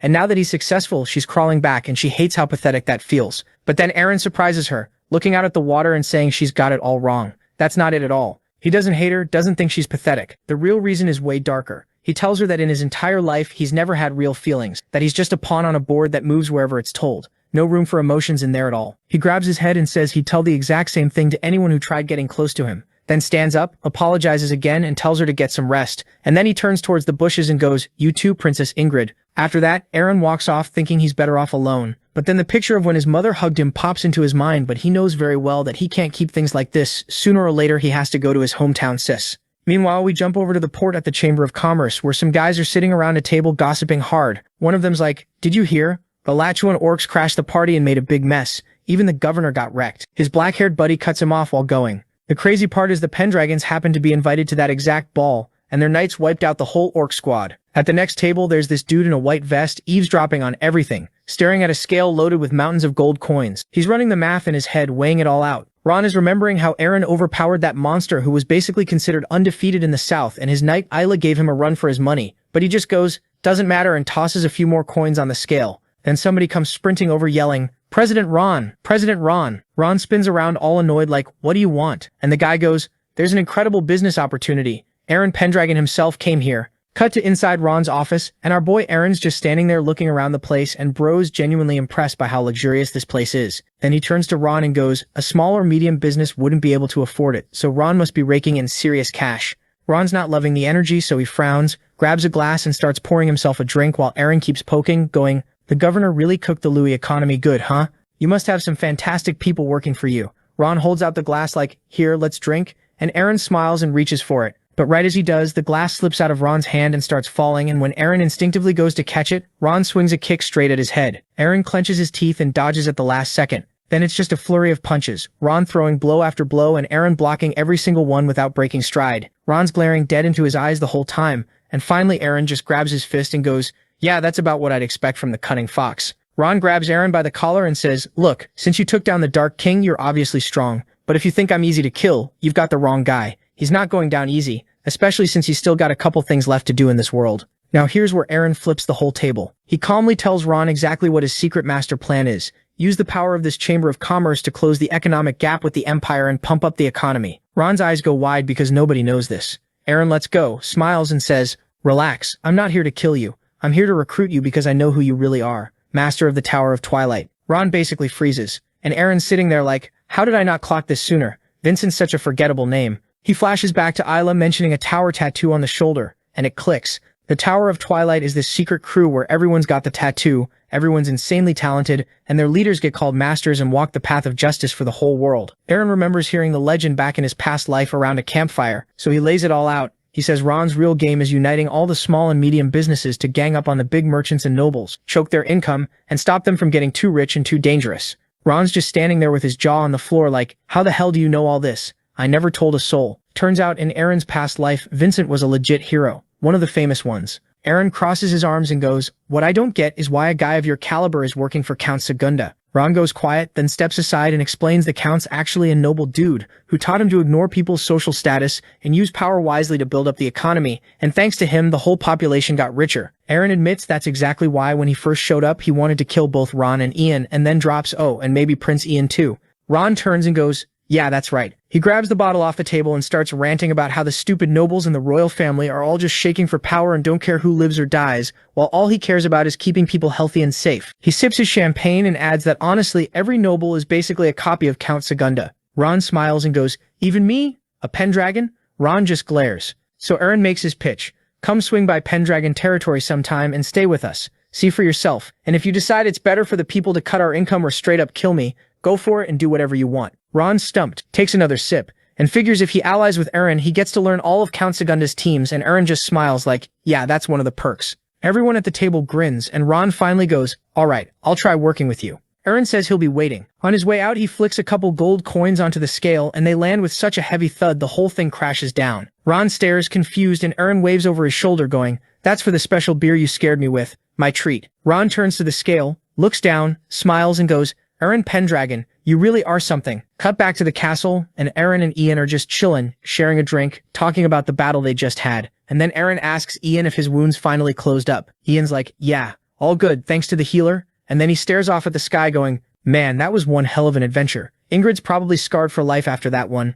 And Ian instantly gets heated, jabbing his finger at Aaron like, you're not taking my Ingrid anywhere. That's final. Aaron just closes his eyes, smiles, and goes, yeah, that's your call. Deal with it, however you want. Then he drops the actual plan. The investigation's not over, and this time he's rolling out with Isla and Sol. Ian's confused, like, just the three of you? You don't even know what these guys are planning. But Aaron's chill about it, because Sol alone is stronger than all of them put together. And Ian laughs, like, obviously she's a literal dragon walking around in a human body, a straight-up monster. Though he catches himself like, hey, monster's not really the right word. Then he flashes back to that pirate leader who tanked his attack, snapped his sword in half with one swing, and went toe-to-toe with two of them laughing the whole time. And Rin figures the dude was probably half orc, plus he knew all these southern fighting styles, which means somebody way bigger than the Count is pulling the strings here. And Rin also tells Ian he's low-key glad he's on his side because without him he'd be dead, and Ian gets all flustered and shouts that Aaron hits like a truck even with a busted head. Then it clicks. Oh right, they still have to hunt down this goofly guy in the Imperial Palace. Morning rolls around and Aaron's whole squad, family, the Harpy, the Goblin, and all head out to this black carriage to see Ian, Luna, and Ingrid off. His mom, his sister, and his wife are all smiling. And Princess Luna's just staring out at the sea, lost in thought. Vincent too is riding off into the sunset. Now cut to late at night by these two big towers with a ship sailing past, and inside one of the rooms there's this guy Segunda, completely losing it. He's grabbing his head, freaking out like, what am I supposed to do now? Because this morning everything went sideways. Ian went to the Imperial Palace, the assassination flopped, they couldn't get Duchess Helena, and Vincent straight up vanished. Segunda punches his own leg, screaming, what the hell? Then starts panicking that he's gotta make Goofly a prince like right now. His hands are shaking and he's spiraling. Like, what if they actually came to dig into the assassination attempt on Prince Ian? What if they head to Siskus and find the evidence sitting right there? Speaking of Siska, if we cut over there, there's nothing but giant mountains everywhere, and there are two guys booking it on horseback screaming their lungs out because two massive falcons are diving after them. One of the guys turns around like, how the hell did these things even get here? I knew I should never have come to this cursed island. Then out of nowhere, arrows. One falcon drops, then the other, both dead before they hit the ground. The guy looks up, and there are three dudes on the hill with crossbows pointed right at the birds. But there's one more giant falcon screaming straight at him, claws out. So this guy just calmly slides his sword out, leaps up onto the thing midair, and slices it clean in two with one swing. The merchants watching are shook, fully convinced these are mercenaries about to rob them blind. But the swordsman just turns and walks off. One merchant rides up like, please don't take our money. And the guy wipes the blood off his blade, eyes closed like, nah, I just wanted to test it out. They're relieved, thanking him and asking who he even is, and he doesn't turn around, hair blowing in the wind. He just lowers his head and goes, Raven? And yeah, plot twist, Raven's our boy Aaron in his new look, and he turns to Isla and Sol, and the three of them head off together. The investigation's officially on. Then the scene shifts, and the gang has stopped to catch their breath and grab some food, posted up at this random tavern to eat and dig up some info at the same time. This waitress strolls over, drops some glasses on the table, and asks if they've decided what they want. Then she leans real close to Aaron and basically whispers the full menu. She's got drinks, she's got food, and if he wants, she can keep his bed warm too. And before this turns into a whole situation, Aaron just raises his hand and dumps a fat pile of gold coins onto the table. Aaron goes with 2 beers, steamed pork, and the fried chicken with herbs. Then he pulls his hood off and adds, "Oh, and bring out that famous rice you guys are known for." A few minutes later, the table's loaded with food that genuinely looks elite, and they start digging in. Ellie takes a bite of the rice and goes, "No way. I thought this kind of rice only grew down south." And Aaron drops the info that the whole region's boxed in by mountains, so normally crops are a no-go. But the area gets hammered with rain, so rice actually thrives here. Isla and Sol just stare at him like, "Bro, how do you know all that?" Isla even says it out loud. "You know a suspicious amount about this place." And Aaron just kind of shrugs it off in his head and goes, "Probably." Meanwhile, Sol couldn't care less about any of this, just calmly chewing on a chicken leg. Now the tavern's loud as hell, everybody yelling about something, and right on cue, one of these adventurers grabs the waitress by the butt and tells her she's cute, while other dudes are squaring up and staring each other down. Aaron clocks the whole vibe and thinks, yeah, these cursed mountains are crawling with mercenaries and demons, and starts wondering why the place even got its nasty reputation. Cue the lore drop. About 10 years back, the local count paid an absolute fortune to buy the rights to this whole territory. And since he rolled in with this massive private army, the imperial troops packed up and went home. Problem is, he blew half his fortune just buying the land, so he couldn't actually afford to keep the place protected. So naturally, bandits and demons moved in and made themselves comfortable.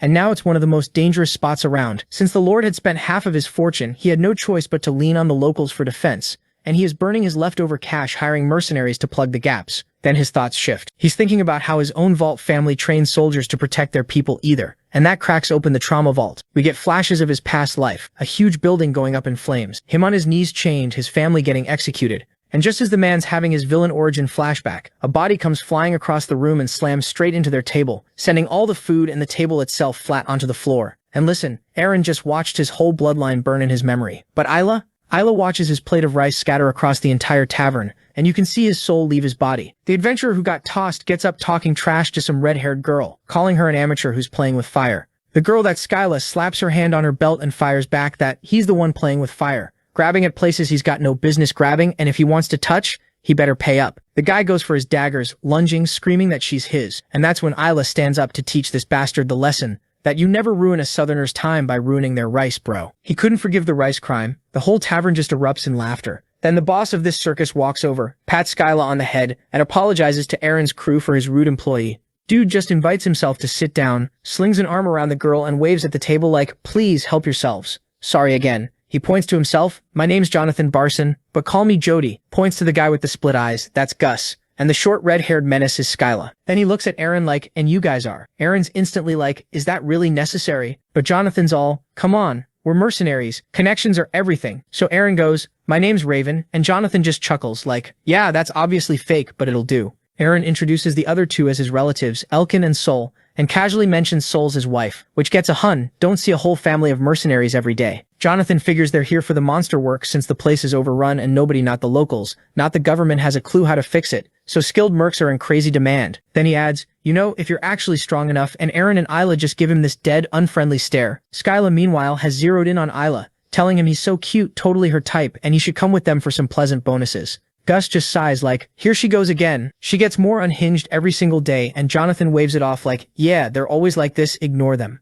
Then Aaron leans in and gets to the actual point. "So this lord, he's the one hiring?" Jonathan says, "Yeah." Aaron, head down, asks if it's the guy who runs this entire region, and when the name surfaces in his memory, the one who mocked him, he looks dead at Jonathan and says it, Tylan. And the temperature in the room just drops. Jonathan goes pale, completely thrown, sitting there thinking, where in the world is this murderous aura coming from? He plays it cool and says, "Yeah, that's him. They're already lined up to meet the guy. It pays pretty good." Aaron takes a slow sip of his beer, asks if that's true, and stares off, all calm. Then he looks at his crew still happily eating like nothing's happening, stands up and tells them it's decided they're rolling with these guys straight to Tylan's estate. So Isla's totally shook by Aaron's decision, but our boy's already made up his mind, and before anyone can even process it, Skyla literally launches herself across the table, grabs Isla's hands and starts going off about how they're going to travel together and fight together, and at night they'll be doing other things together. And she's like, "Don't even be shy. I'll teach you everything." Isla's looking around at Aaron and Sol like, "Somebody please save me." But nah, everybody's pretending he doesn't exist. Meanwhile, Aaron walks up to Jonathan and drops this whole "it was destiny that we met" speech, talking about connections and fate and all that deep stuff, and Jonathan just smiles and goes, "Yeah bro, I was literally thinking the same thing. Honestly kinda wholesome, if you ignore Isla dying in the background." Cut to later that evening, and they're all squeezed into some back room at the bar, and Isla's standing there arms crossed, frowning at Eren, basically demanding answers like, "Why are we suddenly rolling 6 deep?" Eren grabs his sword, gives this calm little smile, and explains that they're already crossing the Empire gathering info anyway, so more people just means better cover. Then he looks right at Sol and goes, "Especially because she stands out way too much." Cut to a few moments later.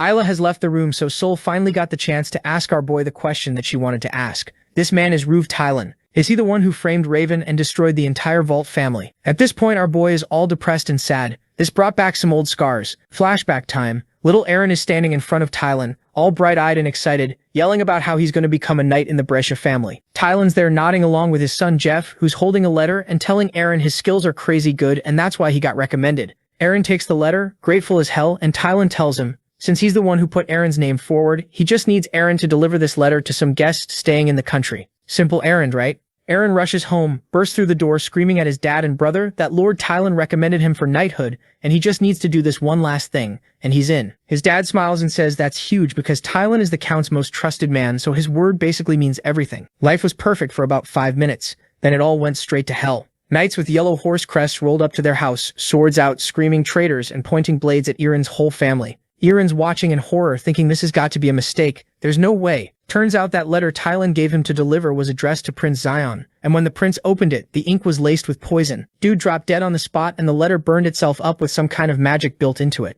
And since Eren was the delivery boy, guess whose family became suspect number 1? Cut to the dungeon and Eren's tied to a pole, beaten half to death after days of torture, when Tylan walks in with his hands in his pockets and a smile on his face like he's visiting an old buddy. This man tells Eren that his father confessed and says he was paid 5 gold bars to have Eren swap the letter with a killing device. Eren's looking up at this dude he used to respect like a second father, and Tylan just keeps twisting the knife saying his dad forced his worthless younger son to do the dirty work so his older brother could inherit the family name. Then he hits Eren with the coldest line, who's anyone gonna believe, the Count's most trusted knight or the second son of some nobody family? Even an idiot knows that answer. Eren is shaking with rage, blood on his hands from gripping the bars, calling Tylan everything under the sun. But Tylan's not done. He tells Eren a deal's been made. Eren gets shipped off to the Demon Slayer Corps, and if he somehow survives 10 years in that hellhole, his crimes get forgiven. Then he smiles and tells Eren to thank his father for confessing, basically admitting the old man only took the fall to save Eren's life. Eren completely loses it, slamming the bars, screaming that he'll survive every single one of those 10 years and rip Tylan apart with his bare hands. Tylan just walks away without looking back. Back in the present, Eren's sitting in a chair with his head in his hands.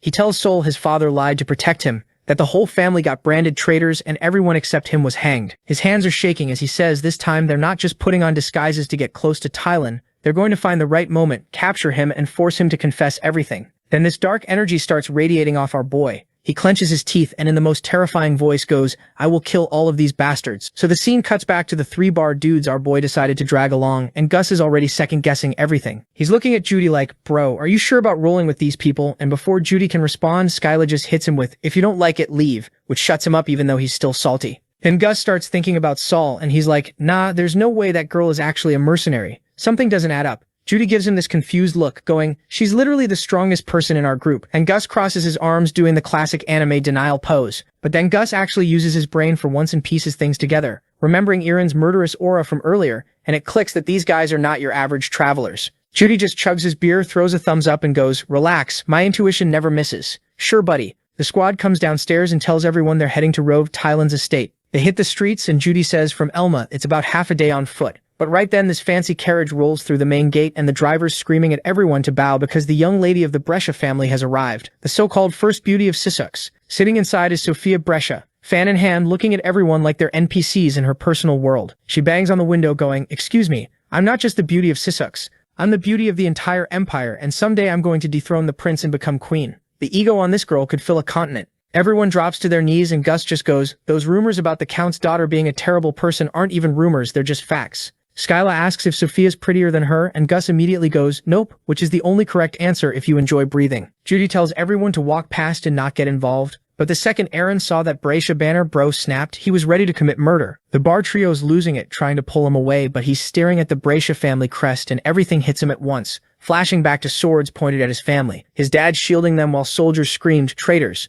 Saul grabs his hand to calm him down while blue flames are flickering off this man, and after a second he closes his eyes going, "No, not now." They start walking away, but Sophia leans out screaming at Eren, calling him a stinking mercenary and demanding he get on his knees. Gus goes, "Yeah, we definitely just made things worse." Her own commander tries to tell her she's being reckless, but she cuts him off, waves her fan, and orders her guards to grab Eren. 3 guards rush in and get absolutely deleted by Ayla, who grabs one by the face, trips the others, and launches all 3 in one motion. Ayla looks at them with those half-lidded eyes and calmly goes, "If you want him, you go through me first," and then his expression shifts and he looks genuinely terrifying. Sophia's shaking with tears and snot, stuttering about being the daughter of a count, and Ayla just goes, "I don't care about your bloodline." Eren tries to get Ayla to chill, but this man is already swinging his sword, leaving traces in the air from sheer force. The commander steps in and blocks it, and the impact sends Sophia tumbling out of the carriage face first into the mud, which is kinda poetic. He actually apologizes to Ayla, calling her a Knight of Valar, and Ayla gives him this smug look like, "Yeah, that's right." Sophia's lying in the dirt going, "What even is a Valar?" And the commander explains they're warriors from the Isle of Chaos, insanely strong, and they will kill anyone who threatens their master, no matter if you're noble or not. He basically tells Sophia to stop thinking her blood makes her untouchable, which is the most polite way anyone's ever told a noble to sit down. He asks Ayla for his name, and Ayla hits him with, "I have no desire to tell you that," and they bounce. Sophia's screaming from the carriage that she'll tell her father. It's really scary stuff. Eren watches them go, remembering the commander from childhood as this incredible warrior he wanted to be like, and says it's a shame. A guy that strong serves under Bracia. As they walk through the city, Skyla runs up to Ayla, begging her to teach that throw, and Judy's hyping him up too. Gus watches quietly, thinking if Ayla's a Valar Knight, there's no way she'd follow someone weaker, then glances at Eren and it clicks, this guy is way stronger than Ayla. He turns to Judy with a little smile and goes, "Yeah, your intuition really didn't miss it." Meanwhile, Skyla had shifted back to waifu mode, grabbing Ayla and showing him around. She points her finger at the castle and goes, "See, we are almost there to the Tylan's estate." Cut to inside Rue's castle, and the whole crew's standing in front of this smug bastard who leans back and goes, "So you guys want to work for me or what?" Judy steps up like, "Yeah, we've got combat experience for days," and Skyla's just grinning going, "Look, as long as there's money on the table for every enemy we drop, we're in, but we're nobody's lapdogs. Got it?" Rue props his head on his hand, kind of impressed these guys actually have some bite to them, and then his eyes land on Eren, Ayla, and Sol, and he's like, "And these 3? Because even he can tell they're different." Eren, meanwhile, is so done with this guy, he just closes his eyes so he doesn't have to look at his face. Robert does the whole half-lidded smug villain thing, waves his hand and goes, "Alright, consider this a tryout. Go clear out the monsters on the edge of my territory, a little place called Manza." And the second that name leaves his mouth, Eren's whole face changes. He's baring his teeth and the crew clocks it immediately. Like, what's his problem? Because Eren knows that name. That's his hometown. The rice fields, the village, the whole thing. That's the land the Vault family ruled. Cut to Manza, and it's basically a bad day for monsters there. It turns out these 3 randos could actually pull their weight. They are pretty good at fighting and well coordinated. But our boy and the gang decided to aura farm today. Ayla pulled out this beautiful spear and thrust it straight through the boar. The knights can't believe what they just saw. But just as he was done, this giant bear was winding up to turn him into a chew toy. And before Ayla could even react, Eren was already airborne, landed on the thing, and drove a katana straight through its skull. He hit the ground with blood gushing everywhere, pulled out his second sword, and one swing later, the bear's head was just gone. The knights have fully checked out of reality at this point. And then there's Sol. She doesn't need to aura farm, she is aura herself. She just casually turns all of these monsters into meat cubes. One little drop of blood on her cheek, cold stare down at the pile. The knights are looking at this girl who just meal prepped a pack of beasts, and you can see them rethinking their life choices. Cut to the squad kicked back at a table with rice fields full of workers behind them. Skyla's a few beers deep, cackling about the soldiers' faces. She's the only one laughing, going on about how they were so shook they couldn't even speak. Judy points out the trio did all the heavy lifting, and nobody expected that out of Sol. Gus closes his eyes with a little smile like, "Oh, we're getting hired for sure." Judy's glad they teamed up. Judy notices and asks what's eating him, and Eren brushes it off, saying it's nothing, just thinking. But he's watching the workers dragging rice out of the water, all of them in clothes that are basically rags. And he finally goes, "Why are the farmers here so poor?" Judy just says they're not farmers. That stops Eren and Ayla cold. Judy lays it out, "These people have no money and no freedom. They're serfs." Eren is floored. Gus picks it up from there. When House Bracia bought this territory, they tanked most of their fortune. So to claw it back, they jacked up taxes, and when that didn't work, they just stripped these people of everything except food and turned them into prisoners who've never known anything but work. Gus takes a long pull of his beer and adds that Bracia got so blinded by money that this is what they became. Skyla leans over annoyed, telling him to keep his voice down because the soldiers can hear, and Gus just waves her off. Ayla says it flat out. These people are rotten to the core. Eren's sitting there shaking and he slams the table with a trembling hand because none of this is how it used to be. When his father used to manage the estate, things weren't this bad. At times he would himself join in on monster subjugation, his father defending the village from monsters. Things weren't perfect, but they were happy. The village was happy. Back in the present, a single raindrop lands on Isla's head and Aaron's eyes drop. Then the sky just opens up, a full downpour soaking Skyla and everyone at the table. Aaron stands up into the rain and starts walking off, and Judy reaches out like, "Hey, where are you going?" But our boy gets all sad and tells the team to leave him alone. Then the scene shifts and our boy is standing in front of these ruins. So Aaron's standing there staring at his family's old vault banner, lying in the dirt. And you can tell the guy's in his feelings. Then Sol comes up behind him and is like, "So this is what happened to your hometown, huh?" Aaron gets all startled for a second, but then immediately switches to annoyed mode, going, "Didn't I literally tell you to give me some space?" And Sol hits him with, "I was worried about you," which completely throws him off because he was not expecting that. She tells him he's been acting off ever since they got to Sissik, and Aaron just goes quiet, closes his eyes, and walks over to these 3 graves sitting in the middle of the town square. Sol follows him and asks if those are his family's graves. Aaron reads the names and confirms it, but then he's like, "They got labeled as traitors though, so there's no way Thailand put these here." Right on cue, this beat-up-looking old man in torn-up clothes comes shuffling over, with a long beard, glasses, and rain dripping off his hat, asking who they are. Aaron's about to brush him off as just some random villager. But then he takes a closer look and it comes to him, it's Romelda, the Vault family butler. Romelda walks up to the graves, all bitter, and basically asks if they showed up just to disrespect dead traitors. Then he gets all sad and mumbles about how he served this family his whole life, and his master never changed. Aaron, running on pure emotion at this point, tells Romelda he heard Grey Vault was a proud warrior who protected his people, and that he doesn't believe for a single second that this family was traitors. Romelda starts shaking, barely holding it together, asking if Aaron really means that. Aaron gives him a small, genuine smile and asks if Romelda made these graves himself. The old man says, yeah, he just wanted them to have a proper send-off at least. Then Romelda just completely breaks down and starts telling them everything. He says Lord Grey always believed there was no real difference between a lord and his people, just different roles they had to play.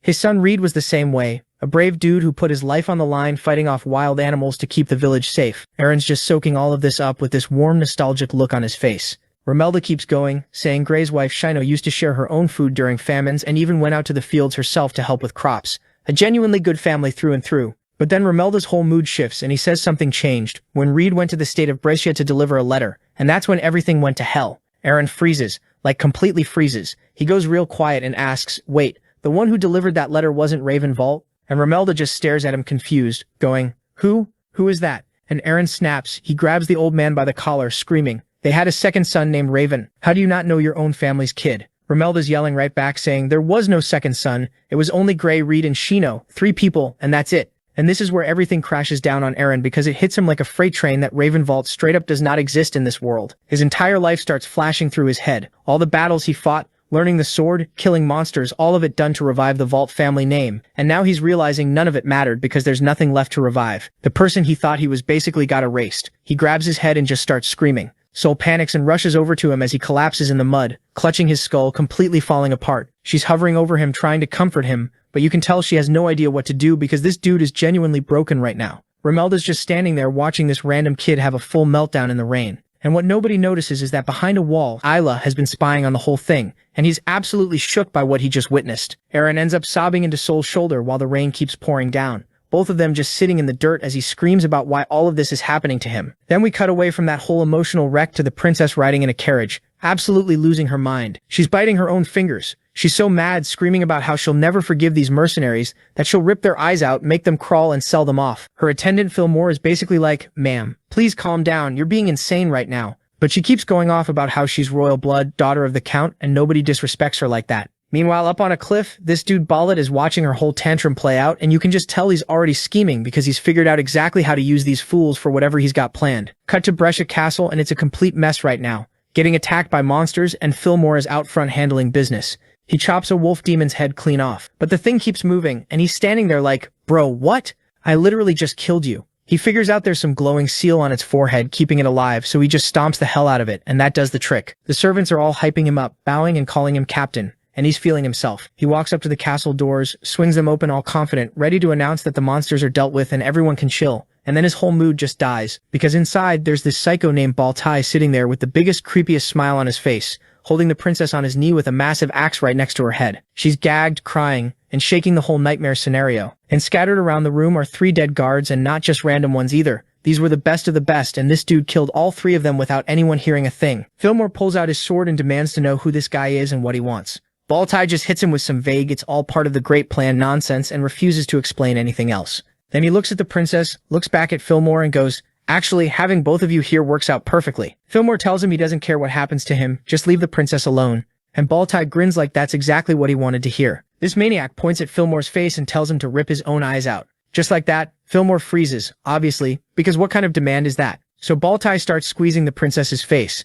making it super clear he's about to take her eyes instead, if Fillmore doesn't do it. His fingers start creeping towards her eyes while she's crying and screaming through the gag, and then there's blood everywhere. Baltai spins around completely shocked because Fillmore actually went through with it. This man is standing there holding his own eyeballs in his hands with blood running down his face. And does Baltai keep his word? Of course not. He starts laughing like a maniac, calling Fillmore an idiot for actually doing it, saying there's no way he can win now without his eyes. And then he cuts the princess's head off anyway. Fillmore can't see anything anymore, but he feels her head land in his hands and he just completely loses it. He charges at him screaming at the top of his lungs, and Baltai just takes his head off in one clean cut too. Then stands over both bodies talking trash, saying no smart person would ever serve someone as dumb as the princess. This dude's villain rating is actually off the charts. But here's where it gets even crazier. Baltai picks up this summoning staff and says it belongs with a worthy master now. The staff starts glowing purple. The blood on the floor literally starts flowing backwards, and the severed heads float up and reattach to the bodies. Fillmore and the princess both stand back up, except they're not themselves anymore. They've got fangs, dead empty eyes, and these glowing purple marks on their necks. Baltai hits them with that nightmare smile and tells them they're his puppets now, and both of them just drop to their knees and say they'll do whatever he wants. So yeah, the strongest knight and the princess are now this psycho's undead dolls. Then it cuts away to a hotel somewhere, and the mood completely shifts. Judy and the rest of the group are standing around looking worried because Raven hasn't come out of his room since whatever went down at the ruins. Judy's asking Isla what's going on with him. Then the scene shifts to Ruve, and he's being useless as always, lounging on his throne, asking his servant how things went with the 6 mercenaries he hired. The servant standing there sweating, going, well, they're basically the best in the business, but there's a tiny problem with their leader. What problem? Ruve asked. Cut back to our boy Aaron, who's still in full depression mode, sitting on the edge of his bed staring holes into the floor. Saul walks in with a tray full of food, looking at him all sad like, you have to eat something. After a bit of time, Aaron finally speaks. Raven Vault doesn't exist anymore. House Vault can never come back. And then he just snaps, shaking with rage, screaming, so who the hell am I supposed to be now? Why am I even alive? He turns to Saul like she's got the answer, demanding she tell him why he's still breathing. Cut to the Sissuk Lord Castle and meet the single most punchable man in this entire story. Lord Sissuk, Count of Brescia. This dude's got a ring with a different colored rock on every single finger, coughing into his hand all dramatically and whining that Sophia's gaze has become so cold lately. His 2 minions immediately start glazing him. No, my lord, that's not true at all. And this idiot lights up like a Christmas tree and goes, you're right, I should buy her another gem. Something so expensive it could pass for royal mithril. And how's he gonna pay for daddy-daughter bribery? Raise the taxes. The servant tries to object, but Brescia cuts him off with, anyone who can't pay becomes a serf. That's a the end problem. Then he gets this light bulb moment face like he just invented fire and adds, oh, and our most important vassal, Love Tylan, will have to sign off on this law too. The servant's just standing there with dead eyes, already seeing where this train wreck is headed. Suddenly a third servant bursts in yelling that Lady Sophia and Sir Fillmore have returned. Brescia launches out of his chair like it's on fire, and sprints out and boom, there she is, right in front of him. Sophia's rocking a whole new fit, a black dress with a leg slit, cane in hand, standing next to Fillmore, and she greets her father all calm and composed. Fillmore enters the hall and goes, we're back. Seeing Sophia, this old bastard starts blushing, then trembling, then blushing harder. This man is straight up checking out his own daughter's curves. Man, what the fuck? She's your daughter. This is weird on so many levels. He can tell something's off though, these two are not the same people who left. Fillmore gives him this half-lidded look and says, we have a problem. Dismiss the guards, we need to talk about it privately with them. Guards get booted from the hall. So the Lord plops back on his throne like, okay, what happened? And Fillmore drops the bomb. Love Tylan is planning an uprising. Brescia's brain blue screens, no way, not Tylan. Fillmore keeps stacking the deck. They tried to kidnap Lady Sophia. Ambushed us in the mountain. Hired mercenaries. We should strike first before it's too late. Notice how our boy Fillmore is just cooking this story from scratch. This is the frame-up of the century. The Lord starts literally chewing his nails, muttering, but Tylan and I have always been on good terms. Then he looks at Fillmore and thinks, but this man is my fiercest warrior and most loyal subject. Then Fillmore goes for the kill. He pulls out a blood-soaked bag and before the Lord can even ask, 3 severed heads roll out across the floor. Brescia screams like a man who has never seen consequences before. Fillmore calmly explains, Ruve Talon's assassins killed them. Then Sophia starts walking forward while Fillmore adds the finishing touch, I saved her ladyship, but they got to her first. He points to the mark of Sophia's dishonor. Sophia immediately throws herself at her father, sobbing, tears streaming, begging, please protect me, father. And this man is trembling and blushing, while his crying daughter hugs him. The artist drew a face on this dude that honestly cannot be described with legal vocabulary. Red cheeks and all, he decides then and there, he will protect her. Smash cut, and Brescia is now in full armor. sword raised, screaming in front of his entire assembled army with his eyes practically popping out of his skull. The Thailand family is our enemy, for our honor, for Sophia. All troops move out, and the whole army starts cheering like they're heroes marching to save the world, when in reality they just got played like a fiddle by two people in a bag of heads. Sophia clings to her father's arm with the most evil little smile you've ever seen and coos, "You're the best in the whole world," and this clown blushes again. "Sir, that is a war declaration based on zero verified evidence. Please stop giggling." And lurking in the crowd is Baltai, laughing to himself like, "This is perfect." His blunder means all the evidence gets destroyed. Then, with the nastiest grin, he says one name.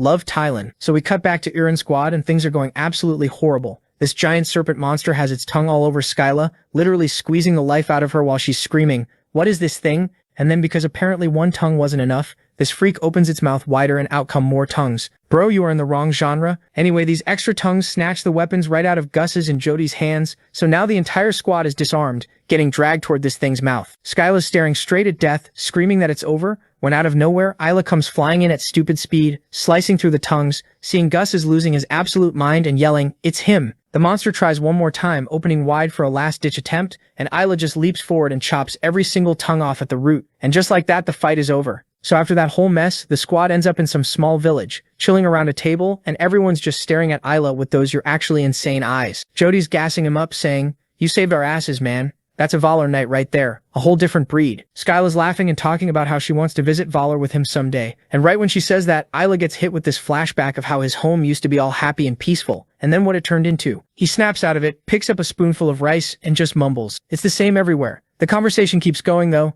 Gus is still shook that they even ran into a monster like that, and Jody's like, "Yeah, one wrong move and we'd all be dead right now, so maybe they should stop freelancing and actually become officers for some noble family. Because this mercenary life isn't it." And which family does Jody bring up? The Pendragons, the hottest name in the streets right now. Isla immediately chokes on his rice. As the Pendragon name was mentioned, Skyla's eyes lit up, starting fangirling hard, going, "Isn't that the hero of Laos? The one who wiped out all the orcs and the pirates that attacked the governor of Segunda? I heard the Duke is crazy handsome too." Jody throws in that he heard they can fight, and Gus just leans on his hand with that tired look like, here she goes again. Jody turns to Isla with a grin and asks what he thinks, but before our boy has to fumble through an answer, Gus saves him by jumping in with, "I'm not becoming anyone's dog." He starts ranting about how awful Sisk is and how the nobles just bleed the common people dry, calling them a bunch of scumbags, and says he'd rather go back to being a raven than serve under any of them. Skyla points at him laughing, calling him out for his past thieving life. That's when Jody drops something that actually makes Isla's ears perk up. He says, "The Vault family used to rule here. They weren't like that." Isla looks up and Jody explains what he knows. The Vaults went up against Love Thailand and Brescia crushed them for it. But their lord? Dude personally led soldiers out to fight monsters and protect his people. A real one. Skyla mentions that Thailand's people call the Vaults traitors, but Jody shrugs it off, saying he doesn't know why they got that label, just that their name went to trash afterward. But in the village of Monza, people still remember them as wise and generous. Isla's sitting there absorbing all of this real quiet. Before anyone can dig any deeper into that conversation, some dude comes ripping through the village screaming at every mercenary to listen up. Get to Love Thailand's estate now. That idiot Brescia is marching here with a whole army. The squad spins around confused as hell, and we cut to a full formation of armored knights riding under a flag with a golden horse and 2 branches on it. Yeah, war just showed up at the front door. Isla bolts to the inn to tell Aaron what's happening, kicks the door open and goes, "Aaron, we gotta go, like right now." But Aaron's doing his whole sad, depressed thing, just sitting there with Sol beside him looking like he lost the will to do anything. Isla tells him again, and Aaron goes, "What is this?" Loves orders, doesn't even look up. He starts talking about how whether the soldiers delivered the news or did nothing at all, he'd end up dead either way, and their whole investigation into Prince Zion's assassination would be pointless. Isla screaming at him that this is exactly why they need to move now, and Aaron, still being a sad sack, mumbles, "But I'm not a Pendragon or a Raven, so why does any of this even matter? Give me one reason to fight." And that's when Isla snaps. She's had it with his whole pity party, so she straight up smacks him, grabs him by the collar, gets right in his face and goes, "Is this the man I decided to follow? Are you really this weak, Pendragon?" Aaron finally snaps and asks what the hell is wrong with him, because the dude's been acting like a zombie ever since they came into Sisk. Aaron just looks at him with this blank, empty stare, and Isla's like, "Yeah, we're doing this right now." He grabs his sword, looks down, and starts talking about how Six reminds him way too much of his hometown. Same endless wars, same greedy lords throwing regular people and soldiers into the grinder like they're disposable. Same cycle of pointless death. Aaron's just sitting there with wide eyes, and Hazelah, gripping his sword so hard his hand is shaking, admits that the more people he killed, the more he forgot why he was even fighting, so eventually he just dipped, lost every reason he had to call himself a knight. Then he drops the bomb, says all of that was true until he met Aaron. He was different after their fight and swore to be his sword. But instead of standing there acting all high and mighty about it, Aaron got down to his level and told him they're equals, just with different roles, then hit him with that stupid big grin of his. Isla straight up admits he walked into that fight planning to break Eren, and instead Eren broke him with kindness. First person to ever pull that off. But Eren, being the walking pile of trauma that he is, just turns away and mutters something about how none of it matters anymore, because the Vault family and the Raven family are gone. And Isla is absolutely not letting that slide. He grabs Eren's shoulder and screams Pendragon right in his face. So he switches it up and yells Raven, and that one lands because Eren spins around looking confused as hell.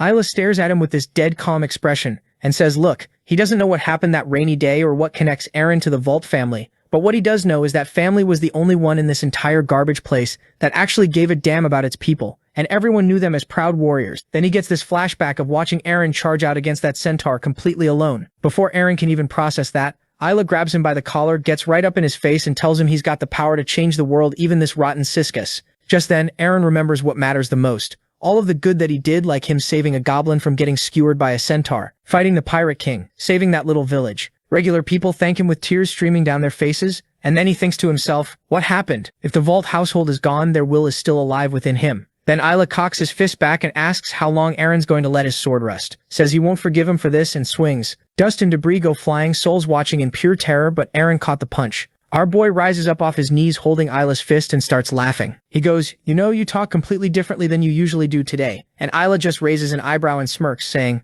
well, your face was looking unusually boring, so somebody had to step up. These two idiots just stand there roasting each other while Sol quietly slips out of the room. Then Eren walks over to the table, grabs some bread with a real genuine smile on his face, turns to Sol and goes, I'll need that dragon armor now. And this girl's eyes fill up with tears and she flashes a wallpaper-worthy smile. Cut to a big house where Gus is standing with Jody and Skyla, arms crossed, saying he's done with all of this. And Isla's probably bouncing too, so there's no point sticking around with Tylan anymore. Jody sighs and agrees, since they did kind of make the Lord's sister their enemy. Just then they hear a sound. Skyla and the company whip around. And was our boy apologizing to them for making the wait? Then he stares straight ahead and says they're heading to the Tylan estate. Bring the horses. So the whole squad's just standing there staring at Eren after his glow-up. And everyone's having their own little mental breakdown. Jody's over here like, why does the air feel weird all of a sudden? Completely oblivious to what just happened. Skyla's too busy drooling over Eren, because apparently the man looks even more attractive now. Priorities, am I right? And then there's Gus, who used to be a whole bandit, and has seen all kinds of sketchy stuff in his life, but he's looking at Eren's new armor, and his brain is short-circuiting because he's never seen gear that clean before. One look at Eren's face, and Gus is like, yeah, no, this dude is definitely not just some mercenary. Then Eren hits him with, we're going to the Tylan estate. Get the horses ready, and all three of them lose it at the exact same time. Jody's screaming about forming alliances. Skyla's yelling about how Tylan's literally in the middle of a war right now, and Gus is going off about how the whole Tylan family is garbage, and they'd get nothing out of helping them. Eren just stands there, lets them get it all out of their system, then calmly explains that whether they like it or not, Tylan dying right now would screw things up for him, so the guy needs to stay alive. He hops on his horse, tells them this is his fight and he's not dragging anyone into it, gives them a smile, says take care, and just rides off. Isla and Sol don't even hesitate. They call their horses and follow him immediately. Isla hits them with the coldest line ever, just turns around and says, I'm his sword, and bounces. Jody's standing there with his hand out like, are you guys actually serious right now? Skyla, being the down bad queen she is, sees two attractive people riding away, and her body moves before her brain does. She's on her horse screaming, wait for me, before anyone can even blink. Gus is losing his mind, yelling at her to stop, calling her crazy, but Jody just sighs and goes, look, we owe them after that whole monster thing, and then he clenches his teeth and admits he's got this gut feeling that if they let these people go now, they're going to regret it forever. So he takes off too, and that leaves Gus, just him, standing there alone, staring at nothing. He drops his head, frowns for about 1 second, and then he's angrily jumping on his horse, screaming, you're all idiots, while chasing after them at full speed. But the mood does a complete 180 real fast, because Eren, Isla, and Sol ride into a village that's straight up burning to the ground. People are running everywhere. Kids are crying next to their mom, who's trapped under rubble. The whole place is a disaster. Eren sees all of it, and you can literally watch the anger settle into his face. Isla asks him what he thinks is going on, and Eren says this doesn't add up, because it's not like Brescia to just randomly declare war. Even Tylan's own soldiers got blindsided by this. He's thinking someone's pulling strings behind all of it. Maybe the same person who tried to get Prince killed, or maybe someone even bigger. Isla's already got her hands sliding toward her swords, ready to start chopping people up, but Eren tells her to chill and not kill the soldiers, because they're just doing what their ruler told them to do. Isla looks at him all confused for a second, then she just smiles at him. They finally get to the castle and the place is a whole mess. Everything's on fire and these knights in blue cloaks are charging the building with their swords out. Isla sees it and yells that they're too late. But Eren's like, nah, if they're still attacking, that means whoever they're after is still breathing. And this is where his past life memories come in clutch, because he remembers Thailand from back then, not the type to get himself killed over something stupid like pride. Aaron's thinking this man is a survivor, so he shouts at everyone to split up and find him while he's still alive. Then they hear yelling behind them, and everyone turns around to see Gus, Skyla, and Jody absolutely flying toward them on their horses. Aaron smiles and goes, "Looks like we got more help," and Isla grins, saying, "That's a Valar night for you, already winning people over just like that." Aaron faces forward, pushes his horse harder, and the whole squad's right behind him now, fully committed. The Blue Cloak Knights are tearing through the palace, cutting down everyone in their way, and Aaron, this man takes his horse and jumps clean over the burning fence. So we open on genuinely one of the nastiest scenes this show has given us. Creepy old man Brescia is just sitting there, watching the Thailand estate burn to the ground, laughing his head off, with his daughter Sophia on his lap. He's cackling, "This is the end of the fool who dared to mess with me." And Sophia hugs her father sweetly, telling him, "Daddy, you're so smart and brave, I adore you," while a castle full of people burns in the background. Man, this family needs therapy. Immediately, cut to the palace entrance, and it's a graveyard. Bodies everywhere. Brescia's knights raise their swords and one of them shouts, "Dead serious, Thailand's worthless mercenaries are still alive. Kill them all." "Bad call, my guy." Aaron holds his sword out, dashes forward and deletes 3 of them in one swing. And he's not even locked in. He's thinking, "I don't have time for this small fry. I need to find Thailand." That's what these knights are to him. Meanwhile, Isla's fighting her own crowd and Bro is going full ham on them with the sword. With the sheath still on, one after another they are hitting the floor and he's genuinely surprised by how weak these guys are. He's looking down at her 2 sheathed swords when someone behind him goes, with a smile, "Why didn't you kill them?" He turns around. It's the commander of these knights, hand resting on his belt, smirking at them. "You're awfully soft for a knight." Isla turns around and immediately recognizes him. He goes, "So you are the knight from before," but then his valor senses tingle. The aura coming from the knight was completely different than before. As he clocks that, he pulls out his sword from the sheath. Their swords cross and he asks him, "Who are you?" Fillmore just furrows his brows and gives her this deranged smile back. That a blue aura tears across the screen at stupid speed. It's Sol, swinging her sword and taking a monster dog's head clean off. She's standing there, blue aura still humming around her, silently staring at the corpse. And then she notices it. The dead dog's paws start twitching. Cut to Jody's crew and they are having a terrible time. These dumb dogs are everywhere. Skyla's swinging her sword, screaming, "Where did these monsters even come from?" And Gus, our resident complainer, yells the actual problem. They keep moving without their heads. Jody grits his teeth and makes the call. "Forget about them. Move." So they leave the dead but not really dogs on the floor and rush up the stairs. A few moments later, Aaron walks on the same floor with dog heads on the floor, still growling and still shaking, and there's a seal stamped on it. Monsters that keep living without a head. He looks at the burning staircase covered in corpses and starts connecting dots. Sure, on the surface this is a surprise attack from Brescia. But this, he stares at that severed growling head. This confirms it. Someone's behind all of this. And then a man walks out of the flames and goes, "You're pretty strong for a mercenary." And our boy could recognize that voice anywhere. He turns around all mad, remembering all the pain this bastard caused him. Balti is walking down the stairs, saying how he'll have to deal with him himself for the sake of their grand plan. That is, seeing this stupid bastard's face. Our boy is as mad as he can be. He screams out his name and was ready to throw hands. Then the scene shifts back and Isla and Fillmore are still going at it, and neither of them wants to quit. Fillmore comes in swinging with this big dumb grin on his face, like he's having the time of his life, and Isla just meets him head on, blocks the hit, drags his blade down Fillmore's sword with this disgusting metal screech, and pins the whole thing into the ground. And does Fillmore panic? Nah, this dude is laughing. He's actually enjoying this. He lunges at Isla before the guy can pull back, catches his sleeve, rips it clean off, and just goes full psycho mode. Every swing gets heavier, dude screaming with each one, and then he brings his sword down on Isla with absolutely everything he's got. But Isla reads it, sidesteps at the last second, and Fillmore's blade just eats dirt. You can literally see the "oh crap" moment hit Fillmore's face when he realizes he whiffed and he's wide open. Isla does not let that slide. He plants his feet and drives forward with his own blade, and Fillmore barely gets his sword up in time. We're talking a last millisecond type of save. But Isla's already moving, dashes left, locks Fillmore's weapon down, and they both swing at the same time. Blood goes flying everywhere. Fillmore looks up with a mouthful of blood, pure terror in his eyes, and Isla just casually walks up and puts the sword straight through his neck, following it up with a massive slash that should have ended this whole fight right there. Fillmore starts falling, but then mid-fall, this absolute psycho clenches his sword and stabs forward, catching Isla right in the shoulder. And then the part that genuinely makes your skin crawl. Fillmore is still standing there. His arms start moving on their own like some kind of puppet. He reaches up, grabs his own drooping head, and just clicks it back into place like he's popping a dislocated thumb back in. Black steam hisses out of the wound, and Isla is watching this happen, looking like he wants to be literally anywhere else on the planet right now. Fillmore hits him with this absolutely unhinged smile, holding his own head in place with one hand, and goes, "This body might not be good enough to fight you." Isla is dumbfounded. He stares him down and says flat out, "You're not human anymore." And Fillmore doesn't even try to deny it. He puts his hand on his chest all dramatic and starts yapping about some grand plan for the great Lord of the Night and how he got this immortal body specifically so he could kill people. Isla asks what plan, and Fillmore closes his eyes, still rocking that creepy smile, and hits him with, "Insignificant creatures don't need the details." Isla lowers his head, gripping his bleeding shoulder, and just goes, "Yeah, I get it now, you're just a puppet." And man, you can tell that one hit different, because Fillmore's whole face changes. He glares at Isla but doesn't say a single word. A second later, they both swing their swords and fly at each other again. Now we cut over to Eren and Baltai, and these two are going just as hard. Baltai lets go with one hand, swings his axe wide, and Eren barely catches it with his sword. Baltai's grinning the whole time, asking how Eren knows his name, whether they've met or if he's just that famous. Eren doesn't care about the chit-chat though. He's blocking hit after hit and shouts back to just answer the question. He swings hard but completely whiffs because Baltai's already behind him. Baltai brings the axe down on Eren's back with everything he's got, and right when you think our boy is done, Eren spins around and blocks it with one hand, just his right arm holding a sword against a full-power battle axe swing. Baltai's brain is buffering, trying to process what just happened, and then it gets so much worse for him. Eren starts radiating this crazy energy. His eyes go full red, these magical scales start shimmering all over his body, and he swings his sword forward,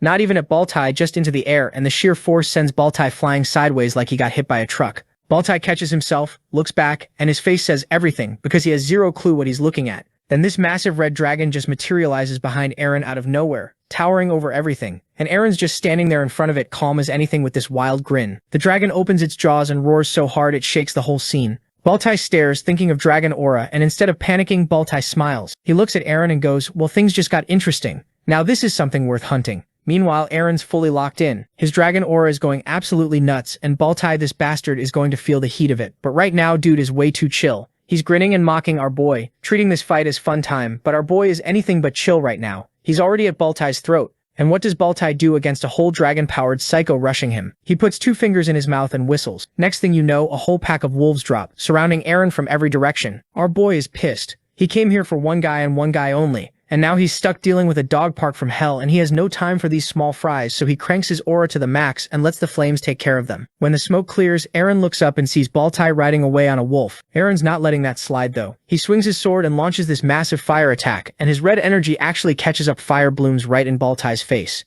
Eren, blood dripping down his own face, points his sword and screams that he's killing him right here, right now. And Baltai just grins, because this whole fight is going exactly how he planned it. He wants Eren mad. The angrier the better. Meanwhile, Skyla, Jody, and Gus are hauling ass down a road that's literally on fire on both sides. Skyla checks behind them and figures the monsters are dealt with. Gus confirms he wiped them out, nothing's following. Jody's feeling good about it, and says that's one problem sorted. And now they just have to find Tylan and use all this chaos to get ahead. Then he stops. Because there's Tylan face down on the ground with Brescia Knights standing over him. One of them is going off about how Tylan's a traitor, and he's getting executed today by order of some count. Tylan's on the ground losing his mind, screaming back that they're insane for believing that idiot. The knight swings anyway, saying the tip came from Sir Fillmore, the most honest knight ever, who apparently never gets things wrong. Clang Jody's sword catches the blow just in time. He turns around giving Tylan this chill little hey like he didn't just save his life. Tylan screams, "Mercenaries," and then it's over. Skyla and Gus jump in from behind. Gus flattens one knight with a full swing. Skyla slices up the second, and Jody erases the last one so fast the guy probably didn't even see it coming. And within moments the knights were done, and does Tylan say thanks? Nope. This dude starts yelling at them going, "You're late. If you're this strong then why?" before catching himself and asking where the other three are. But Gus is not taking any BS from this bastard. He straight up grabs him by the throat, tells him to shut up, calls him a country worm, and makes it real clear they're not here because they want to be. And if he keeps running his mouth, he's losing his head. Skyla pulls her sword too and promises she'll go after his whole family for money if he keeps it up. These are the good guys, by the way. Jody breaks it up because a massive crowd of warriors is now heading straight for them. Skyla sees them and goes, "That's a lot of them." Jody looks at the crowd and goes, "Yep," so we run. Back to the main event. Eren's mana has fully shaped into a dragon now and he's ripping through wolves left and right. But it's taking a toll. One wolf bites into his arm. An arrow punches through the other one and all sorts of injuries are slowing him down, but his eyes stay glued on Baltai, who's just sitting on his wolf looking comfortable and entertained. Baltai's grinning, taunting him. "All you're doing is fighting monsters. I'm getting bored. Don't you want to kill me?" Eren's face after that is pure murder. He rips the wolf off his arm and slams it into the dirt. Two more jump him and he splits them both with one swing. Baltai's watching all of this and taking mental notes. He's thinking about how insane this power is and how nothing is stopping him. Eren is bruised and battered but is not budging at this point. He's looking more like a monster than a human, but this is what makes it fun for this bastard. Suddenly the whole dynamic changed. This isn't a battle anymore for him. Now it has become a hunt, so he loads up his crossbow and calls out to Eren, basically telling him to keep going, keep raging, and burn through everything he's got until there's nothing left in the tank. Aaron, right on cue, throws his head back and screams. Baltai aims the crossbow at him, thinking how he's going to add killing a dragon to his Steam achievements, but nah, dude, that's not gonna happen. Meanwhile, on the second floor, Isla's still going at it with Fillmore, and things are getting rough. He's blocking his hits, but his hand's literally shaking at this point from holding on so long. And Fillmore's basically taunting him, saying he did good to last this long, but this is where it ends. Right then, a bunch of knights come running, yelling that they're gonna help Fillmore, and he looks over like, yeah, if these guys back me up, Isla's got no shot. Then this bastard decided to act cocky, and told Isla that right now he's only got two options. One is that he either runs away and becomes a deserter, or he's going down today. Isla's frozen for a sec, sweating, eyes closed, and then he just drops his blade. He hooks Fillmore, grabs him from behind, and just yeets him over the edge of the balcony, straight onto some concrete stakes below. One of them goes right through his chest, and he catches fire, screaming in pain. Everyone watching is shook. The Brescia knights start running over trying to help him, and even messed up like that, Fillmore still got the audacity to grin and say something like, that won't actually kill him, and Isla looks him in the eyes and goes, yeah, I know, but this fight is over. And with that, he grabs his sword, and in the next second, Fillmore's head was rolling on the floor. On the first floor, Aaron's condition isn't any better than Isla's. He's surrounded, injured, and way too mad to care about any of that. He yanks an arrow out of his own hand like it's nothing, and just slices through another monster, clearing out more wolves, while Baltai watches and laughs, basically egging him on because he wants Aaron to get angrier. His whole plan is that rage makes Aaron hit harder, but way less accurately, so he's just burning himself out for nothing. Baltai's chilling on top of a wolf, watching Aaron cut another one down, and points out that yeah, Aaron's swings with his dragon sword are strong but sloppy, and this whole zombie wolf army is more than enough to wear him down, before Baltai swoops in with his axe for the kill. He rides up next to Aaron all smug, crossbow pointed at him, monologuing about how everything's already decided. This fight's outcome, Ruve's fate, and his idiotic stubbornness are only going to kill him faster. But then this bastard did the mistake of his lifetime. He kept talking, saying how he's going to win. Siskus is going to be a ruin and all of its people would end up being slaves, and that hits Aaron. Suddenly a quick flashback hits him of how the people of the Siskus are living, forced to live as slaves. Aaron then thinks about it for a moment, about how stupid he was being. He calms down and the rage is gone. Right as he's having this moment, the dragon aura wraps around his back and two wolves jump him. But he doesn't even flinch. He's just standing there like, what am I even doing? Baltai fires a crossbow bolt at him, and Aaron just casually slices the arrow out of the air, which actually catches Baltai off guard this time. Then Aaron gets fully wrapped in this blue dragon aura energy, and the weaker monster nearby starts shaking. Baltai's sitting there realizing how in just one move he dealt with the mobility of his zombie army, and now he's realizing that he's fucked. Meanwhile, our boy is standing there all calm, thinking to himself how idiotic he was being right now. He's in no position to be angry, knowing how cunning this bastard is. If anything, he has to be careful. Then he grabs his blade with both hands and basically announces he's the heir to the Vault family's will. He has to be someone his dad would be proud of. Meanwhile, Brescia's army is charging into a burning estate, its roof already eaten up by fire. A bunch of warriors are blocking Gus, Skyla, Jody, and Tylan from getting out. The soldiers point their swords at them and basically say, it's over. You've got nowhere to run. Jody steps up front to shield the others, clearly terrified. Tylan spins around like, why did we even come here? We're cornered. And Skyla yells back that they didn't have a choice. This was the only spot the fire couldn't reach. Gus, still kind of in shock, snaps at her that if she keeps screaming he'll just cut her head off so she'll finally shut up, and he's grinning while he says it, which is unhinged. Jody mutters that this might be their only shot at surviving. Then the knights charge, warriors sprinting across the cracking fire-damaged roof, and suddenly blue mana starts glowing at Brescia's feet. The roof splits open right next to everyone. Jody, Skyla, and Gus just freeze, and then they look up and see Sol floating in the sky. Nobody can believe it, even the Brescias are stunned. Blue energy's pouring off her hand, winds blasting everywhere, and everyone's just trying to process that this is actually Sol. Skyla's still kind of numb from everything, asks if those are wings. Tylan just says it's insane. Sol sees the roof cracking open and rockets down at full speed, spots Jody, Gus, Skyla, and Tylan surrounded by fire, grabs two of them in each hand and blasts straight up into the sky with all four of them. The warriors just watch her go, completely stunned, wondering who this girl even is. Sol's flying off, holding all four of them. Everyone is still shook. Tylan points out she's carrying all four of them with basically just her fingers, calling it terrifying. Skyla's like, you're surprised by that? Jody and Gus just hang there looking grim, while Sol's silhouette shrinks against the burning estate below. Back inside, the room's fully on fire. Isla's standing there with a sword in front of a crowd of knights, blood dripping off the blade. Isla's watching everything completely calm. The injured Fillmore turns to the soldiers, shock all over his face, and gives this speech about how these are the knights he trained, the ones he was proud of, calling them his most loyal people. And then his body just catches fire, and he orders them to finish this thing off. The soldiers are freaking out, asking if that's really Captain Fillmore. Then one of the shaking knights screams that it's not him at all. It's a fake. Then the soldiers started talking, saying how one of them said how it was the captain who said something to Count Brescia, and it made it look like Tylan had betrayed everyone. Isla's just watching all this from the side, But now the soldiers are starting to think the Thailand betrayed us story was actually fake and that they'd all been played somehow. Everyone's staring at Captain Fillmore, who looks completely shaken by whatever Brescia just told them. One guy loses it and yells that something felt off from the start, and Brescia basically agrees, saying, yeah, we've all been thinking that.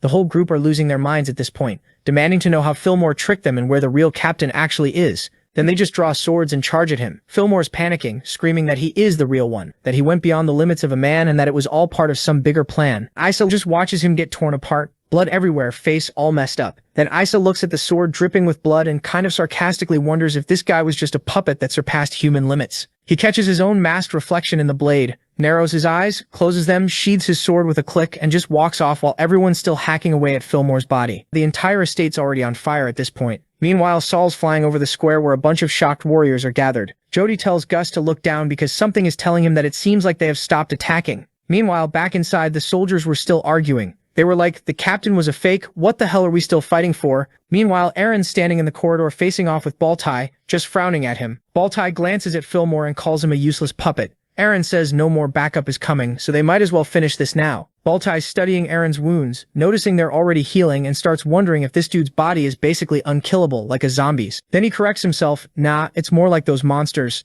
Then he shifts his attention back to our boy and asks him, so how the hell does he know his name? And more importantly than that, who the hell is he really? Aaron, eyes closed, calmly says he knows exactly who he is, talks about his past self, and reveals he's actually Raven Vault. Blue energy starts wrapping around him, mana rolling off him in waves strong enough to make Baltai flinch. Baltai's just standing there like, what the hell is happening right now? Aaron's armor starts turning white, piece by piece, his leg, his breastplate, all of it, and his hair goes back to blonde. Behind him, a massive blue dragon rises up. Baltai's completely stunned and finally puts it together, saying, you're Aaron Pendragon, the one who made a pact with the white dragon. Then they both just launch at each other. Baltai swings his axe, Aaron blitzes toward him at insane speed with blue mana pouring off his sword, lighting up his face as he moves. Baltai gets a hit in and screams as a massive burst of blue energy explodes from the clash, but Aaron ends up cutting straight through him. So Aaron figures cutting this guy clean in half is going to do the job, but nope, Baltai's just lying there in two pieces. Still running his mouth, grinning up at him all bloody, and saying Aaron's actually something special. Aaron looks down at him, and instead of freaking out, Baltai just laughs and says it doesn't even matter because that whole body was just a puppet anyway.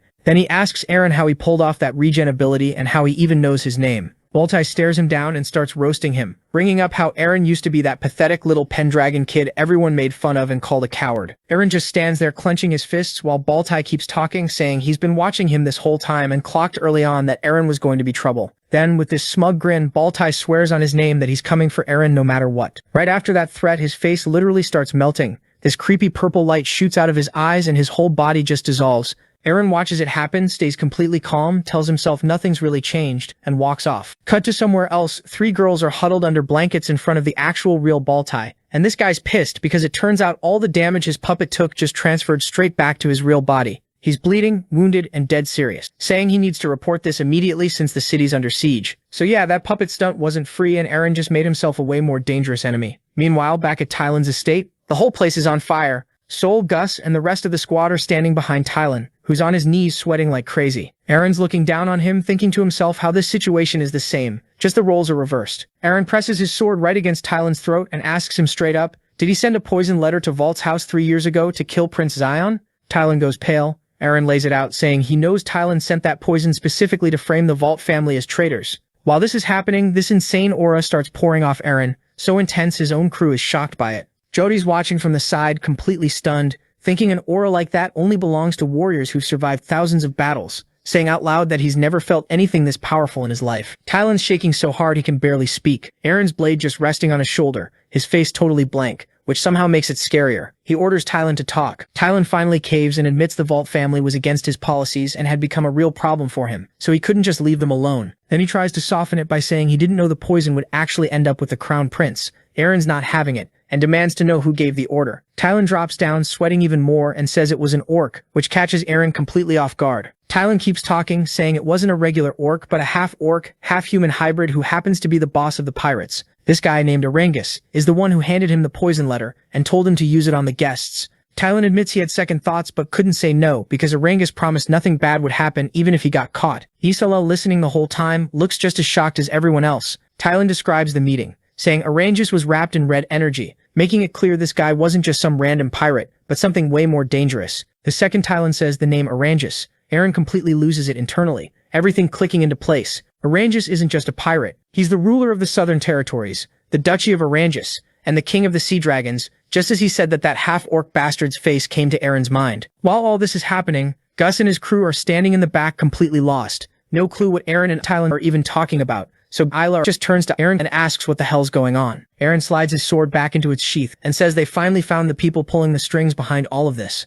But before anyone can even process that, Count Bracia shows up carrying his daughter Sophia's dead body, and the man is completely destroyed. He's crying, screaming, asking what they did to her, calling her his diamond, the most beautiful woman in the Empire and his beloved daughter. Then his grief flips straight to rage the second he spots Tylan. He starts screaming at his men to rip Tylan's eyes out, make him crawl on the ground like a dog, and then kill him. Gus and the others just stand there watching this whole meltdown, still trying to catch up. Aaron looks at the Count holding Sophia and puts it together. He already saw Fillmore getting controlled like a puppet, so he figures Sophia got the same treatment. He turns to Bracia and drops the truth on him. They were both being manipulated, and the entire war he started was based on a lie from the beginning. Bracia doesn't want to hear any of it, and you can basically watch his brain trying to reject what Aaron's saying. Aaron steps in and tells him if he thinks they're lying, he should just ask his own soldiers why they stopped fighting. That shuts him up fast. He's trembling now, scared, and turns to his knights expecting backup, ordering them to capture Aaron and the group. Nobody moves, not one soldier reacts. He screams the order again, louder, demanding to know why they're just standing there, but the soldiers already know the truth and aren't budging. Aaron tells him straight up, it's because he's the one who started this pointless war. Aaron piles on, saying countless citizens and soldiers died because of what Bracia did. Innocent people losing their homes and families, and an image flashes through Aaron's head of people running through a burning settlement trying to survive the mess this man caused. But even after all that, the Count's response is disgusting. Instead of showing any remorse,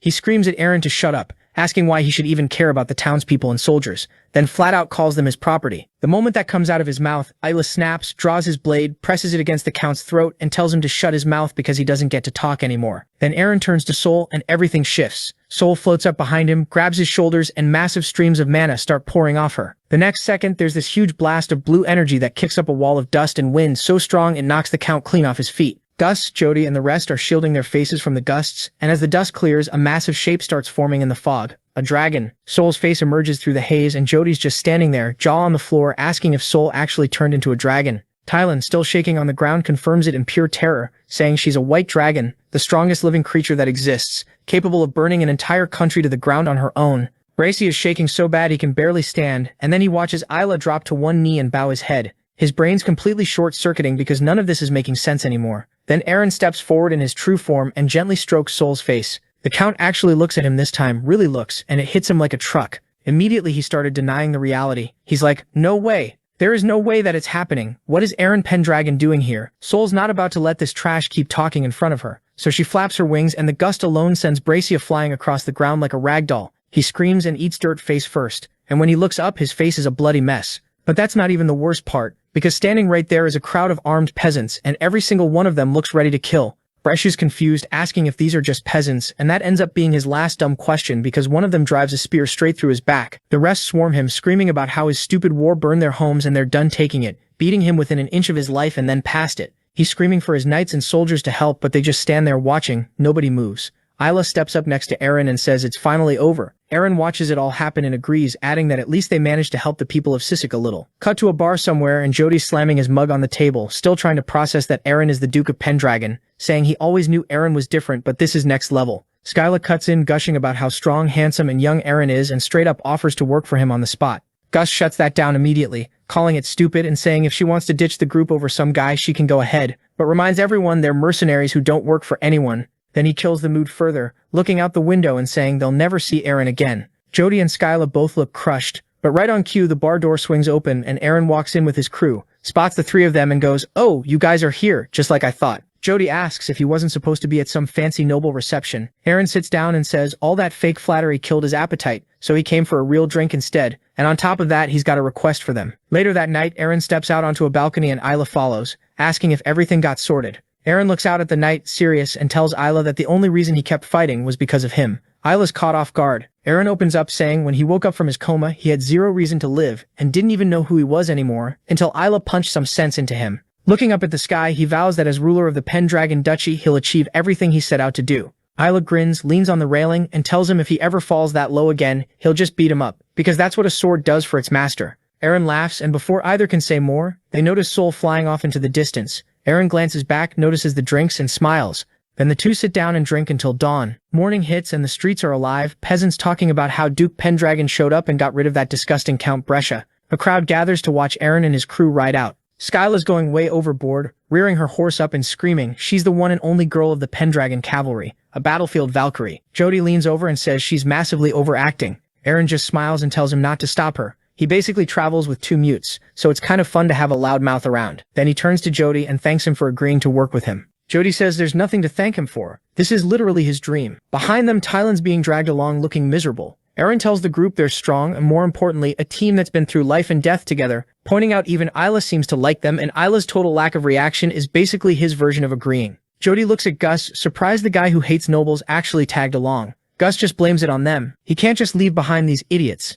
And also, Eren is different from every other worthless noble he's met. Meanwhile, Romelda watches Eren ride past and squints his eyes to take a good look, and he's confused as hell. Something about this Eren Pendragon feels familiar. Sunlight catches Eren's face, and for a split second, Romelda sees someone else entirely. His eyes go wide and he whispers, "Grey Vault?" And tears start rolling down his face as Eren disappears down the road. Eren turns to his crew and says it's time to head back to the Pendragon Duchy. Cut to across the sea, and Baltai's on one knee in front of a man surrounded by girls from every race imaginable. The boss asks if Baltai really came crawling in with bad news, right after his son got defeated. Baltai bows and asks to be punished, but the boss waves it off, saying he respects strong people and they'll need loyal warriors like Baltai for enemies this tough, then asks with a slimy grin if they've got a backup plan. Baltai smiles and says he's glad to hear that. And honestly, this throne guy might be a villain, but you've got to respect the lifestyle. Dude's got a harem spanning every race. Bro's a true man of culture. Then Baltai addresses him by his real title, King of the Sea Dragons, Duke of Arangus. Meanwhile, this man was sitting on the throne thinking he should like the video and help Mamoru to make juicy content and activate that cheeky little bell, and I'm out.